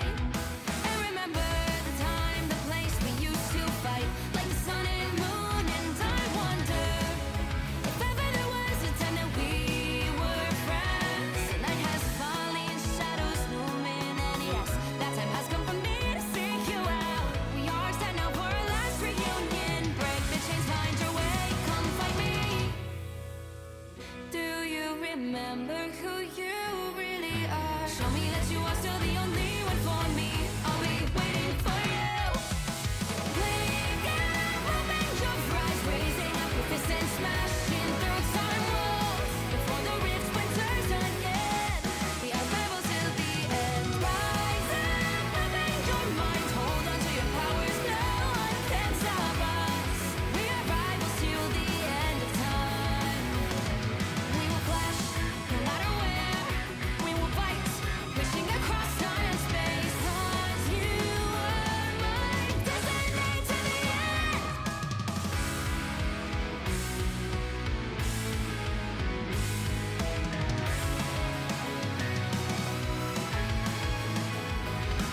You see the dawn, the flames burning brightly, shining on those memories. And yes, across all time I see you turning the tides.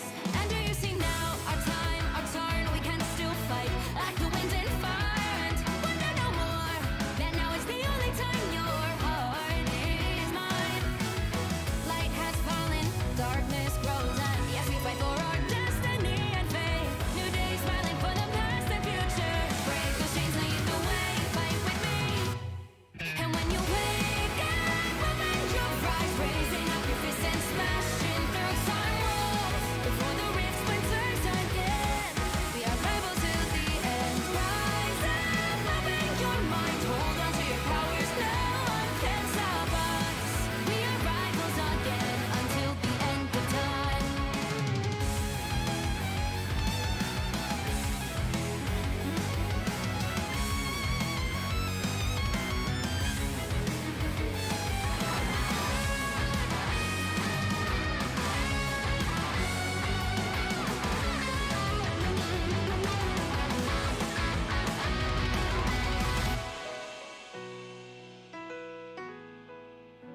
Show me that you are still the only one that matters for me. I'll be waiting for you. Wait up, open your hands, holding on to your heart. Look inside you. Can you feel it? The sparks in you. Add it up, unleash it all. Wake up, open your eyes, raising up your fists and smashing through time walls. Before the rift splinters yet again, we are rivals till the end. And rise up, open your mind, hold on to your powers. No one can stop us. We are rivals till the end of time.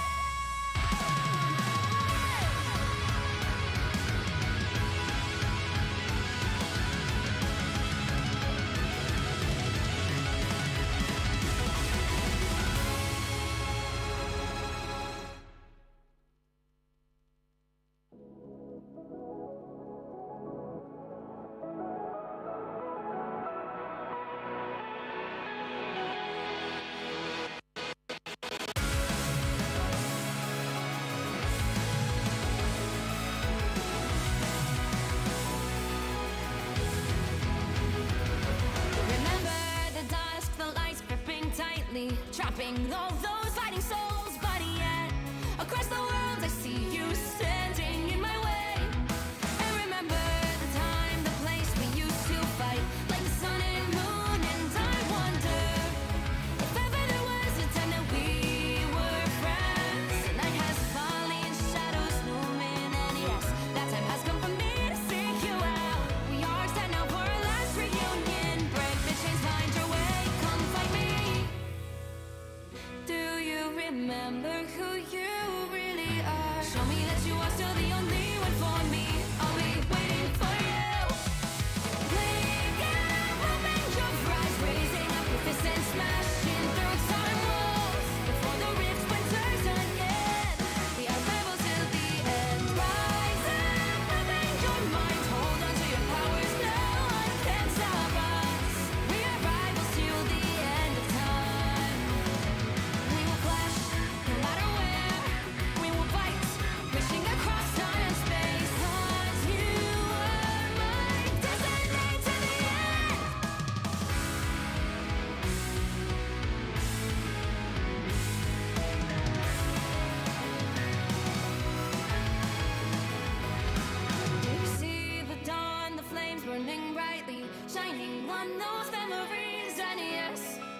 single time I see you turning the tides. And do you see now our time, our turn? We can still fight like the wind and fire and wonder no more. That now is the only time your heart is mine. Light has fallen, darkness grows, and yes, we fight for our destiny and fate. New days smiling for the past and future. Break those chains, lead the way, fight with me.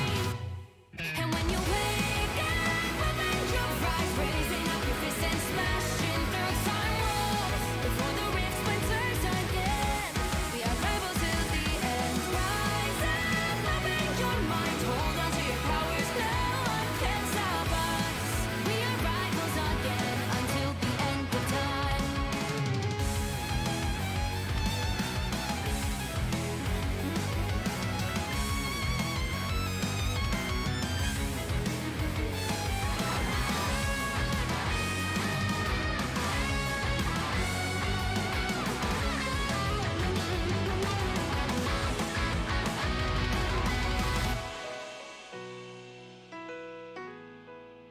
Show me that you are still the only one that matters for me. I'll be waiting for you. Wait up, open your hands, holding on to your heart. Look inside you. Can you feel it? The sparks in you. Add it up, unleash it all. Wake up, open your eyes, raising up your fists and smashing through time walls. Before the rift splinters yet again, we are rivals till the end. And rise up, open.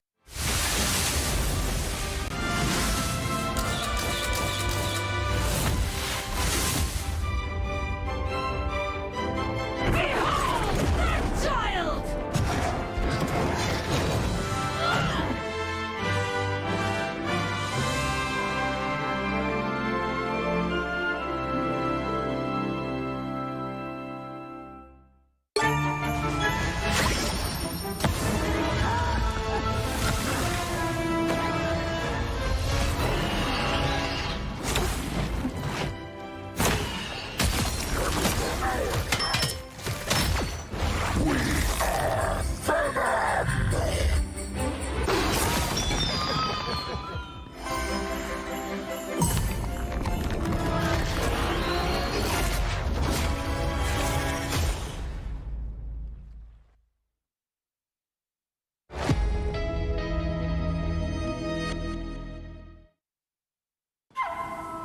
I tear through the cloudless night, just like the moon.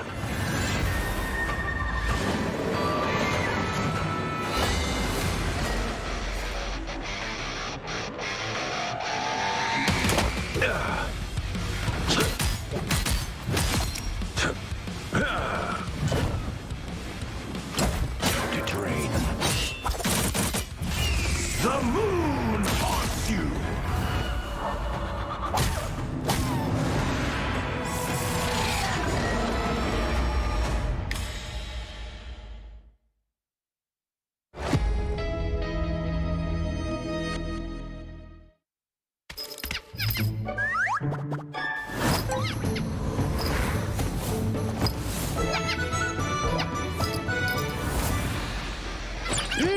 Time to go nuts. Ha! Check out this big acorn. World Stampede!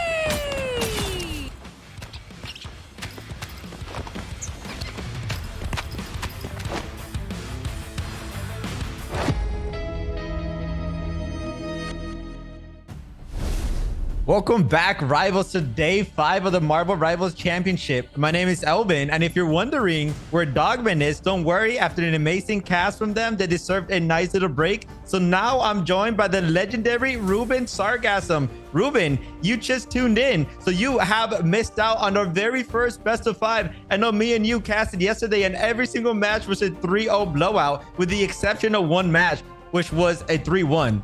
Basically kind of a blowout. But this time around, we're seeing a lot of the competition is actually going head to head, clash to clash. So it's amazing to see that a lot of these teams are actually pulling out so many different compositions to the point where they're taking it very far. Wow, legendary Ruben Sargasm. I'm so flattered, but also, yeah, it seems like the games today have been really, really close, which has been awesome to see because, yeah, like you said yesterday, there were a lot of 3-0 blowouts with the exception of one 3-1. But this match, we are returning with two familiar teams, BB1 and Kanga Esports, which is a game that I'm really excited to watch because both of these teams are one of those teams that won 3-0 yesterday. So I'm really excited to see how they stack up against each other because we have some very familiar faces on these teams, like Potato on that Winter Soldier potentially, which, by the way, immediately got banned. So great scouting from BB1. They knew that Potato on the Bucky is not a force to be reckoned with, and they immediately got rid of him. They do not want to see that Bucky from him at all whatsoever. And AJ, who was really popping off on the Duelist yesterday, playing a lot of Hela, doing a lot of work. While we also see for Team BB1, we see Neil, who yesterday we saw playing Venom a lot, doing really well on that, as well as November 24th, who was just doing crazy things on the Namor. And as we're looking at the bans here, we see that Kanga Esports responded with a Iron Man ban in response to the Hulk Protect, which is honestly very smart. And they also banned Groot and Bucky, which makes a lot of sense. I mean, you don't want to be put up against Kanga Esports whenever they're on their bread and butter composition, as well as a Psylocke and Iron Man ban with a Hela Protect, which is really interesting to see because we're going to be having a little bit of a Hela matchup on our hands here, as well as Hawkeye not being banned, but no one's picked Hawkeye quite yet.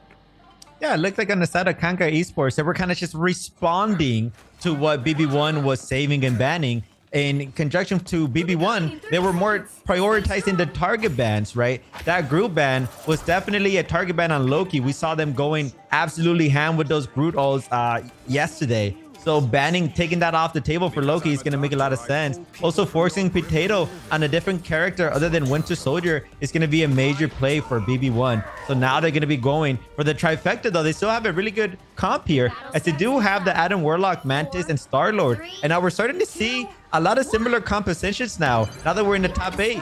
I know in a lot of previous broadcasts, the meta has been all over the place, but for this broadcast, we've seen a lot of Adam, Mantis, Star-Lord. We've seen a lot of Hulks coming in. Obviously, every time Hela's up, there's always a Hela player, right? Which usually comes down to who the better Hela player is. It's going to be interesting to see because both teams are very strong. And I mean, it can go either way, as we're going to be tuning in with BB1's Hela, trying their best to hit some shots. For the going down main, they're not taking high control as of yet. They're just walking it down, hitting some nasty shots, but it's not going to be enough yet. That soulbind is going to be huge on the side of Kanga Esports from Chronic, being able to keep his team alive. Yeah, BB1 is doing a lot of work from main, just pressuring them off their high ground from a distance, which is really nice.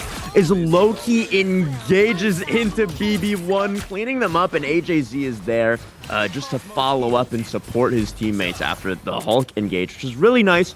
Honestly, a really clean, not a super eventful first fight from either team. Kind of slow, kind of just poking from a distance at each other, which is fair. I mean, BB1 is running a more poke-heavy composition with the Hela and the Namor, while Kanga Esports is resorting to having something slightly more brawly because they have the Star-Lord substituting for the Namor instead, because they are running that triple team-up on their team, as BB1 decides to go all the way to the left over to Coast to get an advantageous position over Kanga Esports, which is nice to see.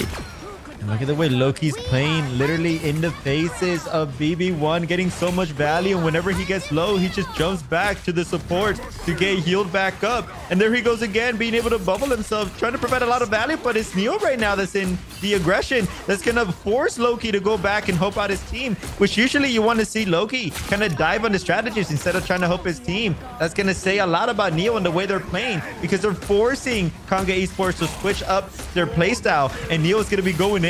They're about to get their ultimate as well. It's going to be an amazing Adam Warlock rest from Chronic, being able to revive 2 players here. Even though Neo got the elimination on Chronic should be able to rest back because they do have that passive. That's exactly what we're going to see as we have Loki going into that monster Hulk form, trying to get as much value as possible. But talking about value, look at Texas Ayo Agamotto being able to get 2. And just like that, it's looking very strong for Kanga Esports.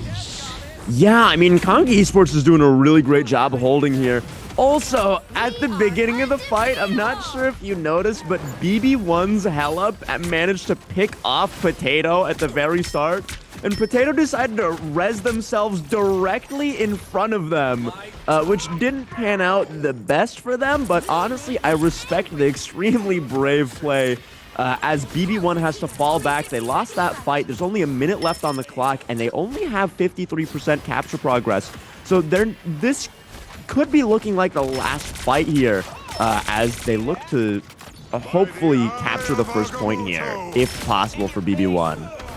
So here comes Aya Agamotto coming in from BB1. Are they going to get enough value? It's going to be Potato that actually gets the first elimination. Texi following it up. So it's not looking good. I know we mentioned this might be the last fight, but potentially BB1 might be coming in with a very strange portal here that might potentially be able to recontest. I mean, there's 28 seconds left. If you're going to use a portal, it's going to be now. But look at Neil in the back. They're just keeping him alive just for a bit longer. They saw that they were going to fall off the map, so you might as well get the elimination at that point. But there's 15 seconds left, and BB1 still has to wait for Neil. They barely just respawn now. There's just a lot of time being wasted. They're also not going to go for the portal play as well. But Loki and the other side of things, they're also on this Bruce Banner form, also getting the Hulk, and that's going to be exactly what they need at the same exact time. November 24, a player that we saw yesterday going absolutely ham with these hit scan heroes. Are they going to be able to get some value though, as the Hella is going to be able to get some value on Potato. Potato should be able to revive themselves unless their passive is down. No, they are able to get it, and immediately being able to shut down November. And if I am Agamotto, once again from Agamotto from Texi, going to be able to get two yet again. Texi getting so much value off this strange. I mean, Kanga Esports is getting so much done with this triple team up. Every single time BB1 gets a pick, they just revive themselves, and it's the most frustrating thing to play against for them because they keep getting these crucial picks that normally would be fight winning. Normally you get these picks, normally you get 2 to 3 people, and then you win the point, and it's not even a question about whether you're going to be able to capture the objective or not. But here, because of Kanga Esports' triple team up with Adam Warlock, Mantis, and Star-Lord, every single time they get KO'd, maybe not every single time, but at the frequency that BB1 has been getting these KOs, which isn't very often, every single time they're getting these normally valuable picks off, they just keep reviving themselves. And especially, there have been multiple times when BB1's Hella player manages to win the 1v1 against Potato on the Star-Lord, and then Potato just revives himself because what are you supposed to do about that? And then they lose the 1v1 because, well, this guy just has 2 lives. I mean, how do you win that? You can't. Yeah, you definitely can. It's absolutely crucial to go for that trifecta triple power play. And I mean, that makes sense. I mean, what can you really do about it besides matching it? But BB1, they're going to stick to their guns, so they're going to stick with the Luna. Normally, you would think Luna has a lot of value. I mean, why wouldn't you pick it if it's not banned? But it's looking like the Adam Warlock might be the better pick here, being able to revive yourself. But November 24th might not be a Star-Lord player, deciding to go on the Neymar instead, which honestly, a Neymar is a really good pick. But Texi going to be going in for a portal, and this is a very common spot. A lot of teams like to go for this high ground, but the only thing about this is if they don't make a quick play, this is going to be a full minute that's most likely going to be wasted. So they have to be very careful, and they have to play aggressive if they want to get enough value with this portal. And that's exactly what they're going to be doing, as we're going to have Loki going straight down to the point, taking a lot of damage though, but they are Hulk, so they're able to resustain themselves. Now, we also got to be careful here. Texi, look at him, just going for the high ground conjunction. And look at, oh my lord, that's exactly what you want to see. BB1 being able to get the first pick on AJ's. And that's going to be a character that cannot revive themselves. So this time around, BB1 is going to be successful with this first elimination, as the Hella getting a lot of value as well. And like we mentioned, if you're going to go for that high ground play with the portal, you have to play aggressive, because if not, you're going to lose a lot of time. And just like that, they lost a full minute.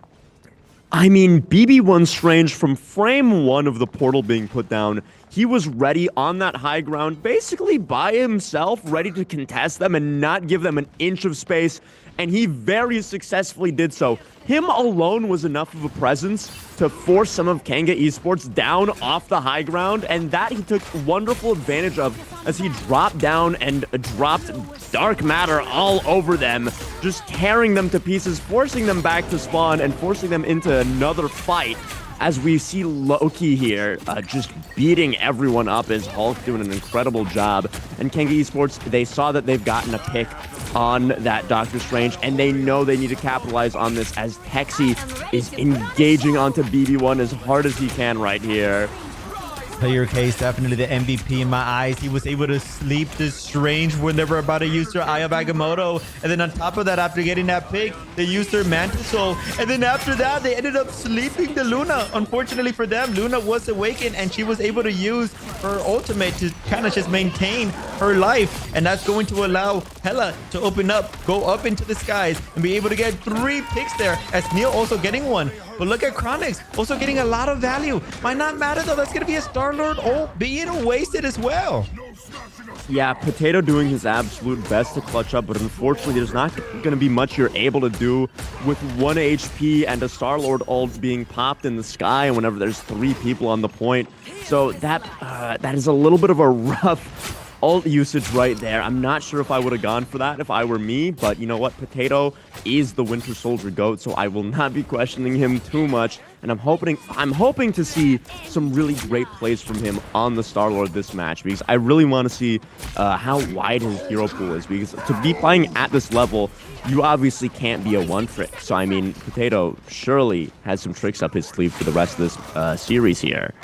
Yeah, definitely. But if they have any tricks, it has to be now. There's only 50 seconds left. Neo is trying to do a good job of just maintaining their life, going back to the high ground, contesting the enemy Hulk, and the Star-Lord is there as well. So that's a lot of time being wasted as it's just being a distraction. That's going to allow November to get this off angle, being able to get a pick on Potato. Hopefully Potato has that passive and maybe they can revive themselves, but it's not looking very likely. They're actually gonna have to walk back. And if Eye of Agamotto again not getting any value this time around, as it did get contested by the Texi wall there, and November 24 still getting a lot of value, being able to pick off Loki. Strange as well, getting some of that, being able to pick up Player K. There's only 13 seconds left. It's not looking very good for BB1 right now, as Kanga Esports is actually it's looking very good for BB1 actually, as Kanga Esports is not able to push up, and that actually might be it. I thought BB1 was going to lose this, but here comes the last minute portal play. Last second, are they going to be able to win off of that? Hela's going to be able to get 1 pick on Potato. Potato hopefully this time around can revive themselves. Neo's going to be able to get a double pick. And all of a sudden, although BB1 only got a little bit of percentage, 53% at that, they were still able to hold off Kanga Esports. Kanga Esports actually got 0% on that. Both teams getting full held on the first map of the series is wildly impressive. You very rarely, if ever, see that happen, especially in a tournament match of this level. And the fact that BB1 was able to full hold that while not having the triple self-res composition is extremely impressive, because one might be able to look at Kanga Esports there and say, oh, well, I mean, of course they were able to full hold there. They were just able to revive themselves every single time they got KO'd. But BB1 with an even more impressive hold, not even giving up 33%, not giving up the 53% that Kanga Esports managed to get. They did an incredible job. And with that amazing first map of the series, BB1 being up 1-0 in the series, we will be going into a short 5-minute break after some highlights, so see you then.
필요할 때 내가 널 지켜줄게 간절히 이루어지는 마법인 거야. 운명의 소리 들려 여기서 저기서 날 찾으면 달빛이 날 비춰와. 시작해야 let's go. 어둡고 흘러는 우주 따뜻한 눈으로 감싸는 순간 신비롭게 녹아내릴 거야. 좀 더 기다려 I'll be there. 쓰러지지 마 끝까지 일어나야 해. 어딜 가든지 극복해. 힘은 너에게 있는 걸. 소리 높여 노래를 불러. 작은 걱정 따윈 던지고 최선을 다해 작품을 쳐봐. 어둠이 떠 날때까지 아름다운 꿈을 밝혀봐. 우리에게 달려서 그 세계 운명.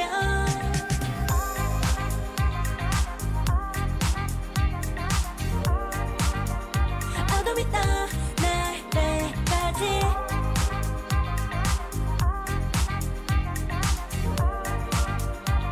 세계 운명. 오랜 시간 간직해온 열망 까만 밤의 빛처럼 빛나. 네 눈앞에 바로 어떤 나라. 제발 딱 봐도 superstar. 딱 보면 모르나. 널 지킬 나란 걸 더 지켜볼수록 점점 빠져들어 카리스마 넘쳐 흘러 oh yeah. 운명의 소리 들려 여기서 저기서 날 찾으면 달빛이 날 비춰와.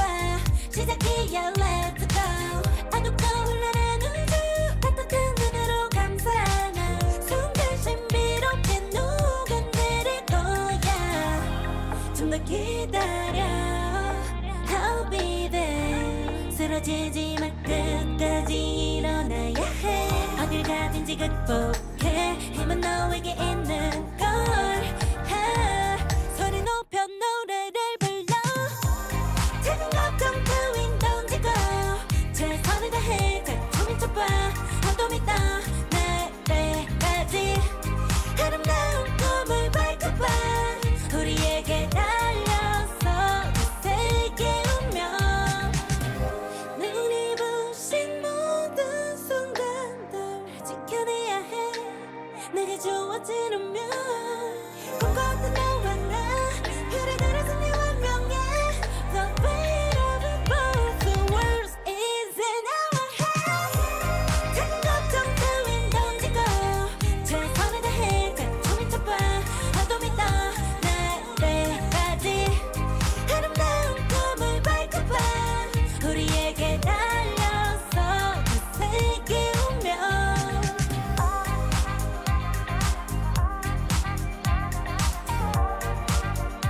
어둠이 떠 날때까지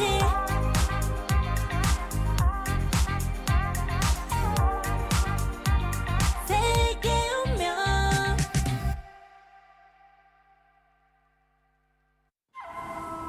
I tear through the cloudless night, just like the moon.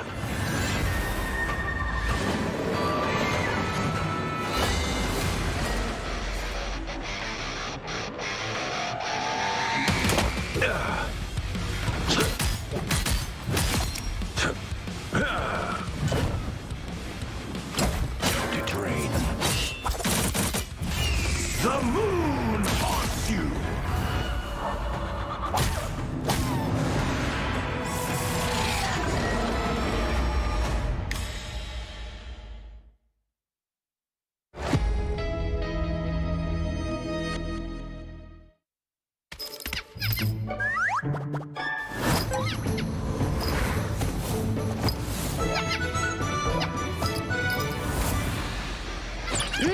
Time to go nuts. Ha! Check out this big acorn. Whoa, stay free!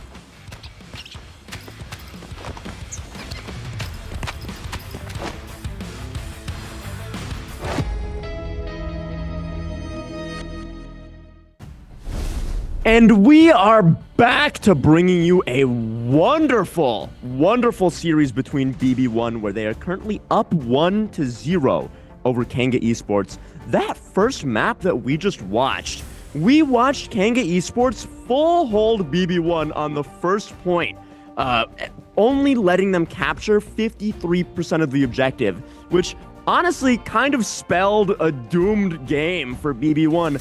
But they, in return, came back and full held Kanga Esports, not letting them get any percentage on the objective at all whatsoever, which is honestly a double full hold is extremely rare to see. And I'm really happy that we got to see one already because, I mean, that was a really close game considering that both teams were full holding and both teams were looking so good to start off. So now we go into the second map here, and we're going to be seeing how BB1 and Kanga Esports adapt to the circumstances, knowing how the last map went. Yeah, we're going to be going into Convergence this time around, and to no surprise, BB1 is going to prioritize to ban Potato's Winter Soldier. I mean, we saw exactly what he was doing in yesterday's matches, so target banning that player, that star player, it makes a lot of sense. Now they're going to be able to save the Strange, so maybe we'll see a similar composition where they're going to pull out the Strange Hulk combination, and that might spell a little bit of trouble for Kanga Esports. They need to prioritize one of these bans. If I'm dead, I'm banning the Hulk here since they saved the Hela, but I could be wrong. They might have something else up their sleeve. But I would like them to target ban Neil because they did get so much value off the Hulk. And there it is. They are actually going to be banning the Hulk. And I'm a big fan of that. Now, BB1, they had a lot of trouble dealing with the triple res. So I would love them to ban one of those characters, specifically the Atom. But they're not going to be doing that. Instead, they're going to be banning the Gru. And that's something that they did in the last map as well. I think they're just target banning Loki because they were providing so much value with the Gru yesterday as well. So once again, BB1 just target banning players, and Kanga Esports finally taking a page off of BB1's book and are also target banning star players from BB1. So now we're getting into the later stages of the tournament, Ruben, where both teams have studied each other to the point where they kind of just forget what the overall meta is, and they're just going to stick to just target banning. Yeah, I mean, seeing them ban the Winter Soldier once again, for those of you who haven't seen Potato in play, I mean, this guy might be one of the best Buckies we've seen in the tournament thus far. Every single time he would use his ult, he would get at least a million bajillion KOs every single time without fail. And also his pulls were nuts. He was always displacing tanks and squishies into his own team, just making sure that they get eviscerated as soon as they come into contact in the middle of his team. It was just absolutely ridiculous to watch. So I can very much understand BB1 watching that game go down and then think to themselves, okay, we cannot let this guy play his bread and butter because that is just gonna not bode well for us. As we watch BB1 on the defense here, it looks like BB1 Strange was looking for a cheeky floor portal to eat them up and send them off the map, maybe. But it didn't seem to go through, so that portal is going to be on that 3-minute cooldown as Kanga Esports starts engaging into this objective here. And to no surprise, we've seen teams do this time and time again where they go for this bridge play. I mean, essentially what you usually do with your portals, if you're on offense, you want to portal to this high ground. But why do you want to do that when there's potential of the enemy portal just countering you? Instead, you can just walk it down. And that's exactly what they're going to be able to do.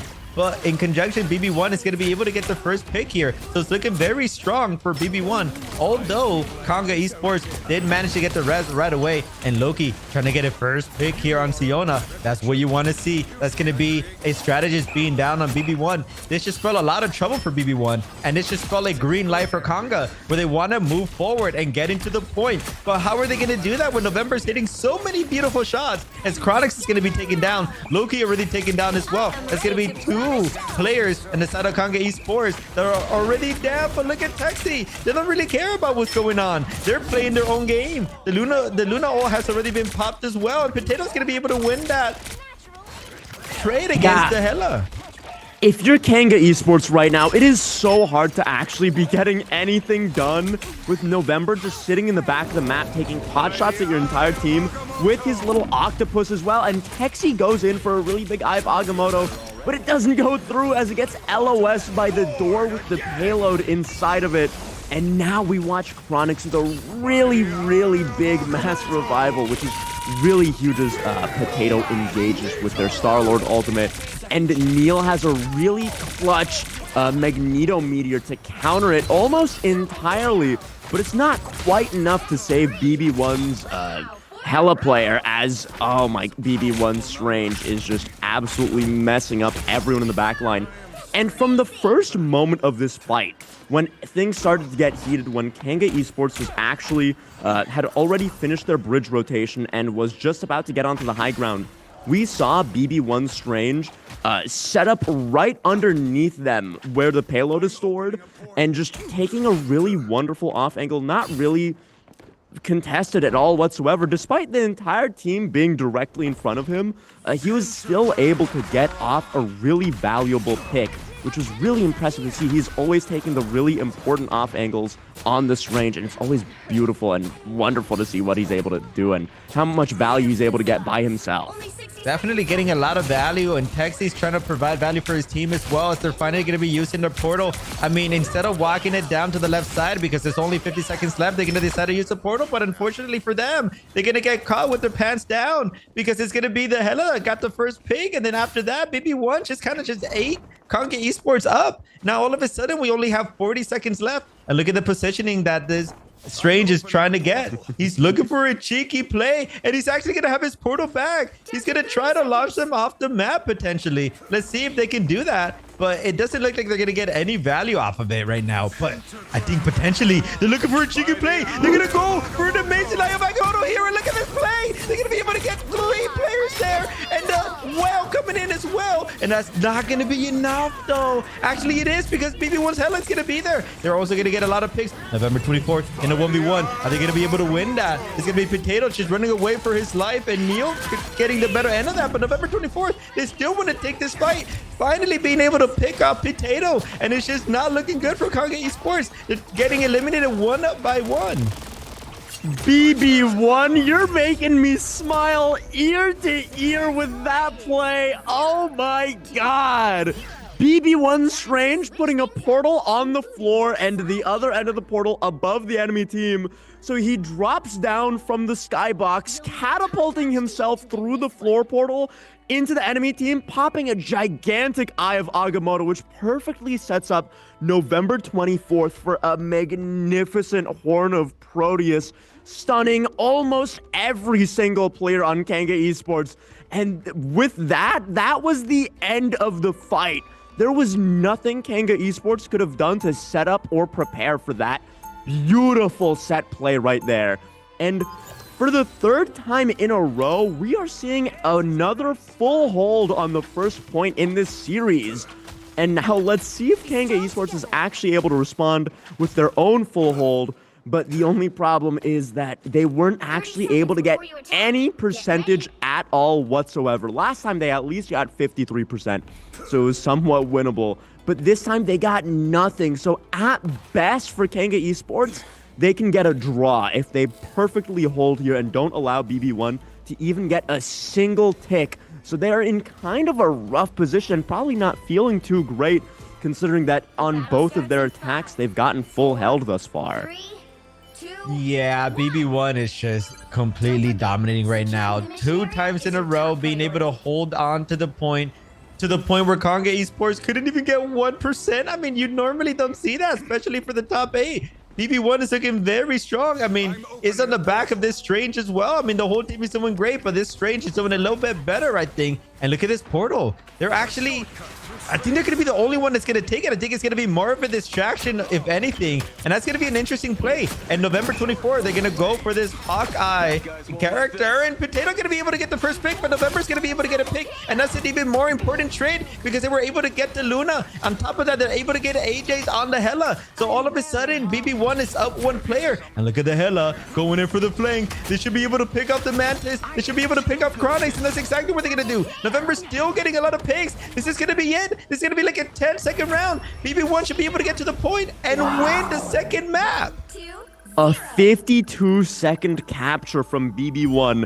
And BB1 Strange, no one took the portal. The only purpose of that Strange portal was to block LOS of Kanga Esports' defensive high ground position and not allow them to actually be able to look at the point, which is Oh, first of all, I've never seen anyone use Strange Portal that way, purely as a way to negate LOS.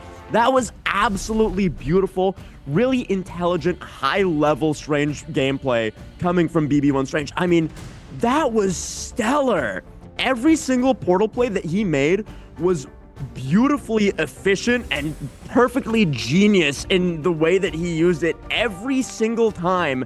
And even at this level of play, it is so rare to see such an adept level of Strange Portal usage. I am beyond impressed. Yeah, not only were they perfect with those portal placements, but they actually didn't even get KO'd once. They actually went undefeated there, not dying one time. That's quite impressive as well. But again, I mean, you could be the best Strange player in the world, but if you don't have a good team to back you up, does it really matter? We saw a lot of November 24 picks there at the very end, being able to go on the Hawkeye character. And again, it's very interesting to see that there's a lot of Hellas and Hawkeyes that are just not being banned, and teams are being punished for that, which will most likely, we will see that in the highlights as we'll be watching right now. And we're going to be going on a quick break right after.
Trapping all those fighting souls, but yet across the world I see you standing in my way.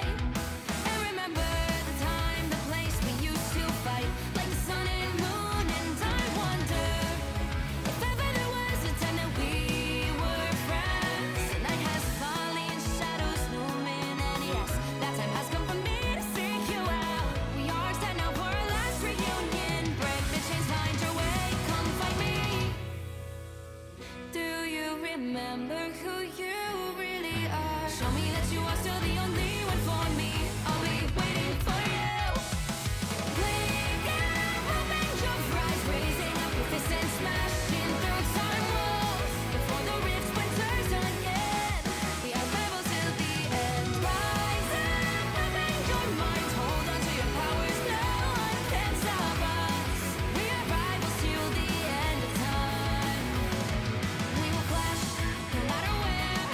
We will fight, reaching across time and space. 'Cause you are my destiny to the end.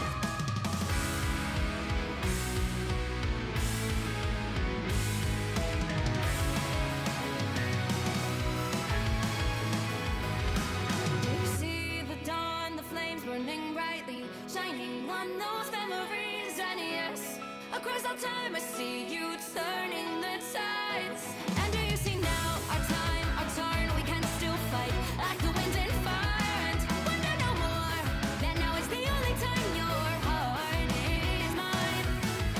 Light has fallen, darkness grows, and yes, we fight for our destiny and fate. New days smiling for the past and future. Break those chains, lead the way, fight with me. And when you wake up, open your eyes, raising up your fists and smashing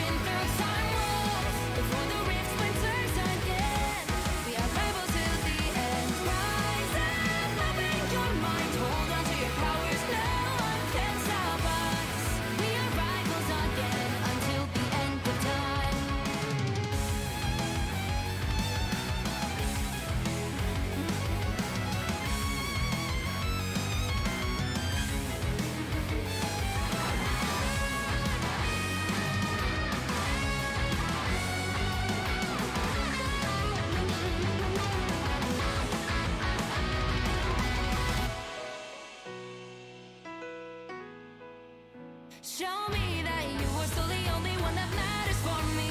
I'll be waiting for you. Wait up, open your hands, holding on to your heart. Look inside you. Can you feel it? The sparks in you. Add it up, unleash it. Wake up, open your eyes, raising up fists and smashing through time walls. Before the rift splinters yet again, we are rivals to the end. And rise up, open your mind, hold on to your powers. No one can stop us. We are rivals. I tear through the cloudless night, just like the moon.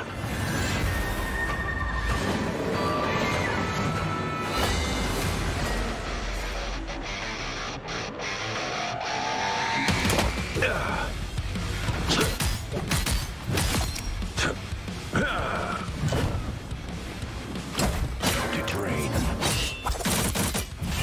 The moon haunts you!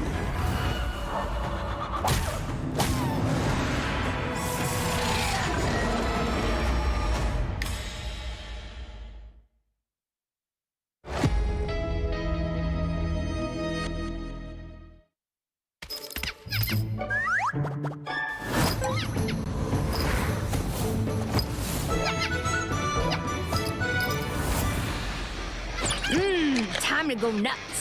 Ha! Hey, check out this big acorn. Whoa, stay free!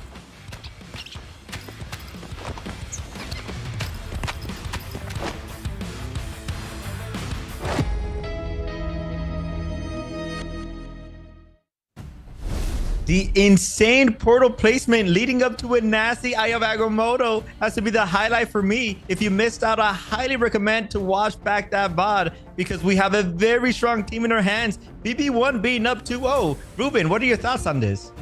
I mean, last map that we watched, it was just absolutely gorgeous, strange gameplay from BB1. I mean, every single portal that this guy used was just absolutely masterful, and every single Eye of Agamotto just did so much for his team. And every single time Kanga Esports tried taking any sort of rotation as a team, he was always there to keep them in check, and he would always get at least one KO by himself before the fight even began. I mean, personally, if I'm Kanga Esports, I'm looking at BB1 and thinking to myself, oh my god, this Strange might be the greatest player to have ever graced this earth. We cannot let him get away with this. We cannot let him get away with that Strange gameplay, because he is just getting away with far too much, resulting in BB1 being up 2-0 in the series in a best of 5. So, I mean, they're starting off with a Psylocke ban. I am wondering who on BB1 they're more scared of than watching their Strange play his signature hero again. It has to be November 24th because I remember when they were on the Psylocke, they were getting so many disgusting pics with the dance of the butterfly. So trying to shut down November 24th, but the problem for them is that November 24th can still pull out the Hawkeye. They can also still pull out the Neymar. So you can't really target ban a player that can just play a magnitude of different characters at a very high level. You're probably right, Ruben. They're probably better off just banning the Strange. But instead, because they didn't ban it in the very first round, that's going to allow BB1 to save the Strange. And again, I mean, they want to target Potato here. They're going to ban that Winter Soldier. Makes a lot of sense. They've been winning at a very convincing manner. So why ban something else, right? Now, Kanga Esports going to be able to save the Hela. But, I mean, that's around the second time they've done that. They just haven't gotten enough value with it. And a Luna ban on top of that as well. And BB1, the same exact bans we've seen all around. Going to be target banning Loki once again on the group, forcing Loki to go on a different character. And now for the first time in this tournament, I believe, we're finally going to see the Hulk, Iron Man, Strange combination. I mean, I would assume that both teams are gonna run this because it's just way too strong. And it looks like we are gonna have a Adam Warlock and Mantis coming around as well for Kanga Esports. And we know that they're very comfortable with these picks because that's exactly what they pulled out in the first map. And they pulled out a very strong hold in the very first round. But Unfortunately for them, BB1's hold was just a little bit stronger. But maybe for this map, they can get a little bit more value, right? They do have the Hela this time around. I mean, surely BB1 is not able to pull off 3 full holds in a row in the winner's semifinal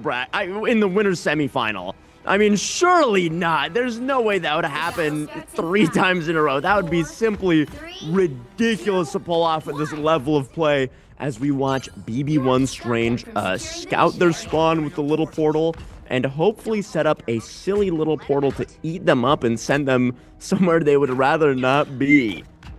Yeah, it looks like they are going to put it in the floor as well. I would love to see some eliminations in the very beginning. That should be enough to just counter the portal, though. As it looks like, no, it actually wasn't enough. Conga Esports is still going to be successful. They're still going to get to the high ground, but they're all going to drop because that portal that BB1 did, it kind of just secluded them there for a second. Now they're all going to be going for the top, except for Loki being secluded down to the ground. They got to be very careful. They are going to be using their bubble to maintain that survivability. And it's going to be AJ's once again showing us why they're really good with the Hela. But oh my God, BB1 Strange being able to get so many picks with that gamma radiation.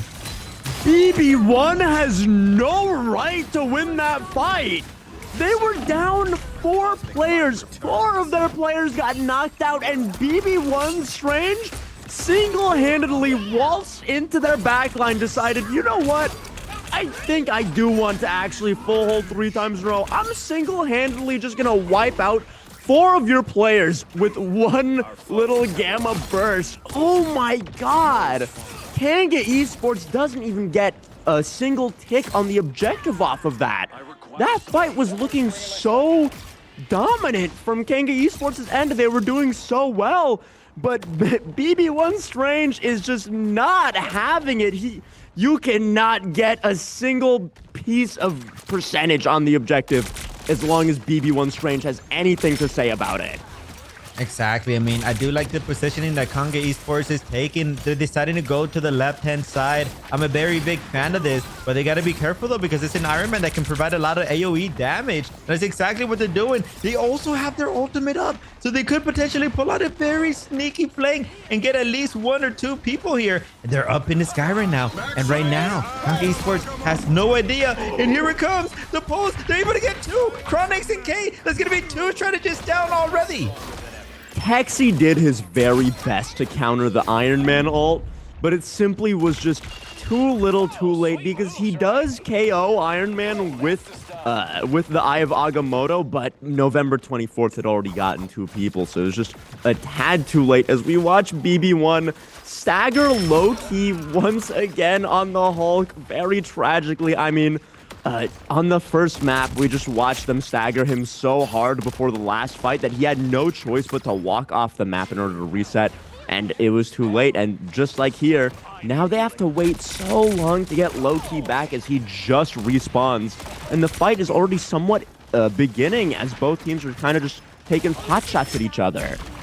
Yeah, Patinda doing a good job of trying to handle the Iron Man. Unfortunately for them, Iron Man has a lot of mobility, so they're able to just fly away. Here comes the Star-Lord ult. There's going to be a Mantis ult in conjunction trying to save their team. But the Eye of Agamotto coming in from the skies. Is it going to be enough? They're able to get so many people. They're able to get Player K off the map as well. That's exactly what you want to see, but they are going to be able to rest themselves. And we're starting to see the power that the power-up can provide with the Mantis Atom. But it doesn't matter when AJ is on the Hela. I mean, we've seen AJ go crazy on this character. And the fact that they finally get to play it is absolutely insane as they're getting so much value. But someone that's getting value is going to be Neil popping that monster hold, being able to just provide that space for their team. But look at Player K being able to get 1 pick of Star-Lord. That's exactly what you want to see for Conga Esports. Is that going to be enough? No, it might not, because BB1 Strange is going to be able to finally shut down AJ's.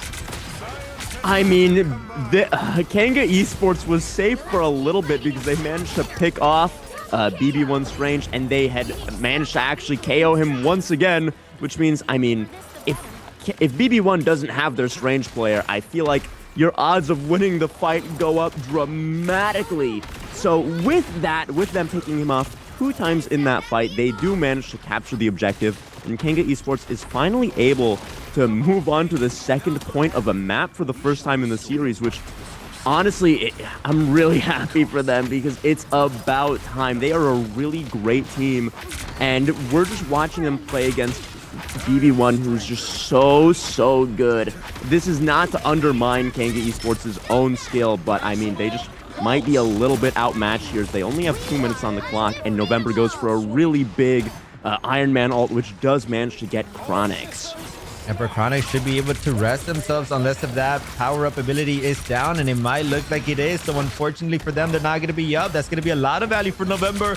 But look at the way Loki is playing. Being able to shut down the Iron Man. Are they going to be able to get the elimination? No, they're not, because the sustain is going to be there. That's an amazing sustain coming in from the side of BB1. And here comes Star-Lord. Are they going to be able to get value? They already picked off Loki. They're doing a good job. But the Soulbind is going to come into play for Kanga Esports to provide a lot of sustain for the team. Now, Potato is going to use their Star-Lord ult in response, and they're actually able to get Neo with that one as well. And they're able to get another one on the Star-Lord as well. So now all of a sudden, it's looking very strong for Kanga Esports as Potato is showing us that he can play it all on the Star-Lord.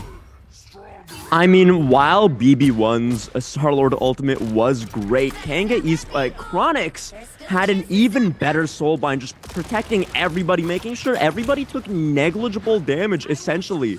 And then Potato responded by popping his own Star-Lord ultimate, which was huge, and BB1 really wasn't able to do anything about it in the moment. And Kanga Esports actually prevents BB1 from touching the objective by portaling off both of the entrances to the second point.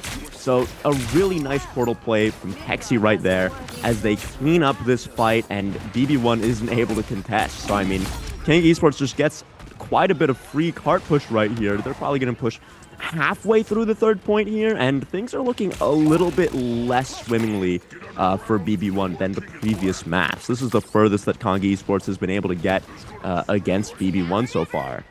Yeah, those are the type of plays that you want to see from your Strange coming in from Texi. I mean, that's definitely not going to be in the highlights, right? Because you're not necessarily getting any eliminations off of it. But the fact that you're able to seclude a whole team for 20 seconds, that's going to allow you to get the second point. And that's what you need, especially after getting such a rough fight in the very first point. But Potato, once again, picking up where they left off, being able to pick up November 24th. And the Iomaga model is going to be huge for Texi. Texi might be able to be one of the best Strange in the game as well, providing a lot of value for the team with that Aya Bagamoto, and AJ's going up to the skies. They're not afraid of playing up because they have that ultimate just in case if they feel like there's any threat.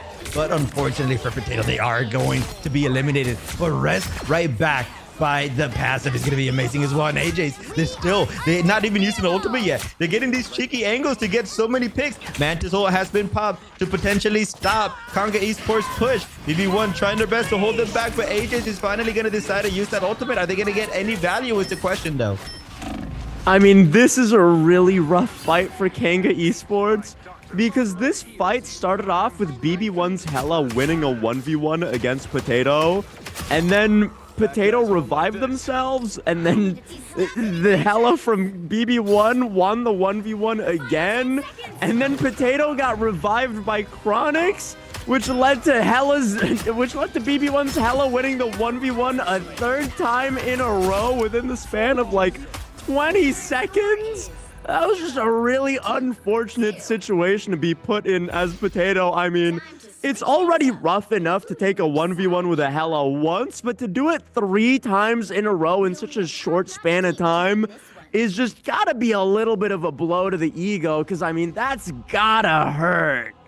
Oh yeah, being eliminated 3 times back to back to back definitely hurts. But I mean, they still did an amazing push, getting down almost to the third point. I mean, definitely is an improvement from the last 2 maps. So this might be Kanga Esports' time to make a comeback, and we would love to see that. Although BB1 Strange is looking very strong, the whole team's looking very strong, they still have a mighty push to do here. So they got to be very careful, because Kanga Esports can definitely make a comeback here. I mean, to no surprise, I would imagine that both teams are going to run very similar comms. Now, this time around, it might look like November 24th is going to stick with the Hawkeye, which is something that I want to see because they're just getting so much value with that Hawkeye. And we saw at the very end they're getting 2 picks. I mean, the fight was already decided, to be fair, but the fact that they're consistently hitting these shots is definitely a very good sign. So hopefully they can keep up this momentum. And look at Neo swishing to the Rocket Raccoon. They're not actually going to play this character. They're just using it so everybody can get that jump boost and also to get that bonus health if they choose to do so, which is definitely something that I love to see. Those are the little plays, again, that are not going to be in the highlights that are going to make just a little bit of a difference. Could be the reason why you survived that Hawkeye body shot. Could be the reason why you end up getting a trade, right? But Texi, unfortunately, they were trying to counterplay the portal play there. But, you know, BB1 is not going to decide to use a portal again. I mean, this is the second time where BB1 just decided to walk it down. At this point, you would imagine that Texi will learn. Yeah, I mean, BB1 is just able to walk up kind of for free. And BB1 Strange does a similar play that he did last map against the opposing defending team's high ground, where he just portals off the high ground so they can't use it at all whatsoever, which is honestly really huge because that is the favored high ground for the defending team to be standing on. And the fact that they cannot utilize it at all whatsoever for however long the portal lasts is really smart from him. But it doesn't seem like they're super decisively winning this fight. It's looking a little bit scrappy as BB1 plays kind of slow, waiting for their Strange to come back. Neil getting sedated.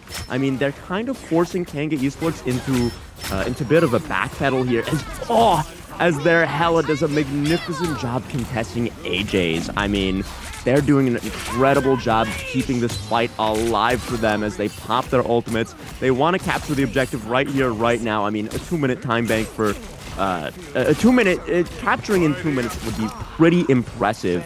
And I mean, they're just cleaning house here as they manage to actually cancel they managed to cancel Hexi's Eye of Agamotto quite tragically, resetting him back to 0 ult charge. Yeah, that was very unfortunate. November 24th with an insane pick on them. But I think that we saw another insane Adam Warlock res coming in from Chronix, but it just might have not been. Actually, it was enough because they are going to be able to secure it. But although for Kanga Esports, that Chronic res, they were hoping that they were going to resustain and just hold on to the point, but they just didn't have enough. I mean, they just really didn't have anything to work with after that. BB1 just definitely pushing forward, keeping up this momentum as they're pushing up. Look, they're not even in the cart right now. I mean, they have 2 players in the cart, but look at where everybody else is. They're pushing up and they're trying to hold this choke on Kanga. It's like they're playing defense essentially now, although they're on offense as they're getting these cheeky angles. And look, they're all on the high ground. This is stopping Potato to pull off a flank. Now, this is an amazing chokehold being held by the BB1 Strange, and they also have the Eye of Agamotto as well. They should be able to win this 1v1. Are they going to chase that? It would be very smart, and I'm happy that they didn't, because if he would have had to fight 5 other players as well. But just like that, they're already more than halfway to this point. 3 minutes and 35 seconds left. It's looking very strong for BB1. The fight has finally started. We're going to have a Monster Hope coming in. And November 24th with a nasty shot to Texi, followed by Hella also getting a pick. This is looking very strong for BB1 as they're getting picks after picks after picks. The Mantis also is going to help to provide a lot of value and a lot of sustain. And just like that, BB1 is going to win another fight. And they could decide to use a portal if they have it in play. It might be on cooldown actually, because they won the last fight pretty convincingly, pretty fast. So they don't even need to use it to stop Kanga Esports from pushing up the payload. Instead, they're just going to get it straight off the bat. Now they're in a position where they have 4 minutes and 25 seconds just to push 125 meters. I mean, BB1 played that second point right there absolutely beautifully. As soon as they captured the first point, they basically pushed all the way up to the end of second point, not allowing Kanga Esports to have any space at all whatsoever, which was really big for them because Kanga Esports wasn't able to fight back at all whatsoever, basically. And they're doing the same exact thing on this third point here. Not very many of BB1's players are actually playing on the objective as they're all pushed up into their spawn, denying every bit of space Kanga Esports could ever dream of having. And it's looking like BB1 is going to make this a very decisive 3-0 very soon because Kanga Esports is coming back. They have a few ultimates, but November is just sitting at their spawn door, taking shots at whoever he wants, knowing that he can't be stopped. And with that, I believe BB1 will be cinching the entire series 3-0. Keep in mind, this is the winners bracket semifinals. So Kanga Esports is going to get another run in the losers bracket this time. And so they're not eliminated from the tournament quite yet. But I mean, with BB1 playing the way they did, is there anyone in this tournament that is able to stop them? This is an extremely talented team that just 3-0'd another team that yesterday looked like they were on top of the world, but with some really valuable bans on the Groot and especially on the Winter Soldier, which we really saw Potato popping off with yesterday. There's really nothing that Kanga Esports was able to do in response to BB1 as BB1 moves on further into the winners bracket. And with that excellent match, we're going to be showing you some highlights, and we're going into a short 10-minute break before we go into the next series here. So catch you in just a little bit.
Trapping all those fighting souls, but yet across the world I see you standing in my way. And remember the time, the place we used to fight, like the sun and moon. And I wonder if ever there was a time that we were friends. The night has fallen, shadows looming, and yes, that time has come for me to seek you out. We are set now for our last reunion. Break the chains, find your way, come find me. Do you remember who you really are? Show me that you are still the only one for me. I'll be waiting for you. Blink and open your eyes, raising up your fists and smashing through time walls. Before the rift splinters again, we are rebels till the end. Rise and open your minds, hold on to your powers. No one can stop us. We are rivals till the end of time. We will flash, no matter where. We will fight, reaching across time and space. 'Cause you are my destiny to the end.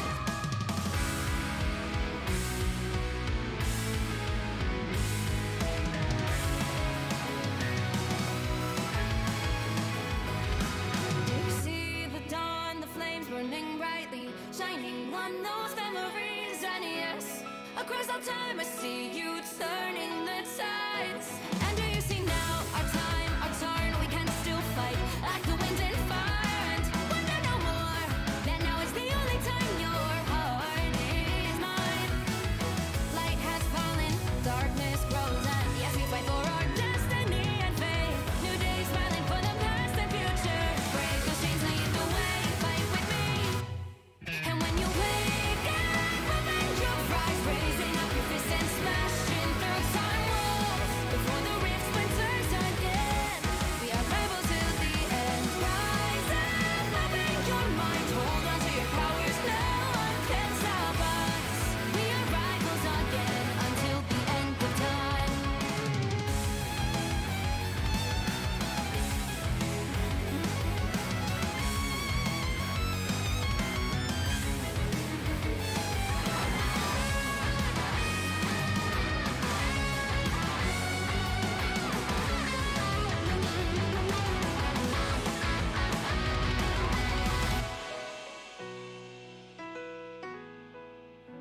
Show me that you are still the only one that matters for me. I'll be waiting for you. Wait up, open your hands, holding on to your heart. Look inside you. Can you feel it? The sparks in you. And it up, unleash it. Wake up, open your eyes, raising up your fists and smashing through time walls. Before the rift splinters yet again. We are rivals to the end. And rise up, open your mind, hold on to your powers. No one can stop us. We are rivals till the end of time.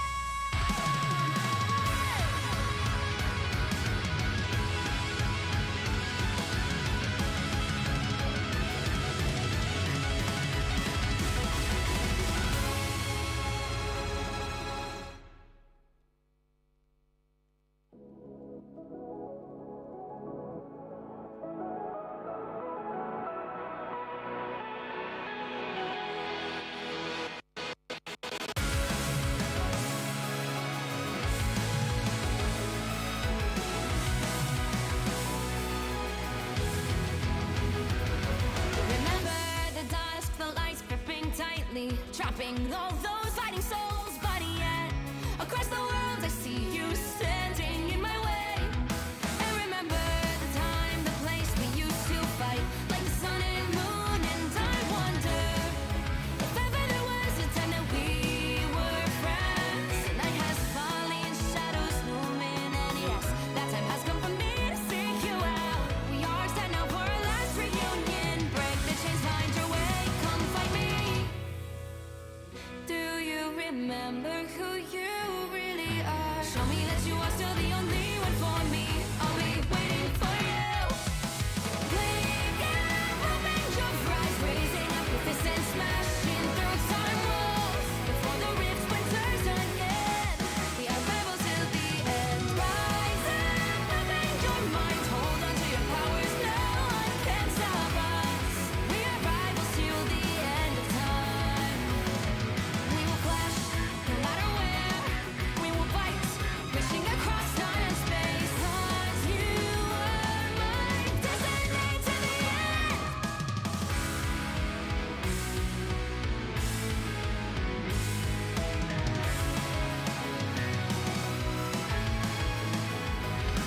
You see the dawn, the flames burning brightly, shining on those memories. And yes, across all time I see you turning the tides. And do you see now our time, our turn? We can still fight like the wind and fire. And wonder no more that now is the only time your heart is mine. Light has fallen, darkness grows, and yes, we fight for our destiny and fate. New days smiling for the past and future. Break those chains, lead the way, fight with me. And when you wake up, open your eyes, raising up your fists and smashing through time walls. Before the rift splinters again. We are rivals till the end. Rise up, open your mind, hold on to your powers. No one can stop us. We are rivals again until the end of time.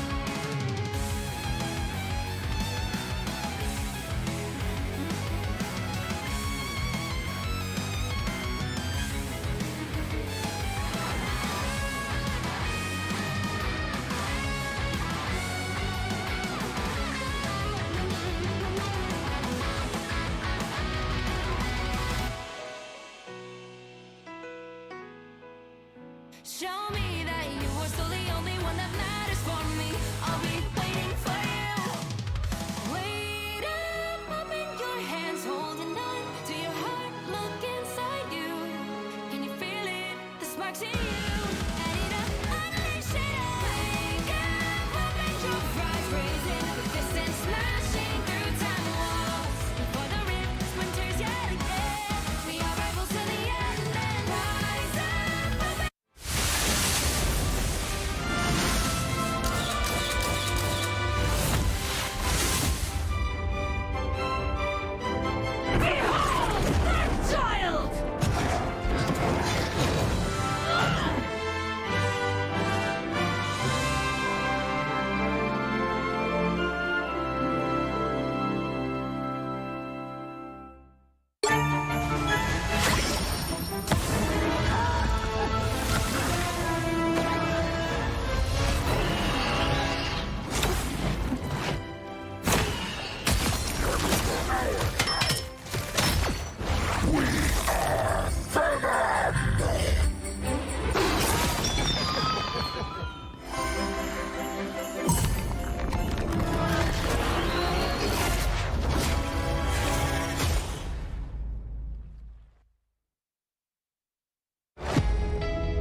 tear through the cloudless night, just like the moon.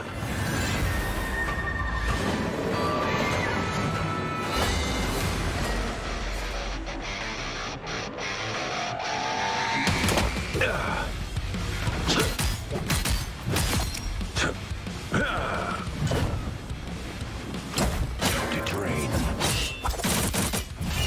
The moon haunts you!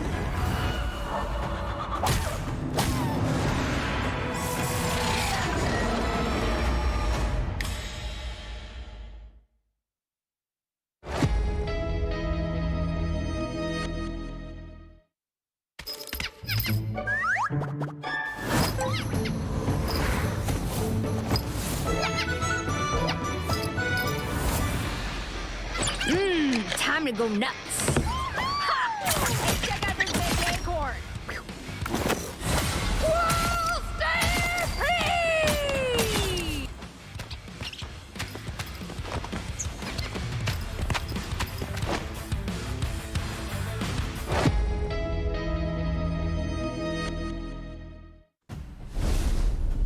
And welcome back from the short little 10-minute break. We just came hot off the heels from a beautiful 3-0 winners semifinal bracket game where BB1 beat Kanga Esports 3-0, which is honestly insanity at this level of play. I mean, BB1 truly just played some really magnificent Marvel Rivals in that game, with especially their Strange player shining throughout the entire time, with the best portal placement I've seen from a Strange player thus far throughout not just the tournament, but in general. I mean, he was so intelligent about how he used them. He used it for so many different reasons, like getting his team back to the point, which is standard, but also completely blocking off the defender's LOS anytime they would try to set up somewhere. I mean, it was just incredible stuff to watch every single time. And now we're going into the next game of Invincible versus Tom Yum Kung, which is going to be really fun to see here. Yeah, and for the first time in the top 16, or should I say top 8 now, we have seen a Black Panther ban. We were seeing this in the beginning of the tournament days, but as the team started progressing and started getting eliminated, we stopped seeing those Black Panther bans, those Spider-Man bans, those off-meta bans, right? But now Invincible, they seem to be target banning somebody from Tom Yum Kung, as they're going to be banning the Black Panther, saving the Adam Warlock. So I do suspect Tom to potentially ban either like a Star-Lord or a Mantis, right, to stop the triple rest that we continue to see in these in this tournament. Iron Man also being banned in response to the Hulk save coming in from Tom Yum Kung. I mean, again, they're also going to ban the Hela. So very standard picks and bans from Tom Yum Kung. But on the other side of things, Invincible, it's a little bit more off meta. I think they've done their research. I don't know if they've scrimmed with each other before, or if they've been tuning into the broadcast, or actually, no, they can be tuning into the podcast, because from my understanding, this is the first time we see Tom Yum Kung. So they probably just been rewatching, or they've just been watching the match history on their matches. But anyways, they are going to be prioritizing the Iron Man ban again. The Strange ban is going to be there as well. So it's kind of interesting to see Tom kind of just ban the Strange, especially when they saved the Hulk. Because, you know, as we all know, the Strange is one of the strongest, if not the strongest, character, one of the strongest characters in the game, vanguards in the game. So the fact that they're going to ban that for themselves when they have a Hulk is quite of an interesting play. Either they're kind of scared of Invincible's Strange, or maybe they don't really have a Strange player to kind of contest that. But nonetheless, Hawkeye did get through. So we are going to see Tom Yum Kung going for that Hawkeye and Psylocke. That's going to be so much pressure. Psylocke should be able to get and sneak in to the backlines, being able to get some sneaky picks with that Dance of the Butterfly. And I mean, very standard strategist play where we're going to have a Luna and a Mantis coming in from both sides. I am really excited to see what Tom Yum Kung has up their sleeve, because we haven't actually been able to watch one of their games on broadcast, but they have a really stacked Pacific roster, because Patifon and Kitawat are both extremely experienced hero shooter players. Both of them Both of them professionals, masters of their craft. They've done amazing things in other games, and I'm very excited to see how they're able to prove themselves in Marvel Rivals right here, because these are both two extremely talented rosters that we have on our hands here. As we watch Happy from Invincible take a really brave off angle by himself, essentially against 3 people. But he is the GOAT, so he's able to pull it off and get a really crucial pick on Patifon, which is really huge. And it seems like Invincible is having a really strong push here, as they have a very clean fight win against Tom Yum Kung, and they may be able to recontest, only just a slight maybe. Yeah, it's going to be very hard for Tom Yum Kung to recontest here. I mean, at this point, you're better off regrouping and just looking for the defensive hold on the next point. Because even if you try to contest there, you're just going to get picked off in a 1v6. It's just not going to be worth it. So I do like the fact that they are going to regroup. Now, they got to be careful because Invincible, they won the first fight. And they already have Kaida with the welding coming. And they're looking for a sneaky flank. No, they're going to go back to the team. But again, Happy's a player that we saw and we kept highlighting in the previous matches, in yesterday's broadcast, because they were completely popping off. But you know who else is popping off? It's going to be Patifon with the dance of the butterfly. In response, being able to take Neko right after as well. That's going to allow the whole team of Tom Yum Kung to just push forward. And EU is going to get yet another pick. And look at this. With the Hawkeye playing very aggro, unfortunately, not going to get another pick. Not going to get that stagger. But the damage has already been done. They have already securely won the very first fight. Although there's still 4 minutes left. So they're going to have to do this about 3-4 more times. Yeah, Patifon doing absolutely insane things on the Psylocke already, which is to be expected of him because he is such an experienced, seasoned veteran player. And watching him clean up and take advantage of Olivier's gigantic Groot ultimate is really beautiful to see. They are winning these fights extremely efficiently. Granted, it's only been 2 fights in a row from Tom Yum Kung, but they've been very careful about using not too many ultimates. And Invincible, on the other end, has also not really been committing a lot of ultimates too early just yet. And Kidawatt has an absolutely magnificent defensive Magneto ult to completely deny Happy from getting anybody with a Starlord ultimate, which does make it a fair trade, I would say. Definitely a fair trade. They actually managed to get a pick on Patifon at the very end of that ultimate, which is very unfortunate for Patifon and Tom Yum Kung, but that doesn't stop them from playing very aggressive. Look at Magneto playing up. Maybe a bit of a misplay there, as Olivier also going to get picked off. All of a sudden, Invincible is going to take advantage of this play, and they should be able to push up at the very least halfway. And the fact that they didn't pick up Oliver there was amazing, because now that we're going to see once again a lot of these teams deciding to just keep the Bruce Banner form for as long as possible to kind of just stagger the teams.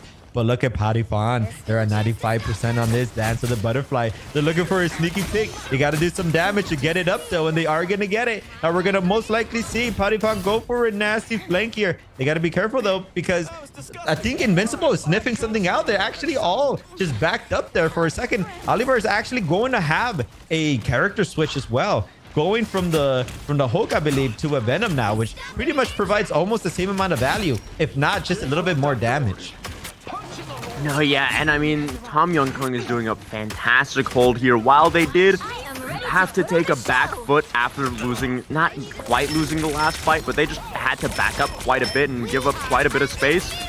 It's unfortunately a little bit too much space, as Happy is able to just take the off angle, just run it down, and absolutely annihilate Patifon immediately, which is a really important pick for them, because, I mean, as soon as Patifon is down, so many more opportunities open up for Invincible immediately.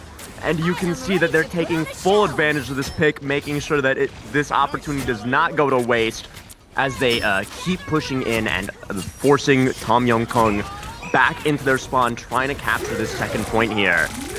Yeah, but the Luna in response with the ultimate to provide just enough time for Tom Young Kong to come back. This is going to stop Invincible from pushing up just a little bit, but it's not going to stop Happy as he's hitting so many nasty shots. Here comes the slam dunk, and they're actually going to be able to get a pick on EU. Happy's also going to win the 1v1 versus Potifon. Just like that, it's going to be Invincible looking pretty much invincible right now. Being able to get trades back to back, being able to get the second point. They have 2 minutes and 30 seconds left. That is quite a lot of time to work with here. Yeah, Invincible is looking very good, but Tom Young Kong's defense is not too shabby. So I'm really excited to see how this last point will go, because, I mean, honestly, this really does seem to be anyone's game. Both teams are very evenly matched, both very stacked rosters. As we watch Tom Young Kong engage really, really strongly, just running into Invincible immediately, but unfortunately, Kaidia is on the off angle to take advantage of Olivier's open flanks, and now Invincible is just sweeping everybody up off of the picks that Kaidia has been getting thus far.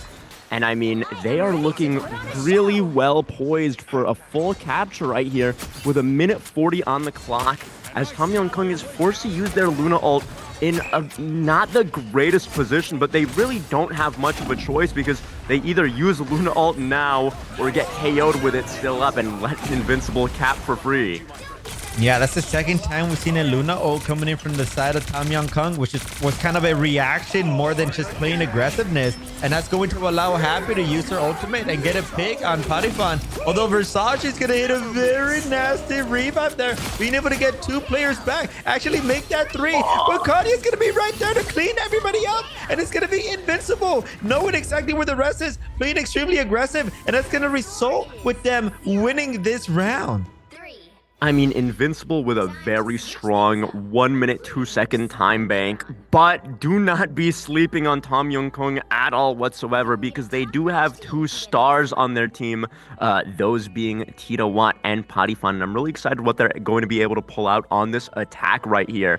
Because, again, I mean, I apologize if I'm not familiar with any other Pacific region stars they have on their team, but these are just the 2 that I know, and I just am so well aware of how much they have done throughout their careers and how talented they are, and which is why I'm so excited to see them competing in Marvel Rivals, which one thing I love about this game is just how many talented players from other games are brought together to play this one. Because, I mean, everybody is so excited about this new game. Everybody's loving it. Everyone's having a good time trying to go pro in it and competing and just making a name for themselves here, even if they have or haven't made a name for themselves in the past elsewhere. Yeah, having that new opportunity to make a name for yourself is definitely something that a lot of these players are looking for. And this is exactly the tournament where you want to do that, as we already are in the top 8. And remember, this match, this series, is actually the winner's side of the semifinals again. So whoever gets eliminated, they still get another shot nonetheless. So it's still a very important match, though, because you definitely want to end up in a winner's finals, right? So Kaida with a very beautiful positioning here. He understands that most players like to walk to that left building. So completely just stopping that, or at least doing a lot of damage before they get that positioning, is definitely going to provide a lot of value for them, as Happy is looking for a flank right now, and he's looking very strong. Nobody on the side of Tom Young Kong knows this, and he's going to be able to hit a couple of shots, but it's not going to be enough to fully commit. But they are going to get a lot of ultimate charge here, because they're getting a lot of value off of this, not trying to allow Tom Young Kong to have this positioning for free. But Oliver hitting some nasty shots, being able to pick off Magneto from Invincible. This might be the pick that they need to secure this point. And Tita Watt is pushing up, taking a lot of space, taking the high ground, making sure to land the shots that he needs in order to get the picks that Tom Young Kong requires in order to capture this first objective. And very similar to Invincible's first push on the first point, Tom Young Kong seems to have successfully captured the first point in one fight, which is really impressive and really does remind you just how closely matched both of these teams are. Don't let any individual fight sway you, because we have such stacked, talented rosters on both ends here. And in the top right, we're watching Happy contest Tom Young Kong's duelist players for the high ground, because he does not want to give that up for free. He knows the value of that positioning, and he is not going to be giving it up without a fight as he forces Patifon to back up. I mean, I would consider this an extremely successful flank right here from Happy. He is doing a fantastic job contesting everybody on Tom Young-Kung from taking those off angles that he so desires himself.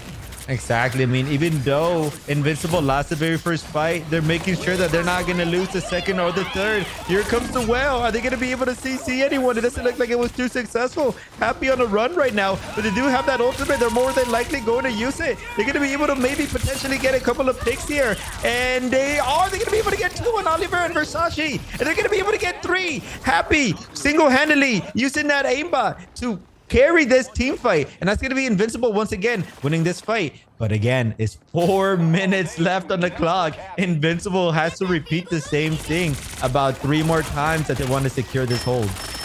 I love this aggressive positioning from Happy. He is the only one who is positioned on the enemy team's high ground, but he is standing there so confidently using the third person's perspective to look around the corner and look for a quick one clip. I mean, it doesn't pan out exactly the way that we would hope it to, with no one clip actually ending up happening, but he gets so much value from just scouting where the enemy team is and getting that damage off in order to farm his next ultimate. And he is perfectly in position to take advantage of Tom Young-Kung's mass revive, because the mass revive doesn't actually get everyone to full HP when they come back to life. So he's just able to make quick work of anyone that does get res. And Patifon responds with a really, really big dance of the butterfly right there, getting a really valuable pick off on Happy, even though Happy does revive themselves. This does mean Tom Young-Kung is able to take a lot of space right here, as Patifon does a magnificent job shutting Happy down. And now that Happy is down, he is free to do whatever he likes as he pushes into Tom Young-Kung while they use support ults, because they really have no choice. Otherwise, Patifon is just going to wipe the floor with them.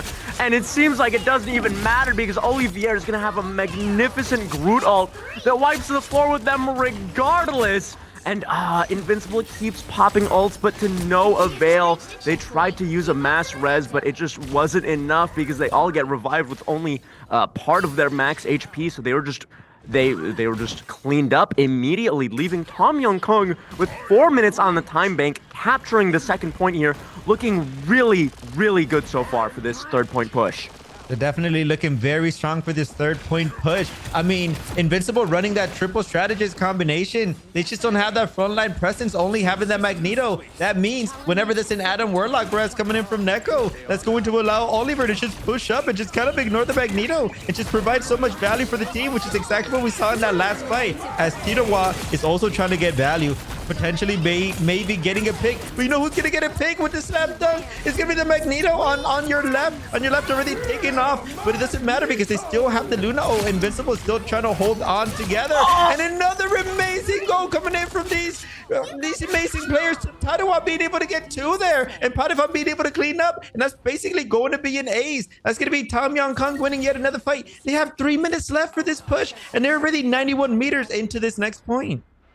I mean, Tirawa is just an absolutely insane Vanguard player in any game that he plays, really, and we're just seeing his magnificence really shine through in this match here on this offensive push, as Tom Young-Kung is just 2 meters away from fully capturing the map. Happy pops the Star-Lord ultimate, and Kaidia is just cleaning house in the backline, treating Namor as if he were a flanker, doing whatever he likes, as Invincible successfully wards off Tom Young-Kung from capturing with a massively impressive time bank. So Invincible is looking pretty good. They've resituated themselves.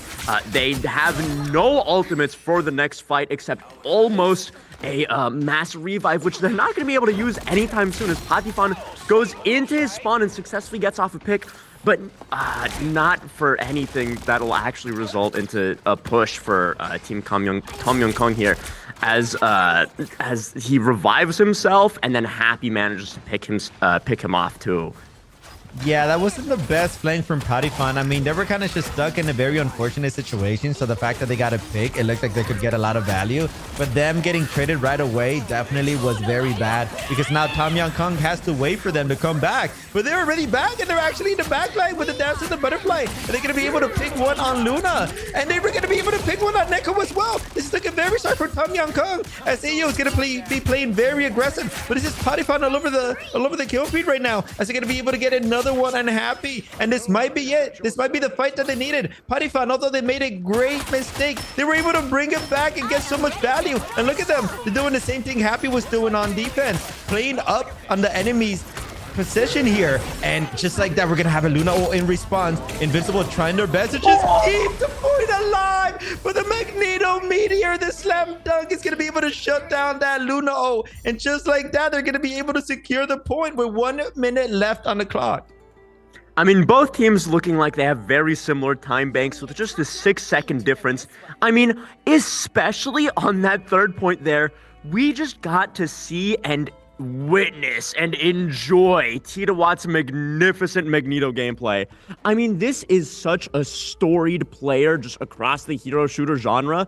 This guy would compete in the highest level tournaments on some insane, like, 250 to 300 ping from Thailand, playing on North American servers while doing ungodly things on any hero that he plays. So now that we're playing Marvel Rivals in the Asia region tournament, now that his shackles have been released, he is able to unleash his full potential and every single one of his Magneto ults, which is usually honestly treated like a defensive ult. Not only is he using it as a defensive ult, denying Happy from getting really big Star-Lord ultimates off, he's also getting like 2 KOs each time consistently, and it's absolutely beautiful to watch. And it looks like on the attack here, Tom Young Kong with just 6 seconds less than Invincible, it seems like they're going to be switching it up by running Patifan on the Wolverine. Never mind. I was really excited to see some Wolverine, but watching Patifan's Psylocke is a treat in itself, and I cannot wait to see what he's able to pull off on this attack here with just 1 minute on the time bank here for them. Yeah, it looks like Tom Young Kong is going to stick with their guns with the same composition, but Invincible is actually going to switch it up. Kadia now going on the Hawkeye. That might be the change that they needed. They got to be careful, though, because Patifan is going to be right in your face. And look at Patifan literally in front of the whole team being able to get a pick, but they do get traded off, which I don't know if that was necessarily worth it. Both teams are going to have to wait, but I think it is going to be on Invincible's favor because it's just holding off the point and Happy going to be able to get another pick on Versace as well. All of a sudden, it's not looking good for Tom Young Kong as Olivier is in a very strange position, but they're still able to get a pick on Happy. I can't believe what I'm seeing. Although it looked like they were in a very strange position, they're still able to do some work. And Versace coming back from the grave, also being able to get another elimination. And look at Tariwa providing so much space for the team, trying to hold that choke. Arcadia in a very strong position, uncontested so far, hitting some nasty shots, being able to get 2 picks on Ariel there. And oh no, played a little bit too aggressive. I mean, what else can you do when your whole team is essentially back in spawn? They were going for that miracle play, but it just wasn't enough. The Mantis Soul is gonna come. We're in overtime now. Whoever wins this fight is going to win this round more than likely, as Neko is gonna be able to get a pick on Oliver. It's looking very strong for Invincible. They have that Magneto ultimate as well in response if they need to do it. And here it comes, the Meteor. Are they gonna be able to get one? Yes, they are. Invincible might actually be able to pull this off. I mean, it seemed like Kaidia might have overheated there a little bit, getting 2 really clean shots off as he proceeds to jump into the enemy team. I think what was going on in his head is he had a vision. He saw the craziest Marvel Rivals clip that could have ever possibly been produced in his head in the moment he jumped straight into all of Tom Young Kong. He was just like, you know what? I just got 2 nasty shots off. What if I jump into them and I just hit 3 more headshots back to back to back? It'll be nuts. It'll do numbers on Twitter. Oh my goodness. Unfortunately, it didn't really pan out that way, but honestly, I respect it. I saw the vision. I appreciate what you are trying to do here.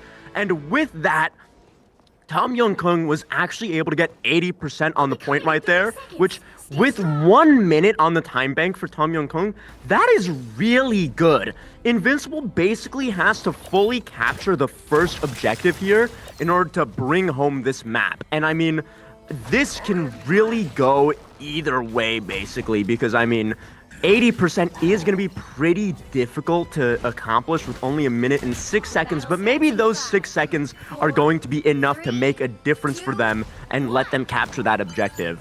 And look at Oliver's wall placement, putting it in the ceiling. That's actually going to provide a lot of value because it's going to be hard for Invincible to even notice that in the first place. And if they don't, if they walk up through this building positioning, which most teams do, the Oliver's Groot should be able to get extra damage with those walls. I mean, I don't know if you've seen the clips, but I believe Groot is the highest damaging Vanguard in the game whenever they have well-placed walls, which is exactly what Oliver is trying to do as they're trying to contest this side. This is something interesting because this is not something that they did on the last round. But the only reason why they're doing it is because there's only 1 minute for them to hold. But it's not looking good because Neko's going to be able to get a pick on Oliver. But look at Io trying to get a piece of that as well. Going to be instantly trading off his teammate. And Potifon being able to maintain their life with the bubble. Being able to get a pick. It's still anyone's game. But it's looking like Invincible is going to be able to pull this off. And they're getting trades after trades. Kanye getting so much value for the rest after rest from Tom Young-kung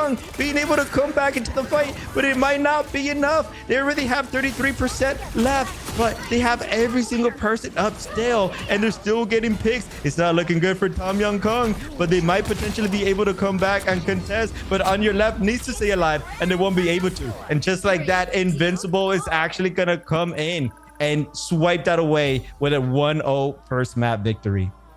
I mean, Invincible's Groot started off that fight with a really incredible set of walls on the enemy Groot, making for a really quick pick off on Olivier. But honestly, that was a magnificent first map of what I am sure is going to be a magnificent series. I mean, both teams just have such stellar rosters right here. There's no way we're not going to be treated to a really, really wonderful best of 5. And I'm so excited to come back to you after some highlights and a short 5-minute break to this amazing series where Tom Young-kung is down 0-1 to Invincible at the moment. See you in just a little bit.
trapping all those fighting souls, but yet across the world I see you standing in my way. And remember the time, the place we used to fight, like the sun and moon, and I wonder if ever there was a time that we were friends. The night has fallen, shadows looming, and yes, that time has come for me to seek you out. We are set now for our last reunion. Break the chains, find your way, come find me.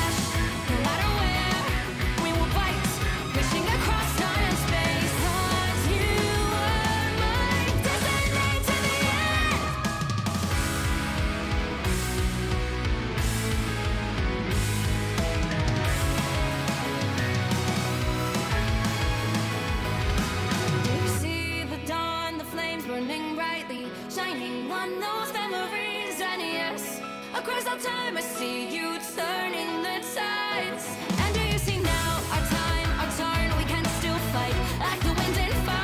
And wonder no more that now is the only time your heart is mine. Light has fallen, darkness grows, and yes, we fight for our destiny and fate. New days smiling for the past and future. Break those chains, lead the way, fight with me. And when you wake up, open your eyes, raising up your fists and smashing through time walls. Before the rift splinters again, we are rebels till the end. Rise up, open your mind, hold on to your powers. No one can stop us. We are rivals again until the end of time.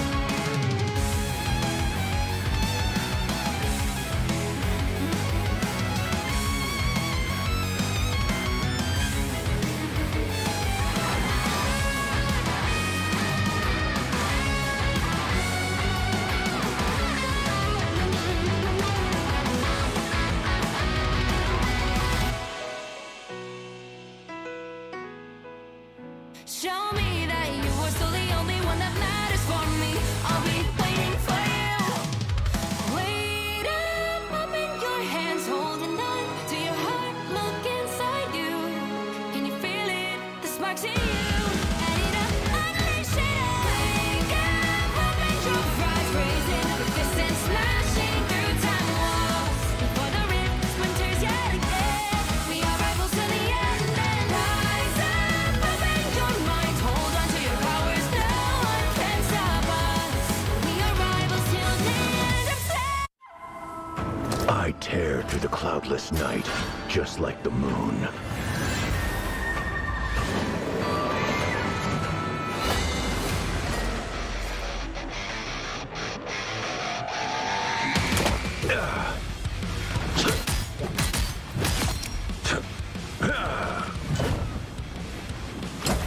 To drain. The moon haunts you!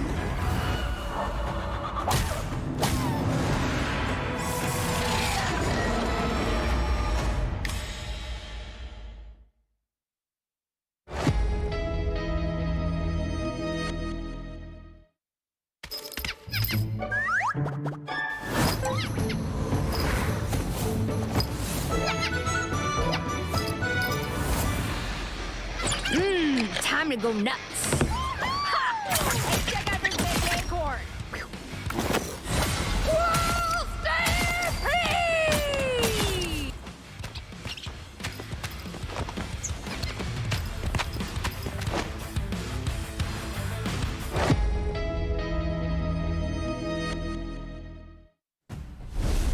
What a first map performance from Invincible, taking a map off of Tom Yum Kung. But honestly, Ruben, it could have gone either way. This might potentially be the closest series of the day. What are your thoughts? Honestly, with the caliber of both of the rosters that we're seeing right here, I wouldn't be surprised. Okay, whichever team loses this game goes down to the losers bracket. I would not be surprised to see a rematch between these two exact teams in the grand finals, because these are, in my opinion, the two most stacked teams I have seen thus far in the tournament. We've seen a lot of great teams, but I don't think anyone really holds much of a candle to both of them. I mean, their rosters are just absolutely insane. We have such stacked talent on both teams, and I know we're in for a really magnificent and close game. There's no way we're going to get a 3-0 sweep or anything close to that like we've been getting a lot throughout the course of this tournament. Exactly. I mean, it did look like Team Invincible took full value off those revives with the Adam Warlock and the Star-Lord. So I wouldn't be surprised if we start to see those bans come into play, because it could have definitely changed up the map. Now, also having that Hawkeye available was also, I think, a detriment to both teams. So maybe staying away from that and banning it could provide some potential for a team here, or maybe not. I mean, Kaida just showed that no matter what character they're playing, they're still going to provide a lot of value. I mean, they played the Neymar and they were just getting picks after picks at the very end there, which is exactly what you want to see if you're rooting for Team Invincible. Now, I do think you're right, Ruben. This might potentially be, we might potentially be seeing essentially a sneak preview of the grand finals. Yeah, and I mean, that is not something that I would be opposed to at all whatsoever. Because being treated to another game of both of these teams playing would just be absolutely marvelous. And I mean, we have only gotten one map into the series, and it's already been this good as we open up with the pick and ban phase for this next map, Hell's Heaven. We start off with a Black Panther and a Hella ban, which honestly, I understand the Hella ban.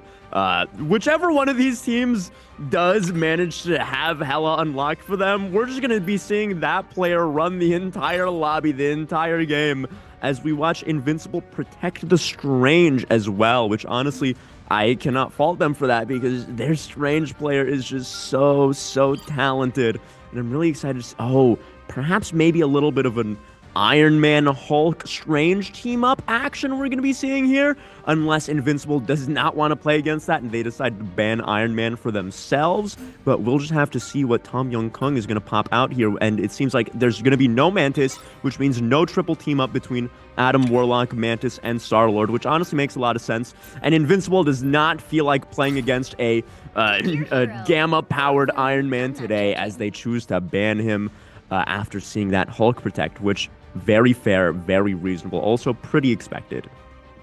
I mean, it makes a lot of sense. I'm assuming that Invincible is going to have a very similar comp. They're probably going to go for the Star-Lord again with the Luna, but a Loki pick, that's going to be very interesting if they do decide to run that. You gotta remember that there's still a lot of characters that can provide a lot of value, like the Hawkeye is still up. Are they going to be able to pull it up? I know Kadia is very good with those hit scan characters, so I would be interested to see if they pull it out. They could provide so much value for Team Invincible. And the other side of things, Tom Young Kung, unless they're playing with us casters, we might potentially see a Wolverine replay from Patifon. And I mean, I believe Patifon was the one that was playing the Psylocke. So the fact that EU is the one that's going to be pulling it out this time around, hopefully they can provide the same amount of value that Patifon was providing with those Dance of the Butterflies. Because we saw time and time again, Patifon going for those sneaky plays, getting so many sneaky picks. And if you have a player that's that strong with a character, why switch them off, right? That's kind of one of the things that we saw in the previous series where we had a player named 50 where they were very strong on the Hela, but they gave it up for one of their teammates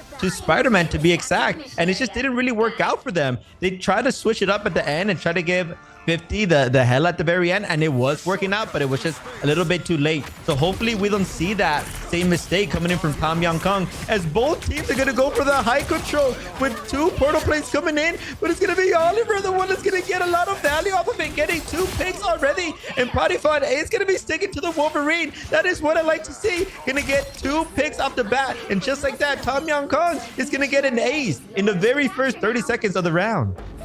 I mean, honestly, it really seemed like the biggest factor in that fight. They all popped out of the portal at essentially the same time, both strangers making sure to set them up as quickly as possible. But Tom Young Kung got so much out of the regeneration domains that Versace put down, which is really, really massive because none of them were able to take any damage. In order to do any damage to anyone in the regeneration domain, you have to break the regeneration domain first, and there were 3 of them. So Invincible really wasn't able to do anything. They weren't able to respond quick enough, and that's what made it for such a quick and decisive fight victory for Tom Young Kung. And as we see them both trade the Psylocke for the Magneto on Invincible, as Tom Young Kung continues to hold the point with Invincible all sitting right above them for the time being. Yeah, the fact that Tom Young Kung is playing right below and they're not necessarily going for the fight right away. Now they do. That's going to provide a lot of time. I mean, they're already halfway to victory. And that's what you want to see as Oliver's going on full aggression, being able to get picks after picks. This is looking very sharp for Tom Young Kung. They're looking like a very strong team. This is looking like straight domination. And look at that ultimate percentage as well. Every single player on Tom Young Kung is essentially going to have their ults. And in the side of Invincible, because they have lost 2 fights back to back, they're struggling a little bit with that ultimate economy. So Tom Young Kung, they should have the advantage for this next fight. And if they potentially win this next fight, this might be a quick round 1 victory for them. Yeah, I mean, Kidowatt, we were watching him at the very end of that fight. He was just absolutely annihilating everybody that was left. And I mean, there seems to be nothing that can stop Tom Young Kung this round. They have 4 ultimates going into the next fight. Invincible might not even be able to touch in the first place. So they're maybe going into the next round with just 4 ultimates in the bank, setting them up really well for the rest of this map. Oh my lord, Python with the Wolverine showing us why that's one of the best DPS in the game.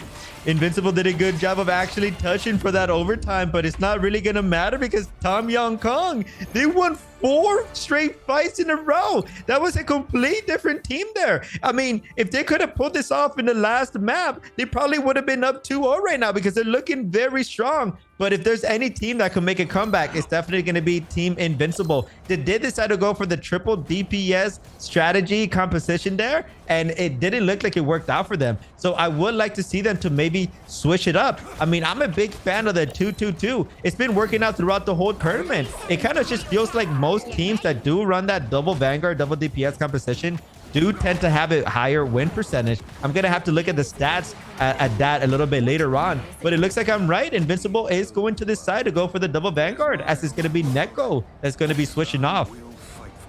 Yeah, I mean, the Tom Yong Kong did such an amazing job snowballing that entire point right there. The entire round was carried off the back of Versace's regeneration domains, and I've honestly never seen a Loki be so incredibly impactful to the outcome of every single fight before. He just did so much in terms of providing really essential utility to his team, providing essential damage, getting the valuable picks that he needed. He did an incredible job that first round, which honestly sets them up really well for this entire map in general, because they're coming into this second point here with 4 ultimates in comparison to Invincible's not very many. And I think Tom Yong Kun is really set up well to just potentially win this map off the back of the first one, and how well that went, as Olivier just does an amazing job picking off the Luna after she uses her Luna ultimate.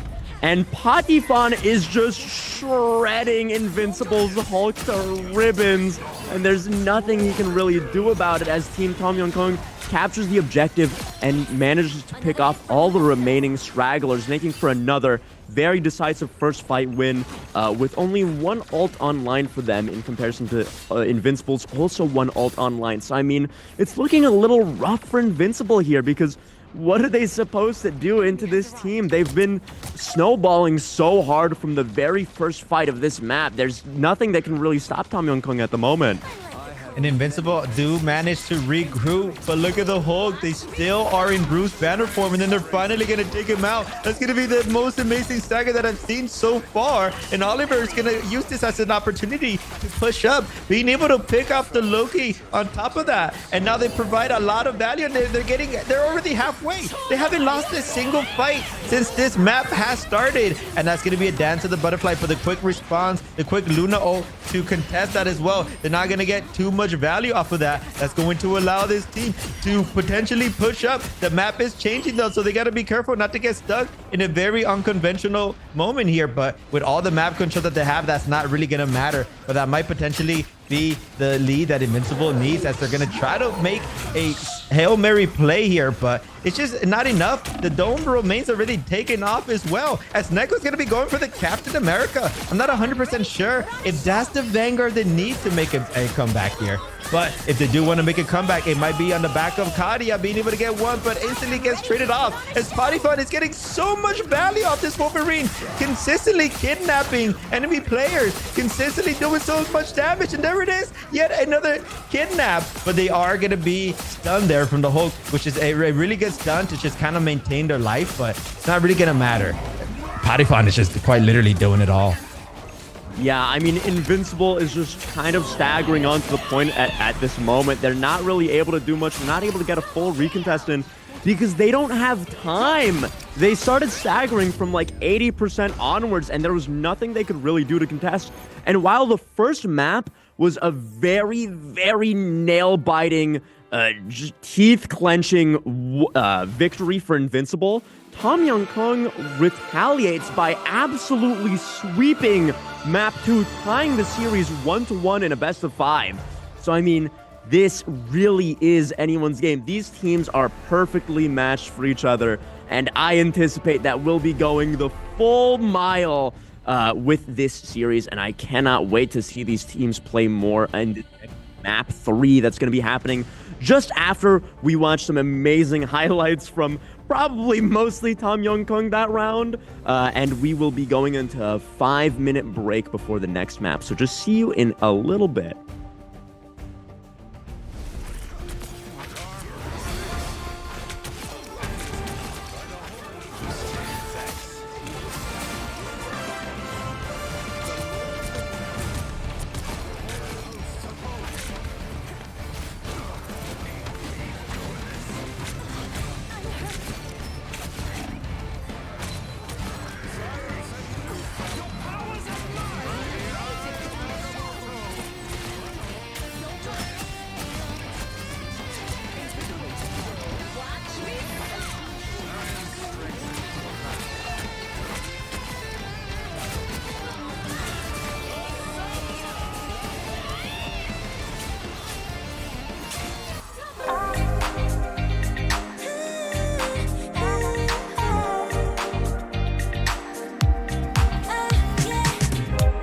한껏 높이 날아올라 내 누워진 방바늘을 가로질러 Oh yeah, oh yeah. 필요할 때 내가 널 지켜줄게 간절히 바라면 이루어지는 마법인 거야 운명의 소리 들려 여기서 저기서 날 찾으면 달빛이 날 비춰와 시작해야 let's go 어둡고 흘러는 우주 따뜻한 눈으로 감싸는 순간 신비롭게 녹아내릴 거야 좀 더 기다려 I'll be there 쓰러지지 마 끝까지 일어나야 해 어딜 가든지 극복해 힘은 너에게 있는 걸 소리 높여 노래를 불러 작은 걱정 따윈 던지고 최선을 다해 자충을 쳐봐 어둠이 떠 날 때까지 아름다운 꿈을 밝혀봐 우리에게 달려서 그 세계 운명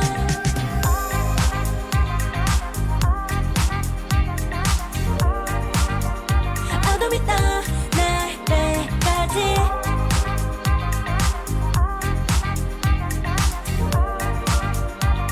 세계 운명 오랜 시간 간직해온 열망 까만 밤의 빛처럼 빛나 네 눈앞에 바로 어떤 나라 탑을 딱 봐도 superstar 딱 보면 모르나 널 지킬 나란 걸 더 지켜볼수록 점점 빠져들어 카리스마 넘쳐 흘러 oh yeah 운명의 소리 들려 여기서 저기서 날 찾으면 달빛이 날 비춰와 시작이야 let's go 어둡고 흘러는 우주 따뜻한 눈으로 감싸는 순간 신비롭게 녹아내릴 거야 좀 더 기다려 I'll be there 쓰러지지 마 끝까지 일어나야 해 어딜 가든지 극복해 힘은 너에게 있는 걸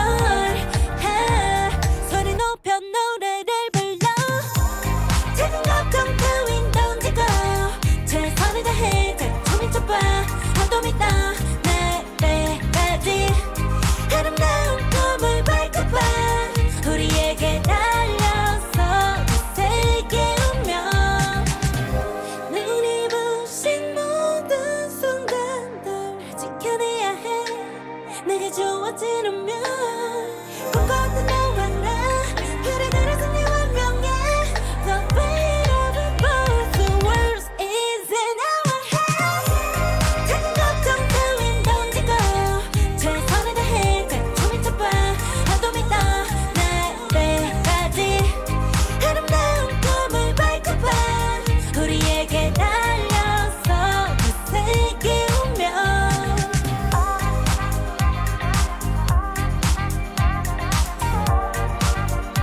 어둠이 떠 날 때까지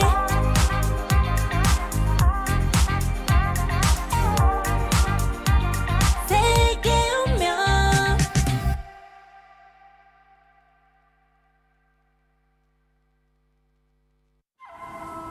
I tear through the cloudless night, just like the moon.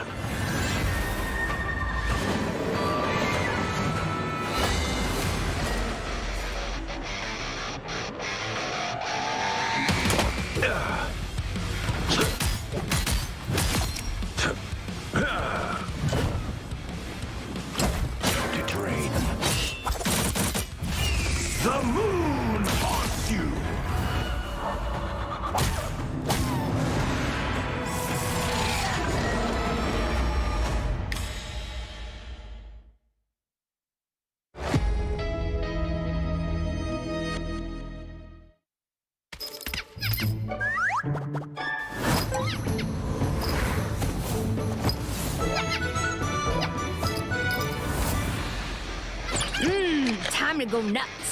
Ha! Check out this big acorn. Whoa, stay free!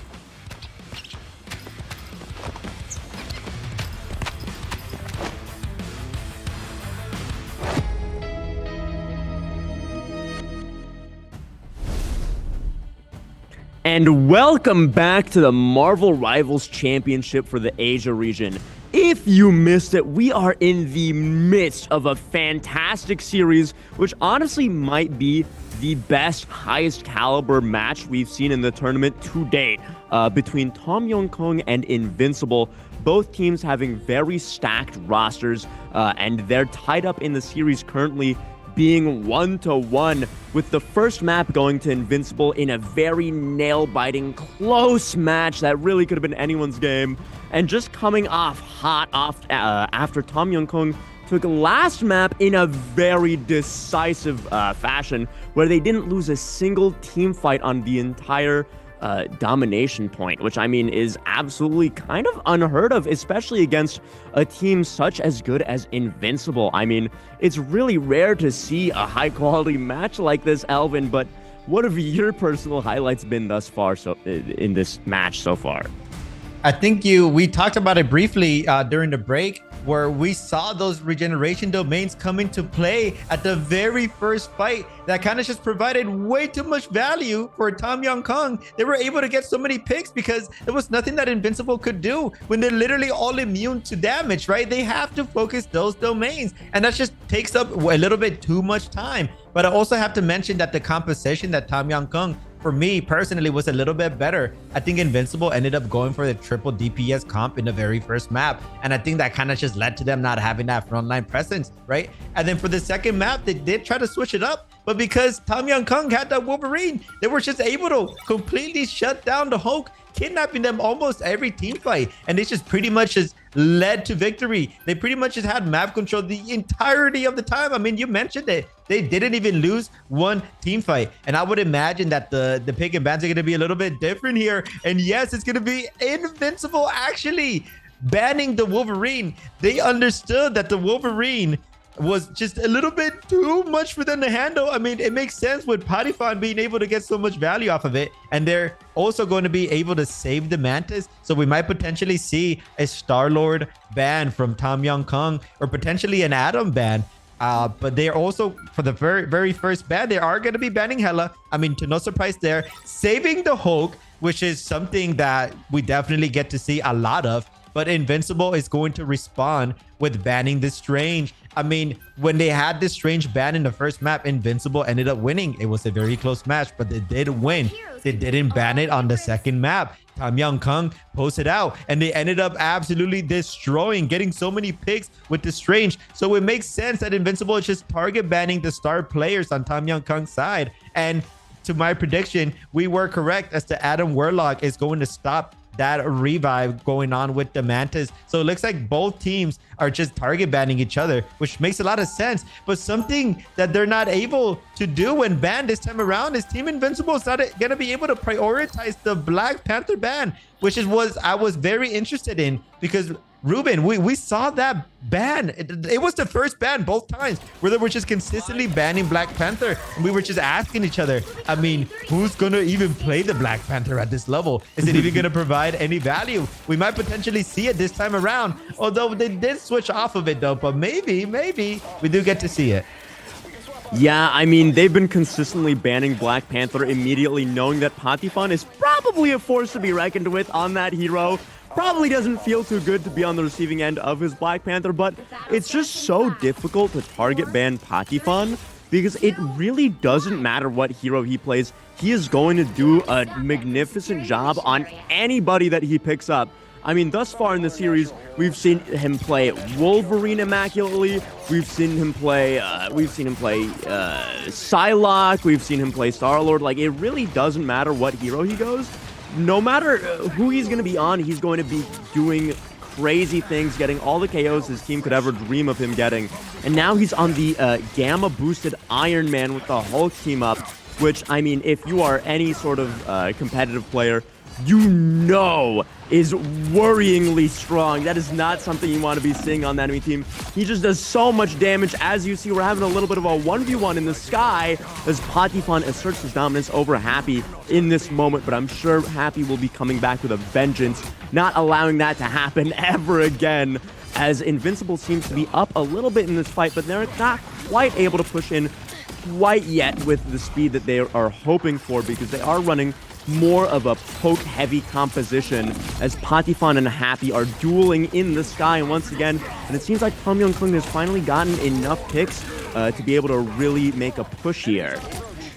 Yeah, that's going to be Patifon winning that 1v1 again on Happy. That's exactly what you want to see. You want to see your Iron Man being able to dip the enemy Iron Man. And it's interesting to see that both teams are basically running a mirror matchup. The only difference here would be the Dance of the Butterfly Ultimate coming in as the enemy team has the Neymar instead, but they are going to be able to get one pick on the Mantis, and that's going to lead up to Oliver being able to push up and being able to get a pick as well. But in response, Invincible, they're not done with this fight because they have managed to claw themselves back in with 3 amazing picks, but it doesn't look like they're going to do anything with it. They're actually just going to regroup. They're going to wait to resustain as both front lines are a little low, and now they're going to get back together, and Happy might potentially make an amazing play here. They do have their ultimate. They're looking for a sneaky pick. They might potentially finally win a 1v1 here because they have the positioning advantage, as Kato's going to be using that well to get Oliver. That's going to be an amazing pick as well. Luna ult in response, so not quick enough to save their teammate. But Kadia, it's just going to be pushing back little by little, but they don't want to give up too much space, as Tiwa, they're going to do an amazing job with the Hulk there, showing us why the Hulk has been prioritized in this match and why it was saved. Versace can't really do much about that, but here it comes. Oh my lord, the Magneto Meteor to counter Patifon's ultimate, and on top of that, able to knock him out and one of his teammates as well. That definitely has to be a highlight. Very tragically for Team Invincible, they ended up stacking both of their support ults in the same fight previously, which just put them in not the greatest position for a while, leading for a kind of scrappy first point there. But they were able to pick themselves back up, and Neko with an incredibly clutch Magneto ult, just absolutely gobbling up Patifon's Iron Man ultimate, doing a really great job countering it. I mean, again, Magneto ult, while it does seem like the ultimate is just a big explosion, it is primarily used as a defensive ultimate at this level of play, being a really effective tool to counter any sort of duelist ultimate that it has really high potential to just wipe out your entire team with one shot. As we see Invincible popping the Luna Snow ultimate, and they have nearly 5 others in reserve as Olivier pops his Magneto ult, looking to get some picks here. I don't think he gets anything, but Happy does, managing to get a successful Iron Man ult off and finishing off on your left little HP that they had remaining, as Invincible keeps pushing up right here. Kaidia, I mean, we've seen this guy on the Namor before. He does unspeakable things to the enemy team every single time. He is an absolute force to be reckoned with, doing whatever he wants with the assistance of his little octopus right there.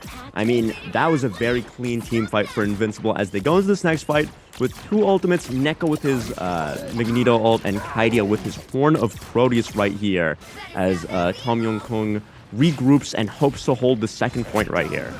I'm happy to see that Happy is finally getting value on this Iron Man. In the very beginning, they got picked up twice, almost maybe 3 times in the very first few fights. But now finally finding their footing as they're able to get some sneaky picks in. Talking about sneaky picks, though, Oliver might be able to get one on this Hulk. And the Iron Man is just uncontested in the sky. And Happy should be able to get a pick here. But they got to be careful because the sustain is there. It's not looking very good. They are going to be able to get it. And they're going to be able to get their lives back intact as they're back in full health, trying to get that AoE damage. In response, we're going to see on your left with the Luna ult. That's going to make Invincible also pop their Luna ult. Both Luna ults used at basically the same exact time, although it is going to favor Invincible as they use it just a second later, so they might potentially be able to do something with that. And that's going to be Kata that's going to get the going to get the first pick. But Patifon, they're here to stay. They're going to be able to get Kaida, going to be able to get that beautiful pick and the trade right away. It's a 5v5. It can go either way. And Patifon is trying his best to just do the AoE damage, but it's just not going to be enough because the sustain is just there. Yeah, I mean, Patifun and Happy are both just poking at each other's teams, trying to get as much done as possible. But unfortunately, Happy's team has a lot more space to work with, as Patifun is forced to take a back foot here, as Invincible captures the second point, has 2 minutes on the time bank, and Tom Young-kung really has to regroup and regather themselves here as they set up for the third point and hopefully prevent Invincible from making a full capture right here, because, I mean, they don't have too much going for them at the moment. They just have a Magneto ult and Hulk ultimate as well. And Invincible doesn't have too much to work with either, as they blew a lot in order to capture that second point. And Happy is just doing an incredible job of contesting you on the Namor, just not letting him get away with anything, making sure he has to go back as far as possible, knowing that Happy is right there threatening him constantly, as Happy narrowly escapes from Patifun's little beam. Once again, Oliver being able to use that Magneto ultimate to counter the Iron Man. That's what you want to see, because they're not able to get any value off of that. And they might actually potentially be able to hold them off here. I mean, there's only 1 minute left. It can go either way, but it's looking very sharp for Tom Young-kung because they're not providing any space for Invincible to push up with. That's going to allow Patifun to get some sneaky picks. And look at the damage coming in from that Unibeam. That's also going to allow AU to get a sneaky pick on the Luna. They also have their well. They're kind of holding it here. They're waiting for a perfect setup here. 50 seconds left. This might be the last fight. If this fight drags on this long, it might potentially be the last one. Look at both Hulks just smacking each other. Not doing enough though, as they're just trying to provide space for the teams. The Iron Man in the sky doing a very good job with the Unibeam, but it's going to be the Mantis getting a pick on Titawa. This is looking very good for Invincible. That is a very strong player to pick up. And that's going to be another Mantis elimination there coming in on Patifun this time around. All of a sudden, Invincible's looking very strong as they got 3 picks right off the bat. Yeah, I mean, this is a really great push from Invincible with only 15 seconds left on the clock. They have a few ultimates going into this last fight, but so does Tom Young-kung. And I mean, both teams have some really scary tools in their belt. I mean, Patifun is coming up on a Iron Man ult that is hopefully not going to wipe out all of Invincible at once, because, I mean, Neko doesn't have the defensive Magneto ult to prevent that from just wiping everybody out. So we're going to see Happy actually successfully pick off both Tom Young-kung's Namor and strategists. I mean, this is looking kind of rough for Tom Young-kung, as Happy is free to do whatever he likes in the sky, as all of his threats have been taken out by himself. And I mean, this is not looking too hot for Tom Young-kung at the moment, as Invincible pushes them up to their spawn, knowing that they can't do much about this team fight right here, as Neko does have the Magneto ult coming up right here. Maybe it's going to get a few people, or just Versace, because he knows that, hey, if I leave that Mantis alive for too long, she's going to get far too much value, and we see Happy just free reigning in the skybox. Patifun does go on his fabled Black Panther, but it's too little too late, as Invincible full caps this map in overtime, with Happy just cleaning house in that last fight right there, picking up so many KOs, doing exactly what his team needs him to do for them to hopefully bring this map home. I mean, Happy quite literally probably got around 10 eliminations there. They started off the fight with a sneaky ultimate, getting 2 picks, completely singling out somebody else with the Unibeam right after, going back into the building, looking at Patifun, and Patifun was very low, no sustain whatsoever, so they had no choice but to run away. So Happy couldn't find him anymore. He goes back into his team and gets another pick on the Hulk, and from there it just kind of snowballed. Tom Young-kung just didn't really have the regroup that they needed to come back into that fight. While Team Invincible, since they had won 2 fights previously, they were stacking up those ultimates, and they were able to use those ultimate economy to essentially win them the rounds. Now, if they can continue to keep up this momentum, if Happy specifically can continue to keep up this momentum, this is going to be looking like it's going to be Invincible's map to take home. Now, I would imagine it's going to be the same exact composition. I mean, both teams are looking very strong. It can still go either way, right? It's not like Invincible just won by a blowout. They barely won. It was on overtime. So Tom Young Kong can definitely repeat this. This time around, though, they're going to be going with the Neymar. So they are going to have an exact mirror matchup where they're not going to go for that other pick that they had. Instead, they're going to go for the Neymar because they're starting to realize that Neymar really is a good counter against Iron Man as well. And with those squids, it also prevents the Hulk from getting a little bit too much value, as it looks like we're going to have Tito Watt going into the left-hand side all by themselves,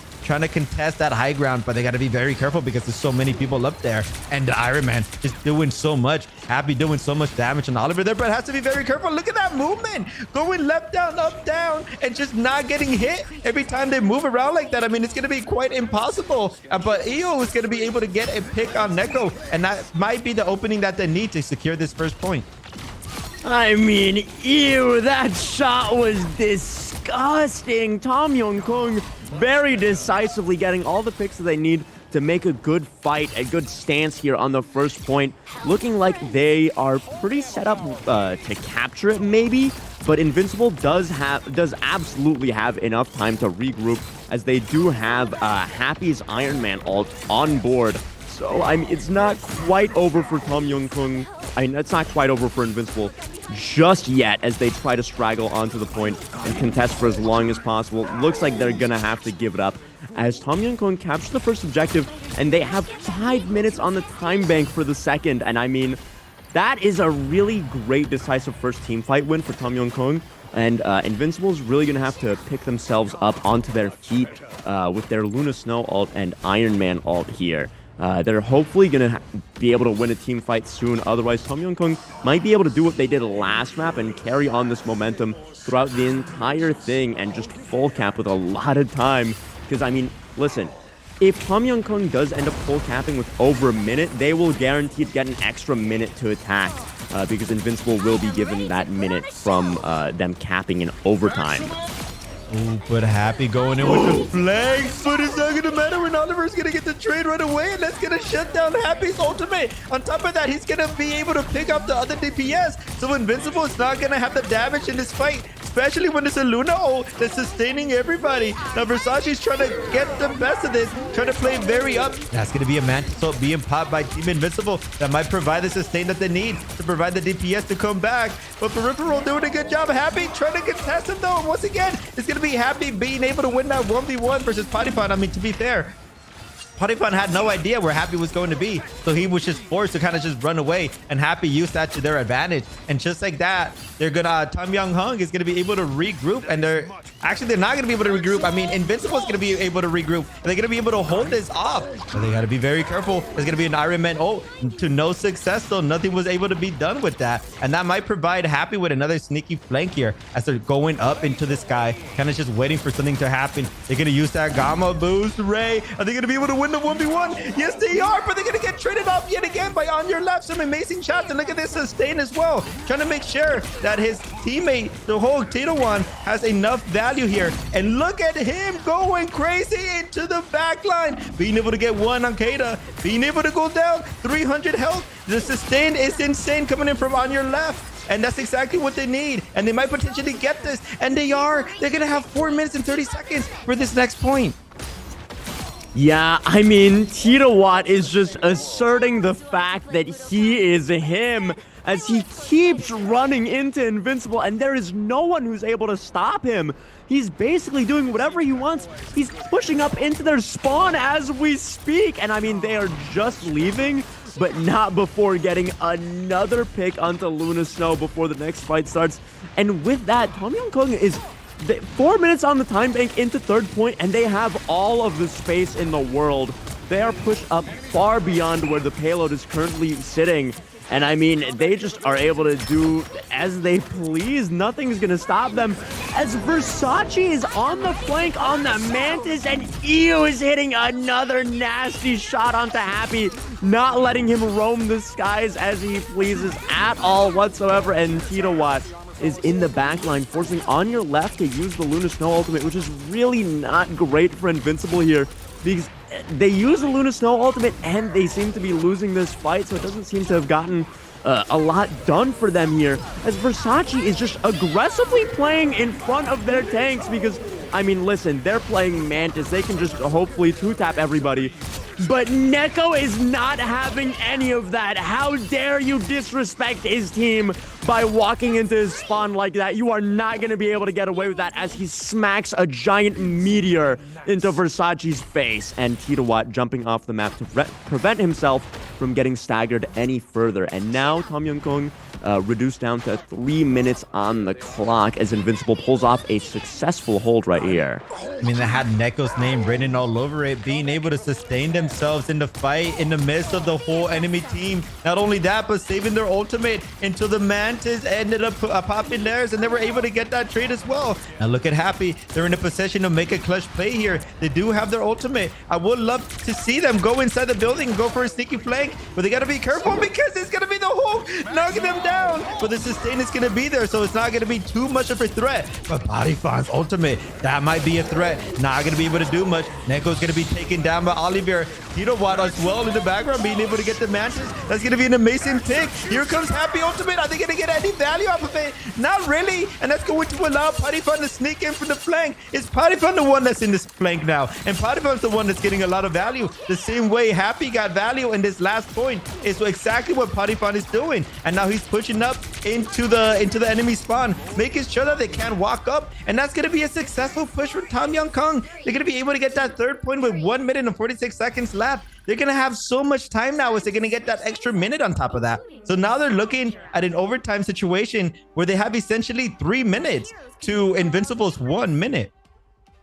I mean, unfortunately for Team Invincible, Happy had already used his Gamma Ray previously in the fight. So when Bodyfon came up and saw him without that ability, he was like, oh, this is a free, easy pick for me, as he activated his Gamma Drive and just beamed him down out of the sky and proceeded to wipe the floor with everybody else left on Invincible as they were helpless to his aerial superiority. I mean, he was just allowed to do whatever he wanted from that point forward as soon as he picked off Happy.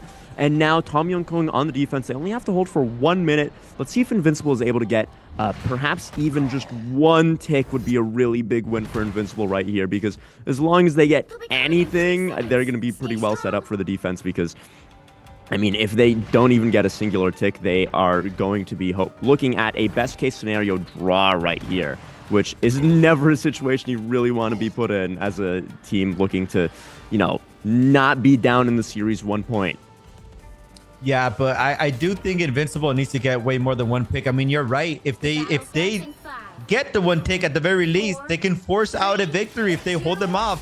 But I mean, when Tom Young-kung is playing this strong and they have 3 minutes to your 1 minute, you need to be able to secure this first point to have any chance of victory here, at least in my opinion. And it's going to be Bodyfon versus Happy again. We've seen this 1v1 before, and both teams have managed to just get both trades. But it's going to be, they're just going to run away because they both have a lot of sustain coming in. It's just not worth risking your life for that. And that's going to allow Titawat to just kind of push up. And look at them go, trying to get a pick on Neko. But they are very low, so they kind of just have to push back right now. And they got to be very careful right now. Invincible is slowly pushing up. They're actually switching up the composition. Kaida, once again, going from the Neymar to now a Punisher. They don't even have a Rocket Raccoon in conjunction with that. So it's going to be a little bit harder for them to contest that. I mean, I'm imagining they're using the Punisher to kind of just contest Bodyfon's Iron Man, but it's going to be a little bit hard for them to do that. They need to get their final judgment in for this fight, and if they're able to do that, maybe Invincible could potentially pull this off. And Happy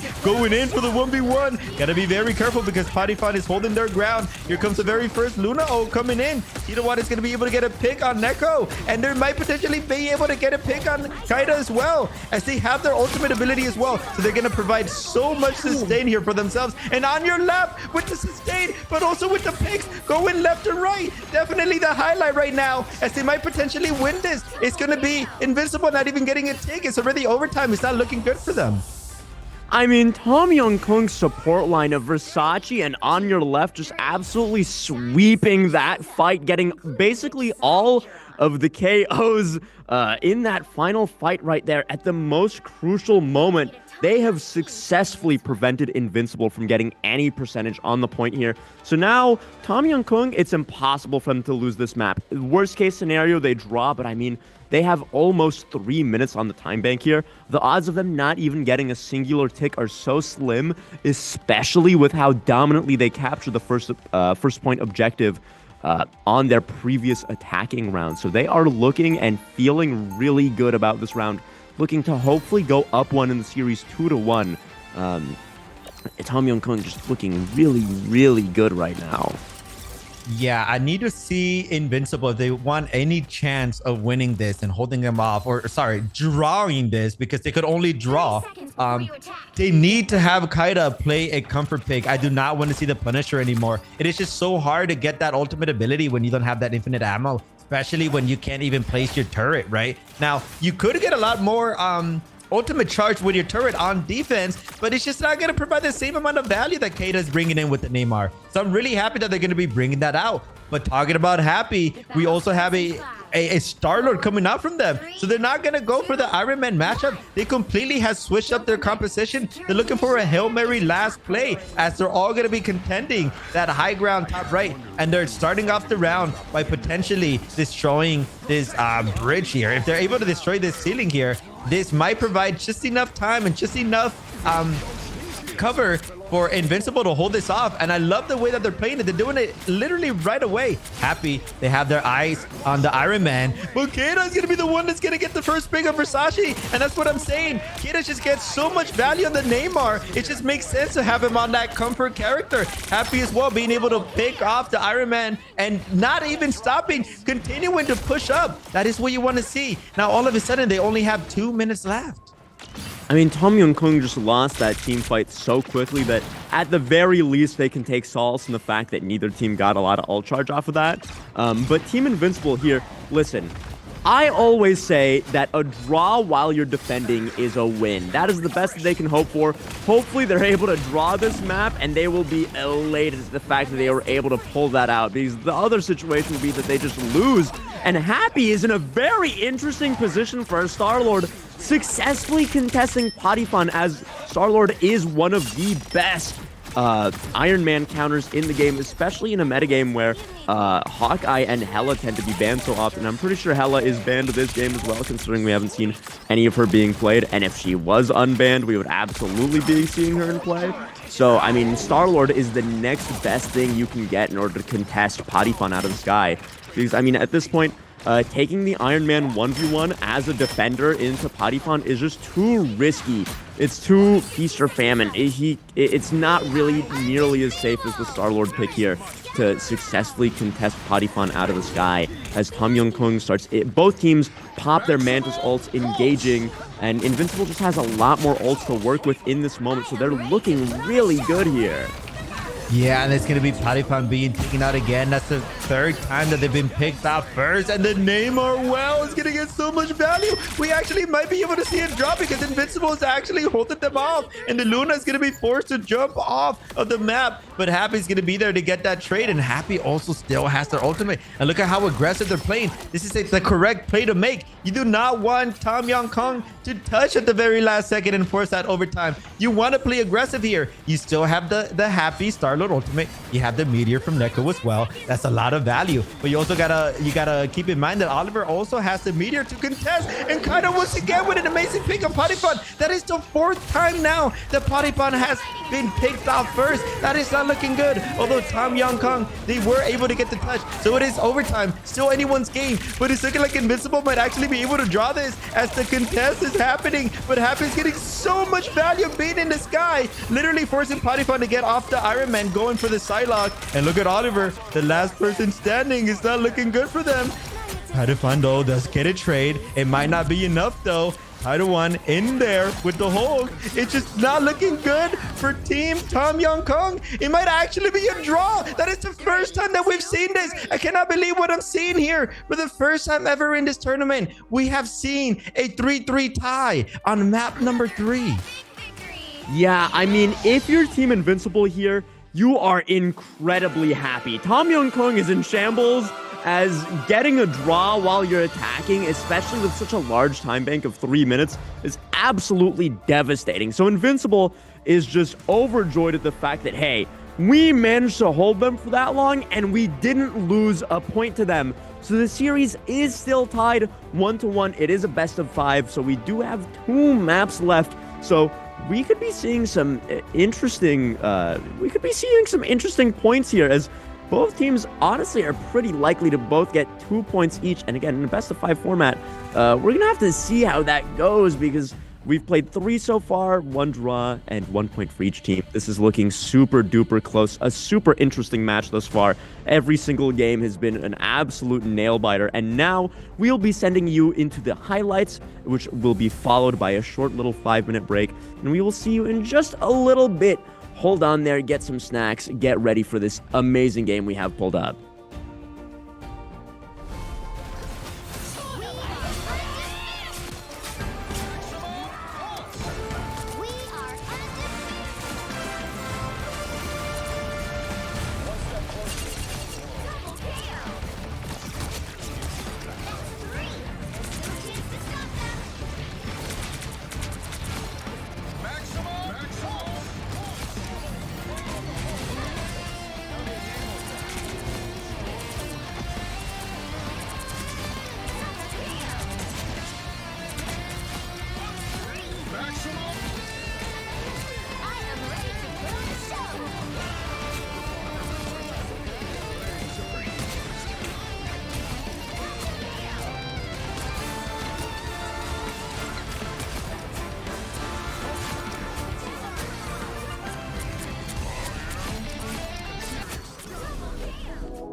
trapping all those fighting souls, but yet across the world I see you standing in my way. And remember the time, the place we used to fight, like the sun and moon, and I wonder if ever there was a time that we were friends. The night has fallen, shadows looming, and yes, that time has come for me to seek you out. We are set now for our last reunion. Break the chains, find your way, come find me. Do you remember who you really are? Show me that you are still the only one for me. I'll be waiting for you. Wake up, open your eyes, raising up your fists and smashing through time walls before the rift splinters again. We are rebels till the end. Rise up, open your mind, hold on to your powers. No one can stop us. We are rivals till the end of time. We will clash, no matter where. We will fight, reaching across time and space. 'Cause you are my destiny to the end.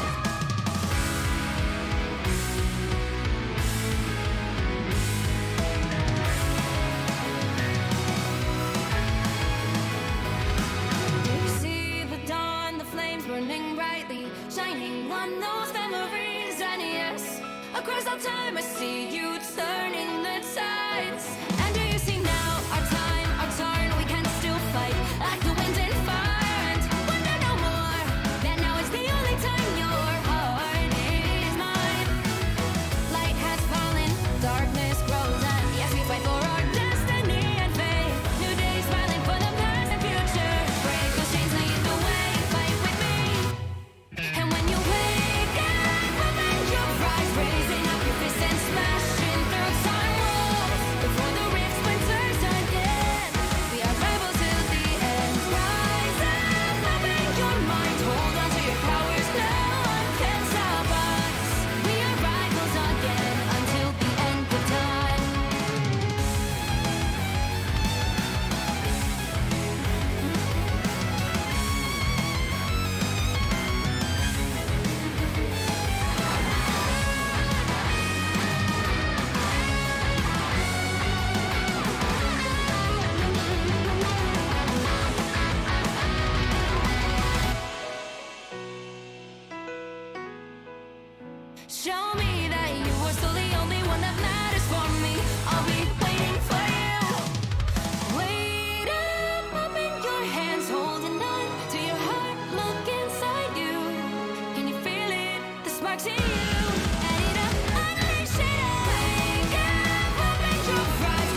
I tear through the cloudless night, just like the moon.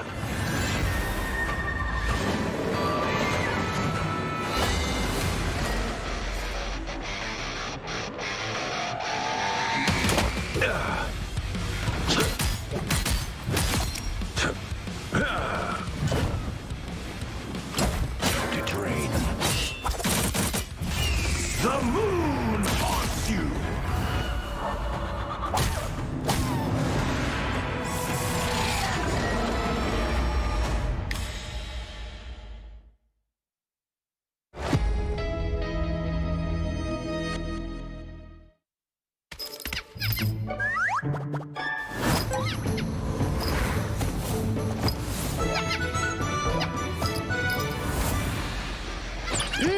Time to go nuts. Ha! Check out this big acorn. World Stampede!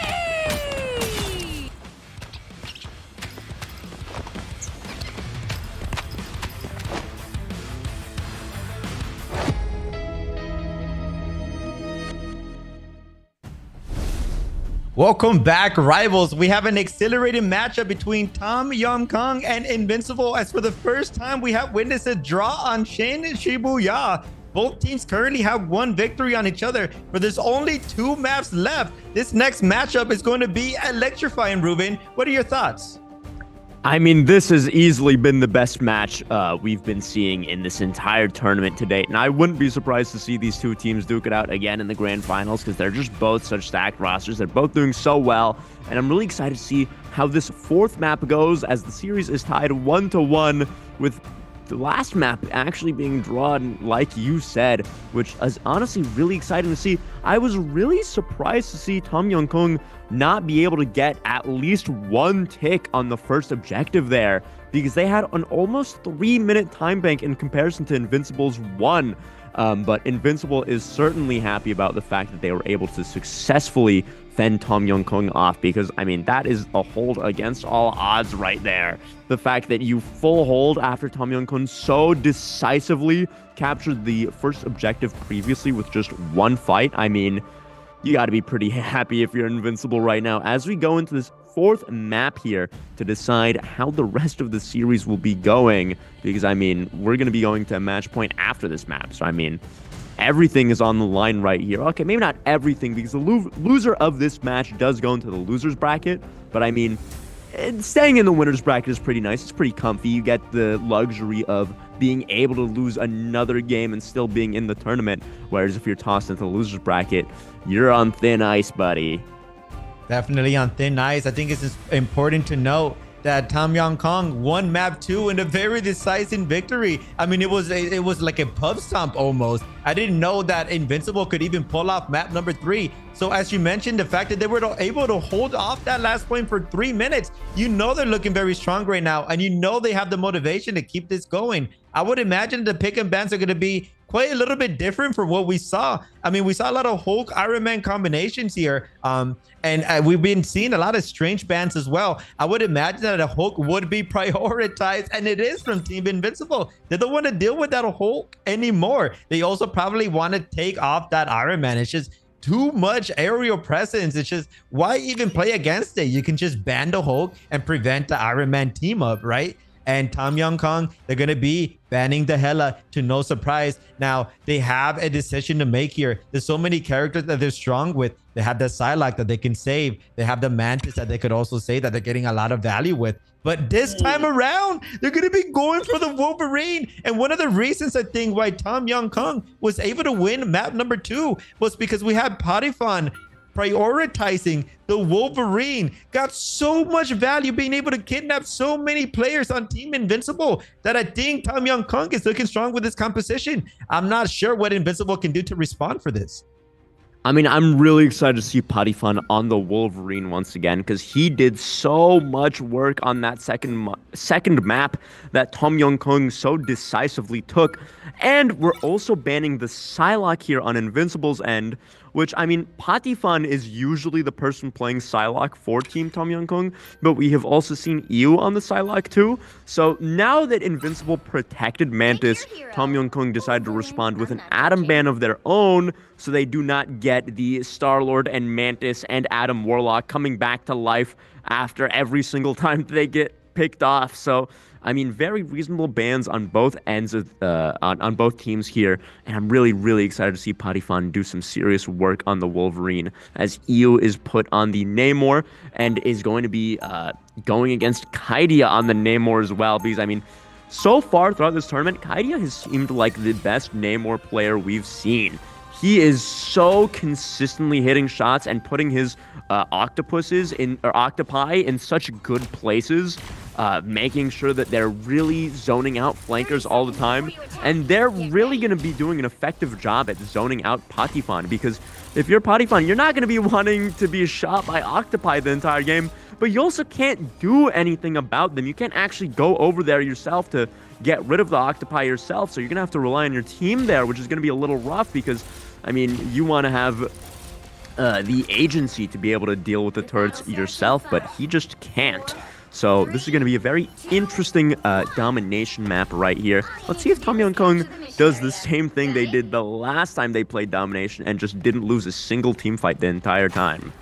I mean, last time they did that, they did have the Strange and the Wolverine in conjunction. So they literally have the same exact team up. This is looking like a mirror match as well. The only difference is Happy playing that Star-Lord. And of course, Patifan on the Wolverine. But it's going to be Tom Yum-Kung that's going to be able to use that portal. So they're going to be able to get a little bit of map control here over Team Invincible, where they kind of just decided to walk it down. Now, even if Invincible loses this fight, they could still potentially use a portal for a last-minute play for a contest. But they might more than likely be looking to winning this fight instead, as there's going to be picks. Both Vanguards being able to pick one player off. Oliver trying to look up for Happy in the sky. They got to be very careful here, though, as there's so many people in that high ground for Invincible. But Kaidia, look at it, they're in the bubble. Happy's going to be able to get a pick on Io as well. Happy in a very good position here, looking for Patifan, but Patifan being able to use that health pack to maintain their life. Whoa. And oh no, they almost were about to lose their life. They were able to get that kidnap on Happy,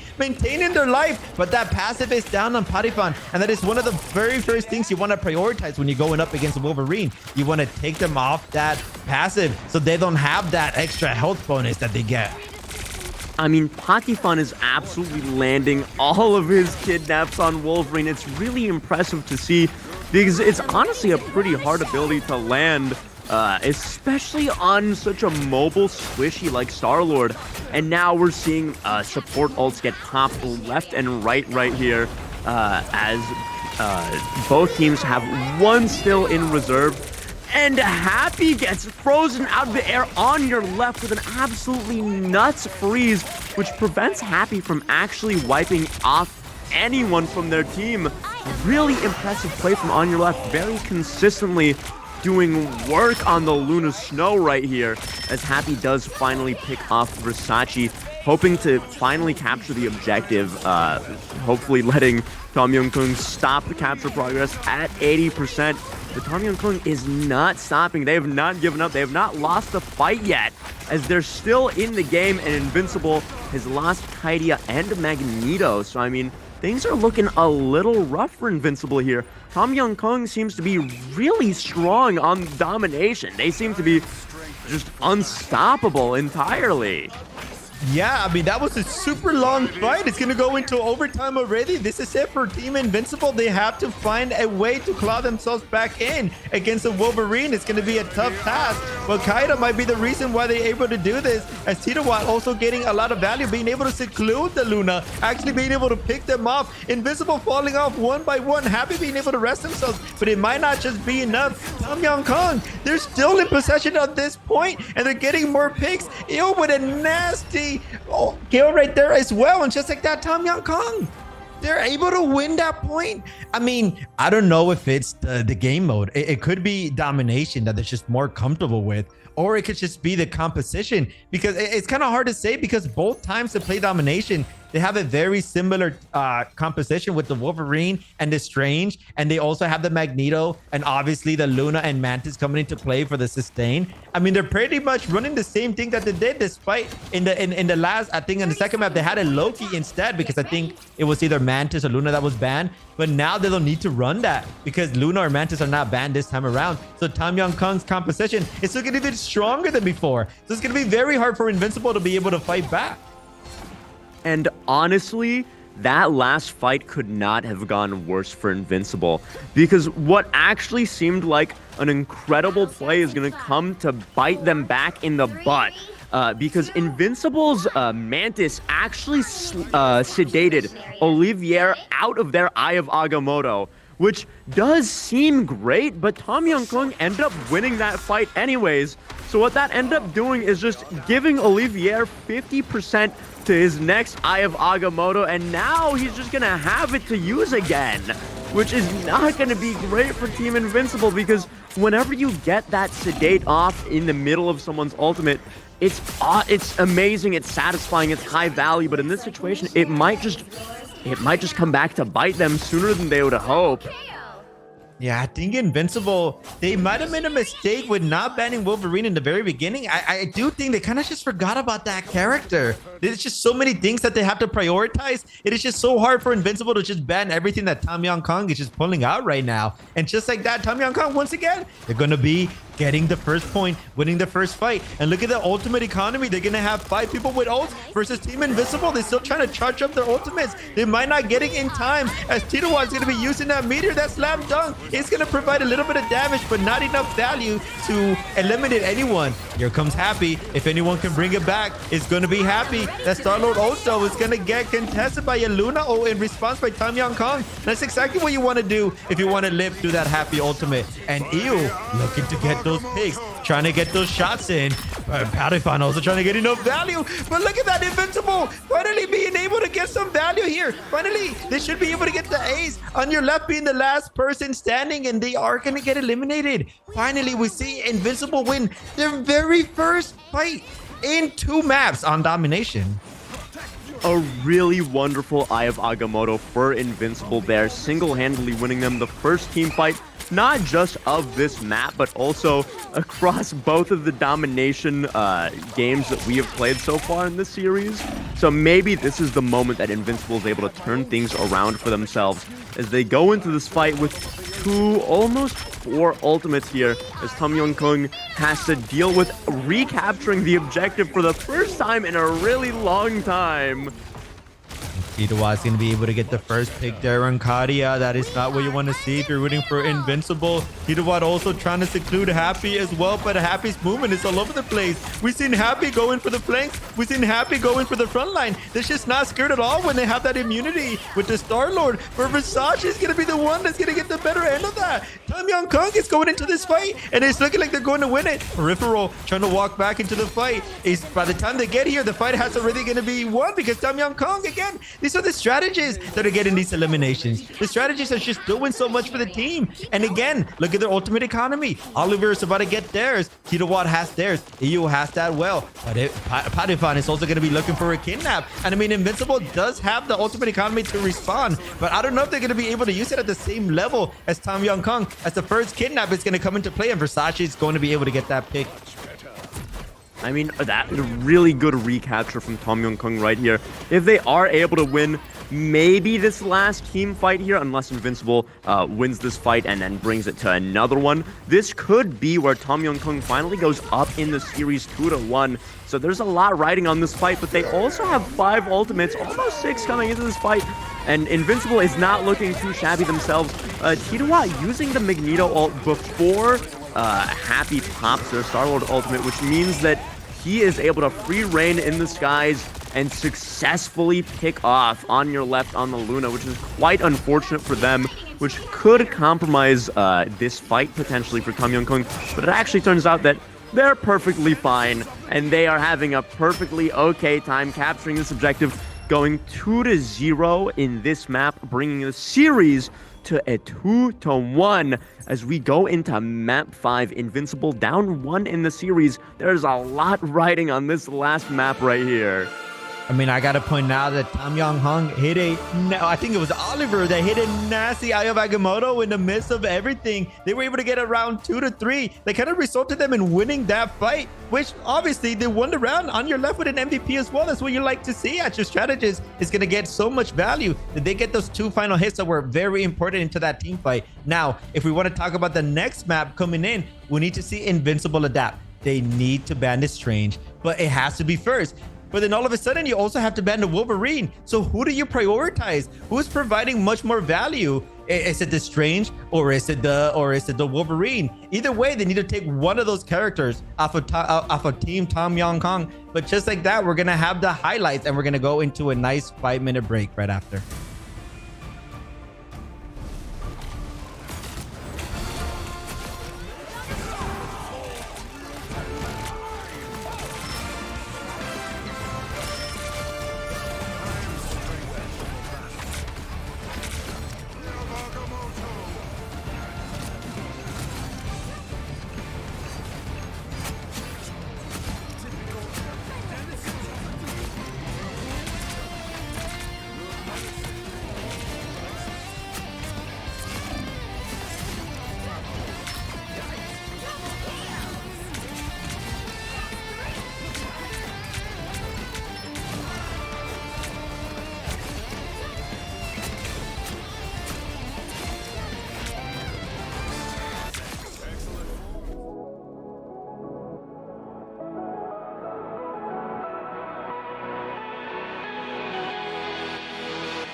Trapping all those fighting souls, but yet across the world I see you standing in my way.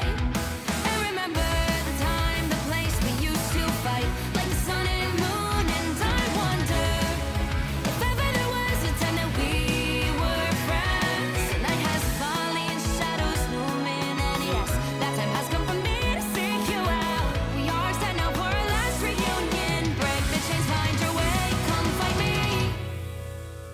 Do you remember who you really are? Show me that you are still the only one for me.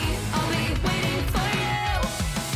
Wake up, open your eyes, raising up your fists and smashing through time walls. Before the rift splinters again, we are rebels till the end. Rise up, open your mind, hold on to your powers. No one can stop us. We are rivals till the end of time. We will clash, no matter where. We will fight, reaching across time and space. 'Cause you are my destiny to the end.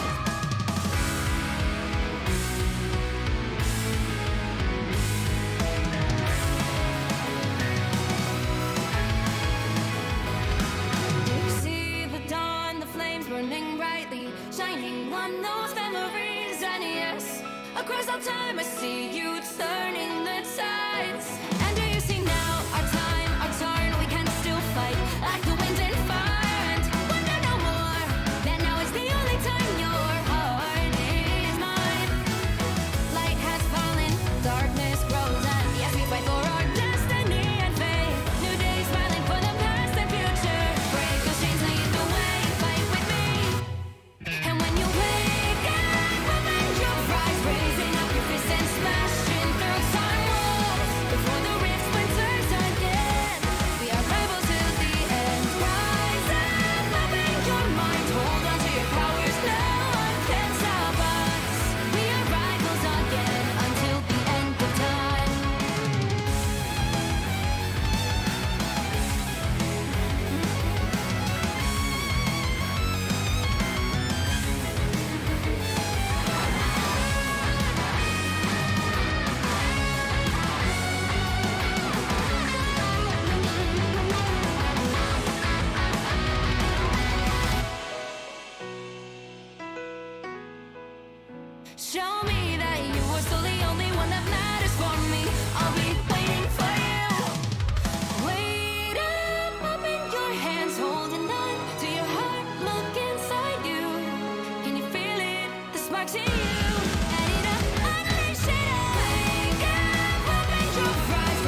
I tear through the cloudless night, just like the moon.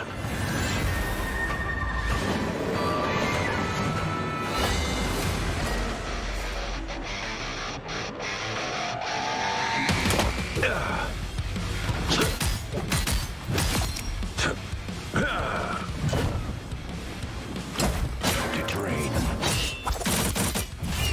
The moon haunts you.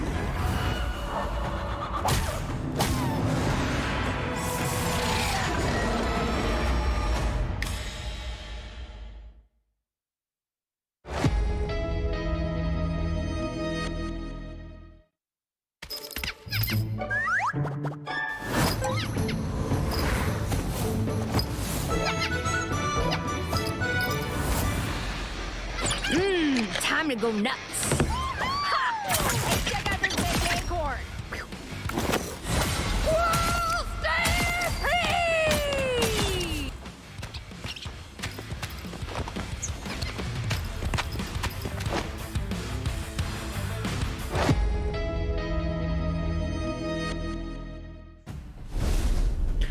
And we are back. Oh my god, we just witnessed another absolute dominant performance from Tom Young-kung on a domination map once again, making them go 2-1 in the series over Invincible with a draw in there as well, which means we are going into this map 5. Again, Tom Young-kung 2-1.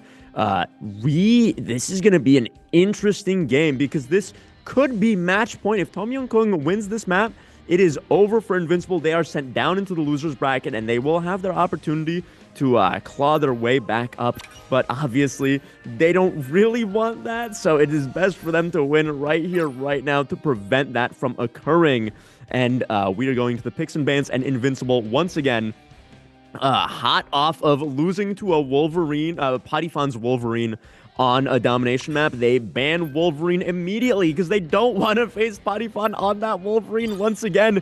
He is just too menacing on that character. He is able to do whatever he wants, abducting the tanks as much as he likes, just absolutely unstoppable, as they also go for the protect on the Mantis. And I am anticipating from Tom Young-kung either a ban on maybe Hulk. Invincible already got the ban on the Hulk. I'm expecting maybe an Adam Warlock ban or a Star-Lord ban because they do not want the triple res composition to be happening on Team Invincible, and that is exactly what ended up happening. So we're not going to be seeing any Iron Man. We're not going to be seeing any Adam Warlock.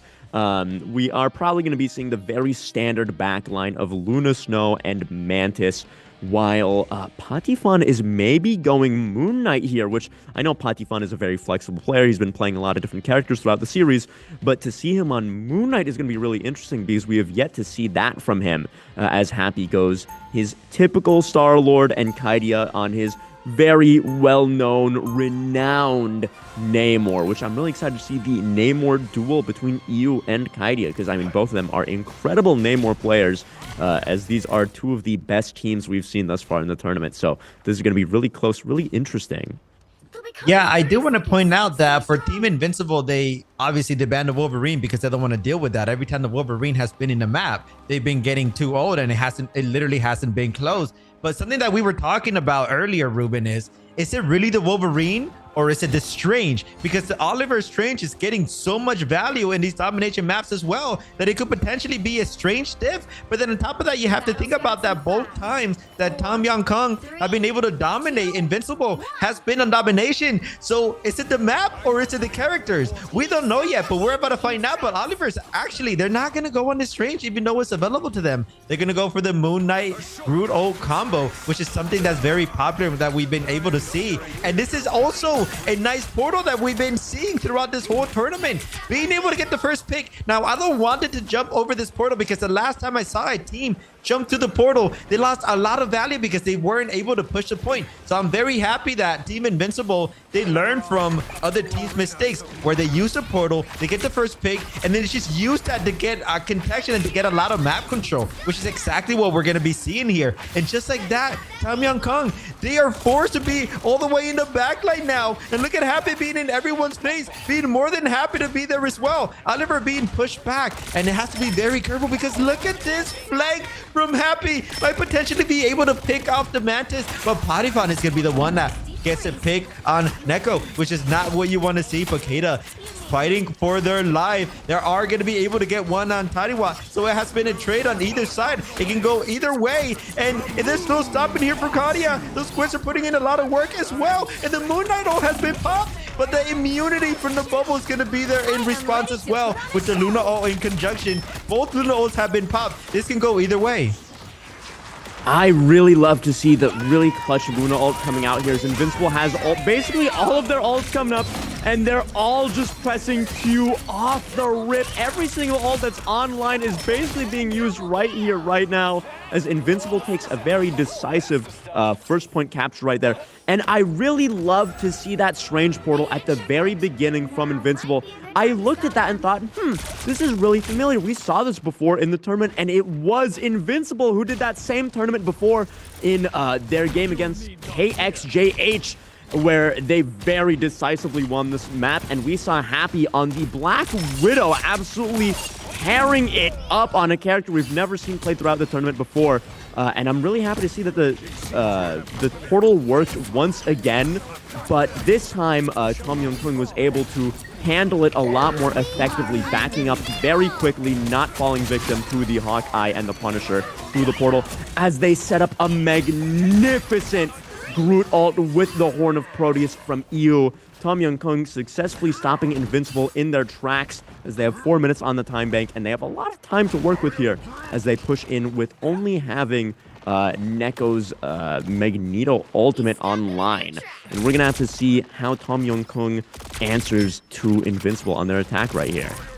And that was such an amazing combination, as you mentioned. Oliver being able to hit 3 people there. As long as they can keep this up, they could potentially win this last map and go to the finals. But Invincible, they're here to stay. I mean, they have 3 minutes and 30 seconds left, so anything can happen. But everyone does have their ultimate, but they are going to be taken off of the map by Happy. Happy doing an amazing job, playing very aggressively, taking a lot of damage, actually being taken off by Versace. The well coming in, not getting enough value here. But Neko, they have their Meteor. They could potentially use this to contest the Luna ult, but instead, going to decide to save it. More than likely going to use it as soon as the Luna ult is done. Are they going to be able to use it successfully, though, is the question. As Kadia is going to be the one that's going to be able to hit some amazing shots. Are they going to be able to shut down Potifon's ultimate? Yes, they are, because Neko was there with the Meteor, actually. But it's not going to matter because Tinawatt is going to be there in response as well. Kadia is not looking very good. They got to be very careful, but there's a lot of sustain coming in, trying their best to hit some shots, and they are going to be successful in taking down Potifon.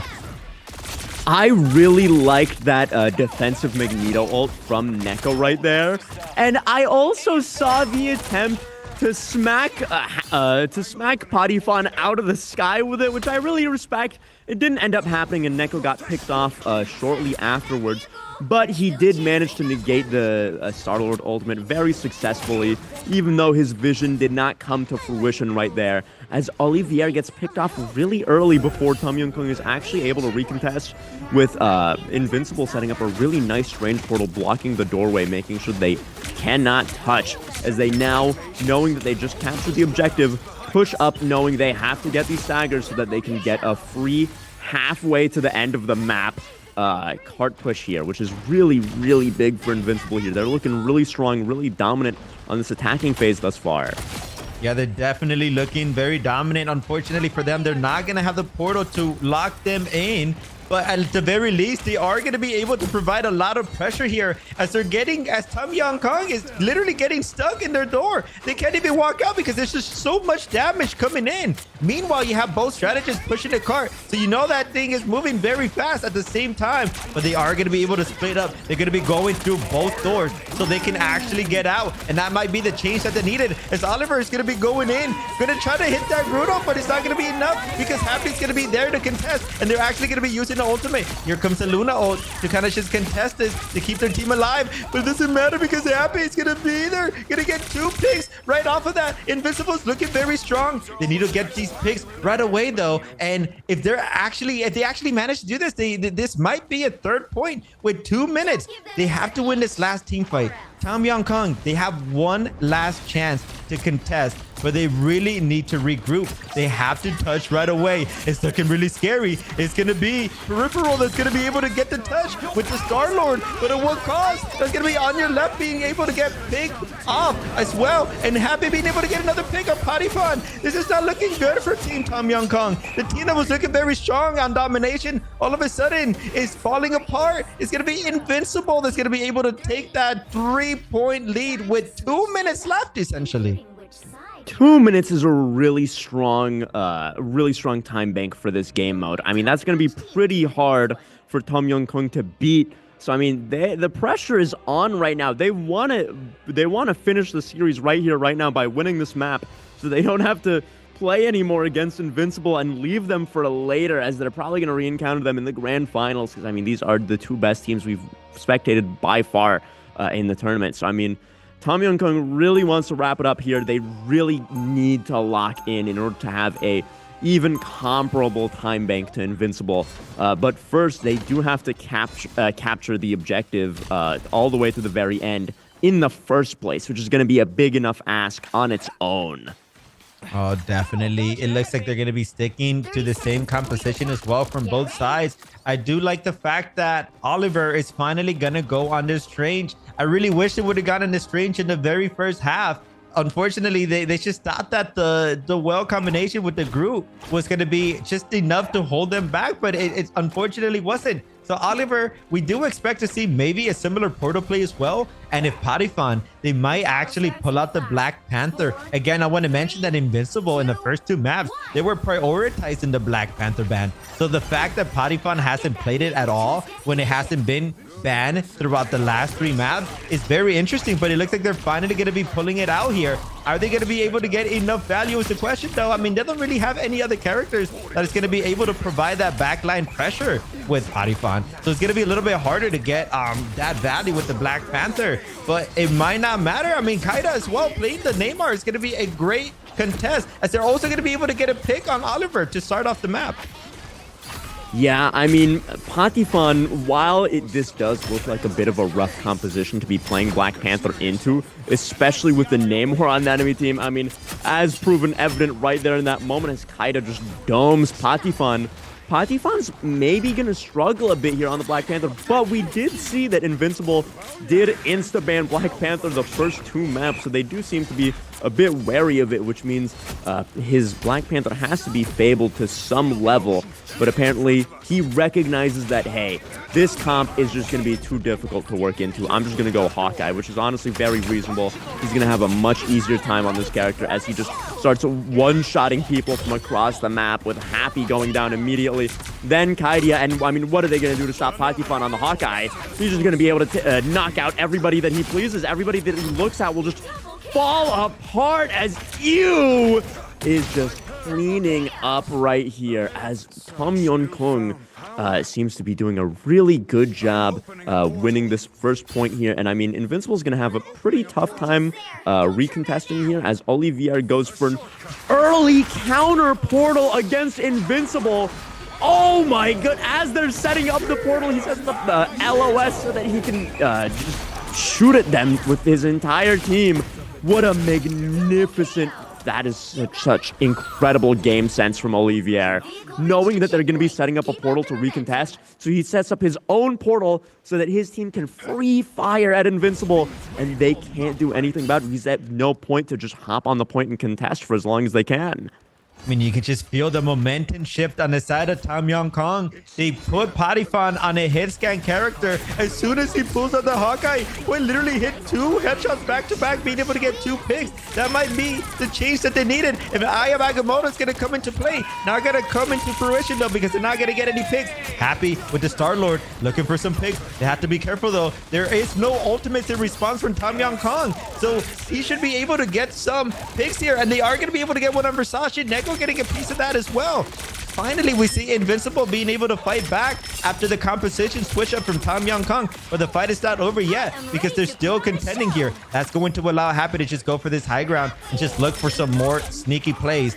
Now, I do really want to talk about that portal. Usually you don't really see Strange predict the portals to so fast to the point where they're actually able to shoot them as they're riding across. Like, that's quite literally the reason why they were able to win that fight. But another reason they might win this fight, at least for Team Invincible, is Kata being able to get two there with the Neymar and Happy being able to contest as well on the high ground. Just like that, Tom Young Kong is the ones that are falling apart. But they still have 3 minutes left, so it can go either way. I mean, this entire series has been a duel of the kings. Patifon and Happy going at it the entire time, always mirroring each other's flanks, making sure to contest each other at every given opportunity. Happy has addressed Patifon as a really significant threat on the Hawkeye this map, and he is just all over him, not giving him an inch to breathe. Happy knowing, hey, listen, no one else on this team is going to be able to contest Patifon as well as I am on the Star-Lord, so I really have to do something about this guy. Otherwise, he's just going to be one-tapping absolutely everybody on my team, and they're not going to be able to do anything about it. As Titawat pops the really huge defensive Magneto ult. Doesn't get any KOs with it, but that's more than enough value already, as is protecting his team from the Star-Lord. As the teams trade back and forth, and Tom Yum Kung starts pushing up, having a strong advantage in this fight as they pop the Luna Snow ultimate to give them all the space they could ever ask for. That was just a lack of awareness from Happy. He literally had Eo just shooting 2 inches away as he was trying to pop an ultimate. As he popped the ultimate, he could have literally just turned around and more than likely, at the very least, forced off the immunity from Eo. But maybe there was some miscommunication there, or maybe it's just the comms is just a little bit too hectic. But Happy just got taken off that ultimate, did not get any value, to the point that actually it looks like we're gonna have a composition switch from Invincible. Happy's gonna be going on that Psylocke. They are gonna be going on that 40% ultimate charge, which is not too shabby considering they should use the Star-Lord ult. But this might be good news for Tom Young Kong, because if you want any character to go up against the Psylocke, again, it's gonna be the Neymar with the squids. But look at Happy playing super aggressive. They literally went Invincible, went in front, got a pick on Neo, and then backed off. And now they just have this positioning here to just get so much value, already at 65%. But Oliver's Eye of Agamotto is gonna be able to get 3 people there, and that's going to allow Patifon to hit a nasty headshot on Happy. But the response is there from Team Invincible. So many ultimates being used. Both teams fighting tooth and nail to win this fight. I mean, this one might decide it all, but it's going to be a well from Kaida that's going to be able to get on your left, and on your left being able to get taken down. There's no more sustain that's going to allow Invincible to play very aggressive, but Tom Young Kong still being able to get some picks. It's not really going to matter though, because it's just looking like Invincible's fight to win. Yeah, I mean, Happy and Neko are just working so well together. If you saw at the beginning of that fight, Happy just went straight in through main, and Neko bubbled him, and the bubble just makes him invincible for a little while, and he was just able to easily pick off EU and get out without any worries in the world, just having just enough time with that bubble to stay alive long enough to just get that crucial pick off to turn the tide of the fight, as Invincible is now performing a pretty strong defensive hold right here with only 1:30 left on the clock for Tom Yum Kong. And here comes the dance of the butterfly.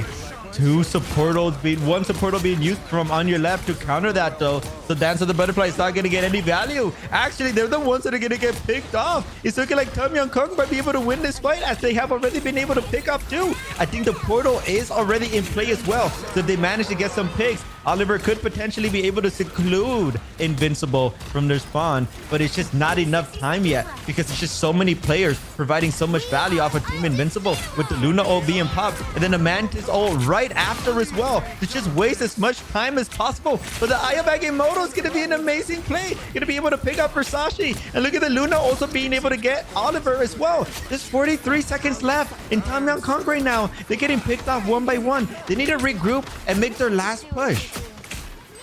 I mean, this is looking so good for Invincible right here, as they have 2 ultimates to Tom Young Kong's 3. But, I mean, listen, when you have Happy and Neko on the same team, and Kaidia with that Horn of Proteus, anything is possible. As Neko pops the Magneto ult, gets on your left, and now they're pushing up into their spawn. They know they have to take advantage of all the space that they have and get all the picks that they possibly can in order to prevent it. Tom Yong-kung from being able to contest at all whatsoever. They're getting all the picks they need. Tom Yong-kung is not going to be able to, probably not going to be able to win this map. Correct me if I'm wrong. I mean, unless they bust out some absolute heroics in the last 3 seconds here, there's no way they're going to be able to contest this, and this will be a second map for Invincible as the series is tied 2-2 with 1 draw in a best of 5. We have an interesting series on our hands, as I believe we'll be going into another map here. What a close series we have on our hands. I am so happy to be able to cast the 2 best teams we've seen in the tournament thus far, bar none. I mean, these guys are perfectly matched for each other.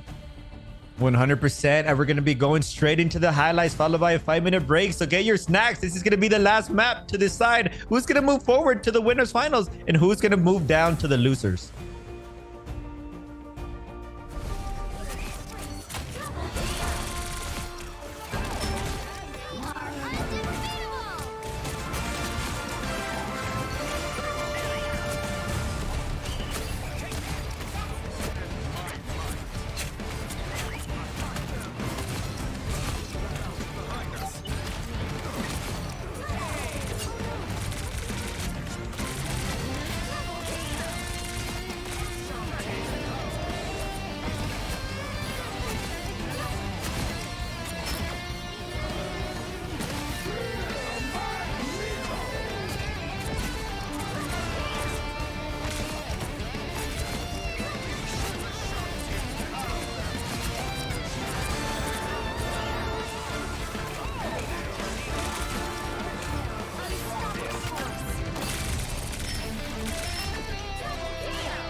Trapping all those fighting souls, but yet across the world I see you standing in my way. And remember the time, the place we used to fight, like the sun and moon. And I wonder if ever there was a time that we were friends. The night has fallen, shadows looming, and yes, that time has come for me to seek you out. We are set now for our last reunion. Break the chains, find your way, come fight me. Do you remember who you really are? Show me that you are still the only one for me. I'll be waiting for you. Wake up, open your eyes, raising up your fists and smashing through time walls. Before the rift splinters again, we are rebels till the end. Rise up, open your mind, hold on to your powers. No one can stop us. We are rivals till the end of time. We will clash, no matter where. We will fight, reaching across time and space. 'Cause you are my destiny to the end.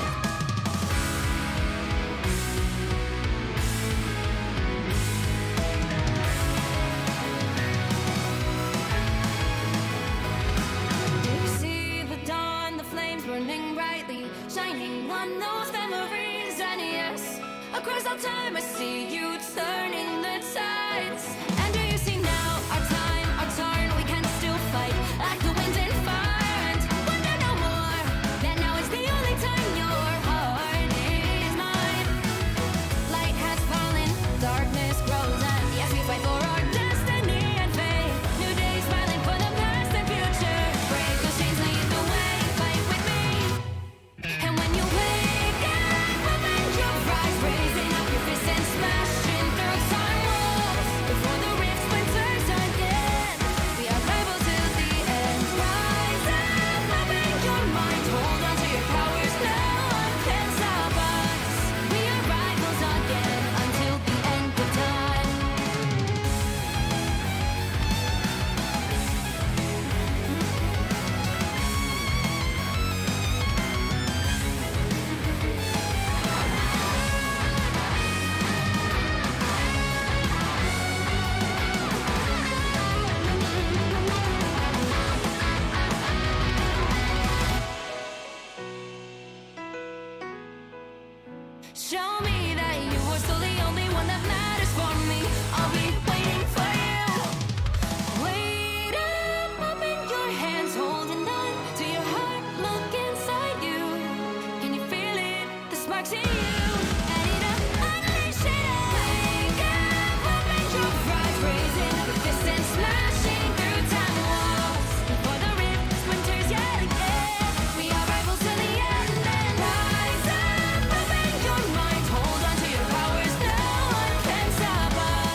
tear through the cloudless night, just like the moon.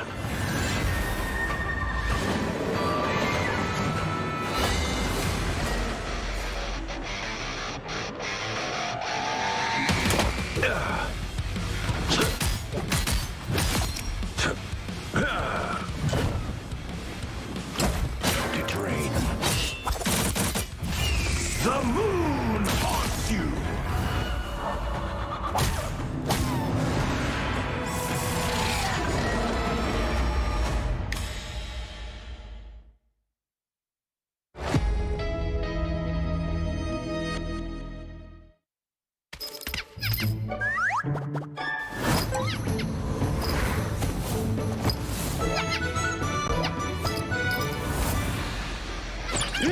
Time to go nuts. Ha! Check out this big acorn. Whoa, stay free!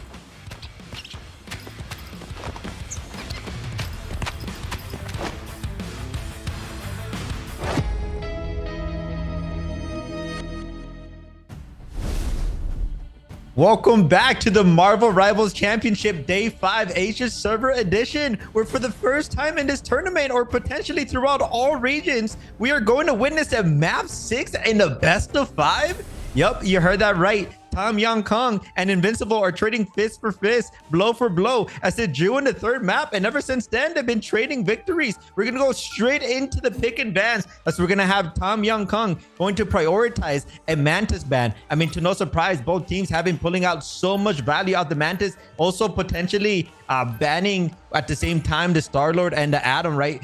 Preventing that trifecta. And I'm very happy that Invincible did not forget to ban the Wolverine this time around. But more than likely, we're going to see Tom Young Kong protect the Strange here, which is something that we've seen them, or something that we've seen Oliver pull out to a great extent. Of course, for the first time in a long time, we're going to see a hella composition as well. So we should be able to see a mirror matchup here going in with the Hela. But instead of protecting the Strange, Tom Young Kong is going to protect the Psylocke, which is very interesting to see, because I mean, both Psylocks in either team are doing absolutely, like, they're doing God's wonder.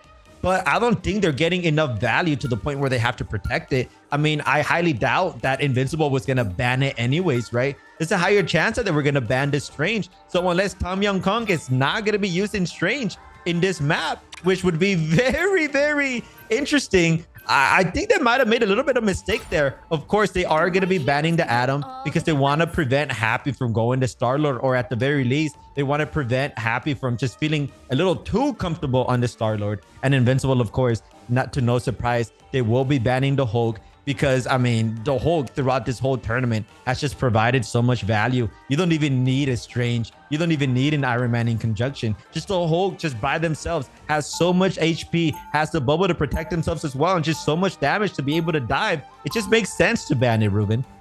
Yeah, I mean, it's also really unsurprising to see the Atom Warlock ban. I mean, Tom Young Kong does not want to play against the triple self-revive comp ever again, after the one incident where they kept getting picks and it didn't matter because they kept getting rezzed. And now, Tom Young Kong, I really like that they're running Pakifan on the Psylocke here, because watching his Psylocke is a treat, and this is the first time we're going to be seeing Hela in this series between these two teams. And I'm really excited to see how Happy and EU match up against each other, because, I mean, Happy is like a world-renowned hit scan GOAT, and EU, as far as I'm aware, is a bit of a, I mean, it's hard to be a more known player than Happy when it comes to just how seasoned of a veteran he is on the hit scan role across games. So I'm really excited to see what kind of work he's able to do on the Hela versus EU, who is a bit of an underdog in this matchup. And it's looking like it's going to be very similar compositions, although Versace is going to decide to go on the Loki this time around. I mean, the Mantis was banned, so it does make sense. The Loki is going to be able to copy the Luna. So you're going to have 2 Luna ults, which is, I mean, what's better than a Mantis ult? Maybe 2 Luna ults, right? So it makes sense for both teams to pull out the Loki. Very similar compositions. And that's kind of what we've been seeing throughout both of these teams. They kind of just been mirror matching each other. And I mean, when both teams are just very comfortable and some of the best characters in the entire game, I mean, it just makes sense. It's just bound to happen. But it's going to be Tom Yong Kong on the offensive here. They already got almost 70 meters here, and they're getting so much space. But this is going to be a very hard choke for them to push. This is usually where teams start to just kind of fall off right here in this staircase. If Tom Yong Kong can get control of this staircase right away, this might be a first round, or a first point, I should say, as we have Parifan this time around on the Psylocke, looking for some sneaky picks. The Luna ult is going to be used in conjunction as well, trying to get that Dance of the Butterfly at 91%, going invisible, looking for a pick. They might potentially be able to get one on the Luna. Are they going to be able to get it? No! The regeneration domain is going to be on point from the Loki there to just keep that Luna alive. Yeah, constant, really clutch regeneration domains coming out from both teams here. I mean, especially Versace. He is doing so well on the Loki. He's been one of the best Lokis I've seen in this entire tournament at all. And Patifon gets a lot of value out of his ultimate by forcing out both the Loki ult and the Strange ult, doing a really good job making sure they have no resources for the rest of this fight, as the rest of Tom Yong Kong just starts popping their ultimates, and EU gets in position to rain hell from above as he looks to pick off both of the strategists. But unfortunately, the regeneration domains are right there to come in really clutch for them. And it really seems like Team Invincible is going to be taking this fight home. With less than 2 minutes left on the clock for Tom Yong Kong, things are looking a little grim. That was one really long, extended team fight that lasted for half of their time bank. And now they have nothing for the next fight. So things aren't looking the greatest for them right now. Yeah, it was a very long fight, but at the very least, they managed to push the point to 105 meters. So all they need to do is win one more fight, and they should be able to secure the first point. And that's going to allow Parifan to maybe go for a sneaky flank alongside their front line. I mean, they got to be very careful right now. I mean, there's so much to get value with. It's so hard to get value with the Psylocke when you don't have that Dance of the Butterfly available to you, especially when there's just so many regeneration domains. Because, I mean, these Loki players, both of them are playing to pure perfection. But kind of once again, time and time again, being able to hit these wells, being able to get these picks. Kaida might be one of the star players of Invincible. I mean, quite single-handedly, always getting the picks that the team needs. But Tom Yong Kong is going to quickly respond, as Oliver is going to be able to get a pick on Neko. I mean, it can go either way right now, but it's looking like Tom Yong Kong might be able to hold this out, as they also forced out Invincible's Luna ult. Oh, and Invincible comes back with the Strange portal as things weren't looking too great for them, and Tom Yong Kong was looking like they were about to cap the point. It doesn't seem like that'll be happening, as both Magnetos trade Luna's Snows, getting equal value, but Neko getting another pick on the only remaining strategist for Team Tom Yong Kong. And there's only 10 seconds left on the clock, and it doesn't seem like there's anyone from Tom Yong Kong in sight to be able to contest the objective. I don't know if anyone's going to be able to make it to touch. I mean, Patifon does touch just for one quick, brief moment, but just gets KO'd immediately. So there's not really much that Tom Yong Kong is able to do here, as it seems like they're not in a great position to win this fight, with Invincible popping both the Loki Luna ult and the Hela ult, and they just really can't do anything about this, as Invincible Strange is just making so much space on the point. It belongs to him, and Tom Yong Kong is not going to be able to stand a chance against him as he holds down the fort. Tom Yong Kong not capturing the first objective. Invincible, they have a pretty easy road to victory on their hands here. Again, the series is 2-2. This is map 6 of a best of 5 because they both drew a map. So, I mean, this is looking a little rough for Tom Yong Kong. They have to full hold on first point in order to bring the series home. But whichever team does end up losing the series, it's not over for them. This is the winner bracket semifinal. So the loser will be going down to the loser's bracket, and they will have to claw their way back up in order to get to the grand finals potentially. And I am pretty comfortable with the knowledge that one of these teams is going to be crawling through the losers bracket with immense success. I mean, I have not seen any teams in this tournament that would be able to contest either one of these teams in a match. So I am excited to see what happens in the future. But first, we need to finish this map and see who goes on to the winners bracket finals and gets an easy ticket to the top 2. Oh man, it has been such a long journey to get this far into map number 6, and it's looking like this round or this map is going to be decided within the next 4 minutes. That's all there is to it. We're going to decide. We're going to see who's going to be the better team, at least for this map. Is it going to be Invincible? All they need to do is push the point to 105 meters. I mean, that seems like an easy task when you have 4 minutes, but then you got to remember that Team Tom Yong Kong, they have a very strong hold. I mean, it's shown time and time again that they're one of the better teams in this tournament. So it's not going to be easy for Team Invincible, as they're both going to get secluded here on the left side. Oliver trying to do a good job, which is trying to maintain that pressure, but it's just not going to be enough because they're getting shot from the right side as well. That's going to force them to push back a little bit here, and Invincible is going to use this to just potentially group up and get a pick. And look at Kaida's positioning here. They're actually playing on the flank. They're trying to look for some sneaky damage, and Parifan is also trying to do the same thing. They're playing in the main, but they're just getting so much damage. I mean, the squids in conjunction with the basic attacks, Parifan putting in a lot of work. It just might not be enough yet, though. It's going to use the immunity just to get that high ground pressure, and maybe that high ground is what they need to get some sneaky picks here.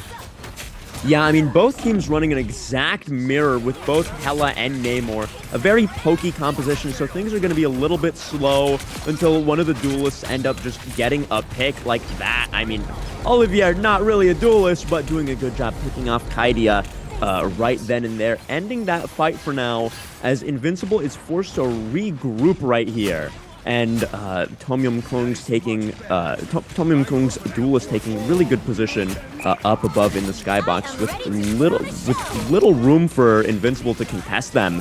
And I mean, Tom Yum Kung is just cleaning them up right now. But Invincible only used a Luna ult. Well, I say only used a Luna ult when it's arguably the best ult in the game.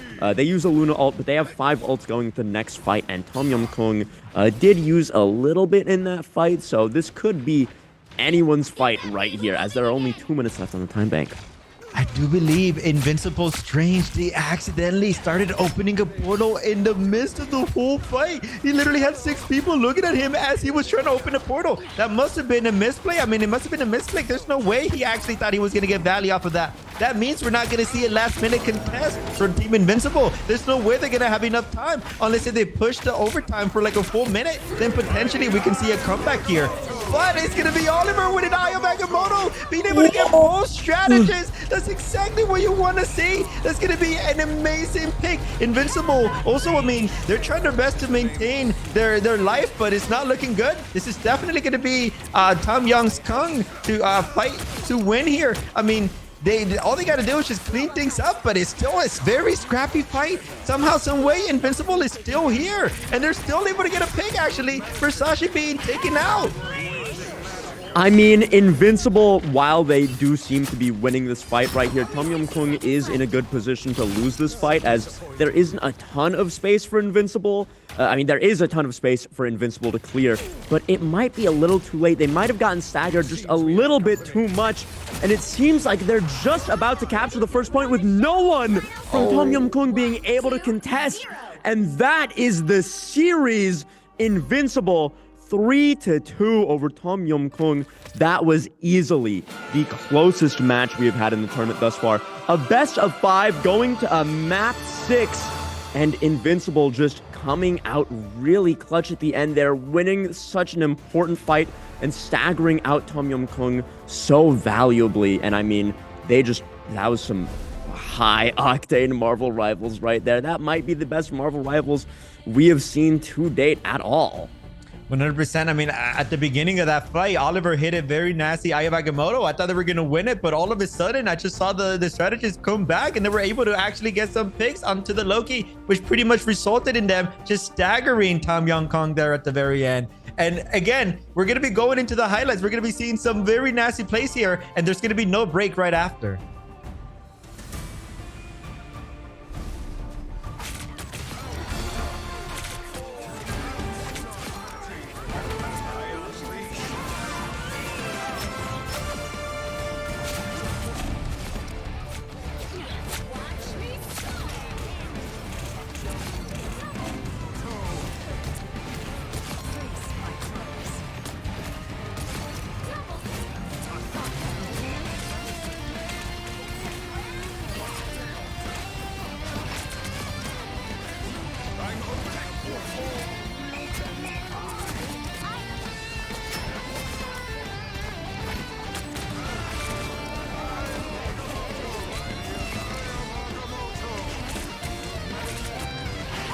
there? What even? Oh yeah, who's bringing us back?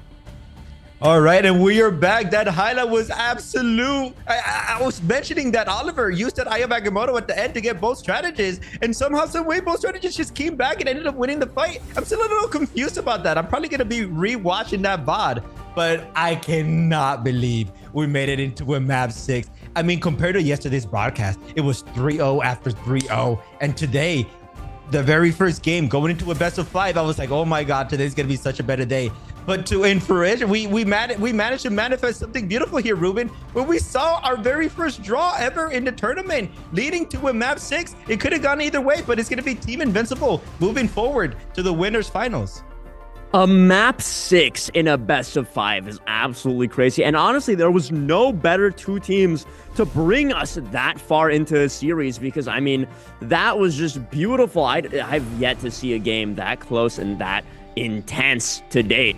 And, I mean, these are today's results. I mean, we had some pretty decisive games here. I mean, again, that first game with the 3-2, and then some other less close matches. And I mean, we just wrapped it up with the best game we've seen yet. And I could not be more happy about it, with Marvel Rivals Pros going 3-2 against KXJH, Mud Dog beating Team LW 3-2. Like, so many 3-2s. You're seeing this, right? BB1, I mean, doing a really good job against Kanga Esports as well. We saw that 3-0 earlier. I mean, that was an absolute sweep, but one sweep amongst very few, as we had a lot of close matches here. And I mean, some great matches. I'm just so happy to have been able to watch these. They so high quality, so high octane. And here is the bracket we're going to be having. BB1 in the winners bracket semifinals there, and OW Pro right there as well. I mean, these have been some great games, and I cannot wait to see what ends up happening tomorrow, which is going to be the last day of the tournament. We're going to be seeing some intense stuff, including the grand finals, which I could not be more excited about. Yeah, we're down to the last 4 teams, and honestly, all 4 of these teams are looking mighty strong. Either one can win it all. And honestly, I mean, I want to say Invincible is probably going to win it, but from casting a lot of these tournaments, it's always the underdog team that somehow always ends up clawing themselves back to victory. I mean, we all love to see an underdog story here, and maybe it could be Mud Dog that can do it. Maybe it can be Marvel Rivals Pro. I mean, we won't know till tomorrow, so make sure that you're going to be tuning into that, because it's going to be a lot of action coming in your way. Yeah, and I mean, listen, that game between Invincible and Tom Yum Kong that we had right there, either of those teams can easily win the grand finals, or Mud Dog, or another team. I mean, the teams we've been watching today have been absolutely amazing. And I mean, personally, my money, if I'm a betting man, I'm really rooting for Tom Yum Kong. I really like this team. All of the players from Thailand representing their nation, doing a wonderful job doing so. And here we see 2 skins that are out in the shop right now: Moon Knight Lunar General, as well as Squirrel Girl Cheerful Dragoness. I mean, do I even have to tell you anything about these skins? Just look at them. Look at how pretty they are. Look at Squirrel Girl's hair and wicked dragon tail, while Moon Knight has the coolest hair and mask I've ever seen. I mean, these are both some fan favorite heroes. Unfortunately, not getting a lot of tournament play at the moment, but I mean, they're just such pretty skins. I am going to be buying these as soon as I can, because how can my account be complete without these beauties in there? I mean, just look at them. Yeah, and although they might not be in meta for these tournaments, you got to remember that yesterday we saw a very nasty Squirrel Girl. I need to repeat this again. We saw a Squirrel Girl get 2 pentas back to back. So it's showing us that although these characters are not what we get to see in these high level gameplay, is potentially still meta, just if you're good enough to use it. And that's kind of what Marvel Rivals provides. A lot of these characters that are very weak, they potentially always make a comeback, because we always have one good player that just kind of goes above and beyond to just prove it. But just like that, we're going to be going into the EU broadcast more than likely. My name was Elvin, joined by Ruben Sargasm, and thank you so much for giving us the opportunity to be able to cast. We will be back tomorrow for the Grand Championship.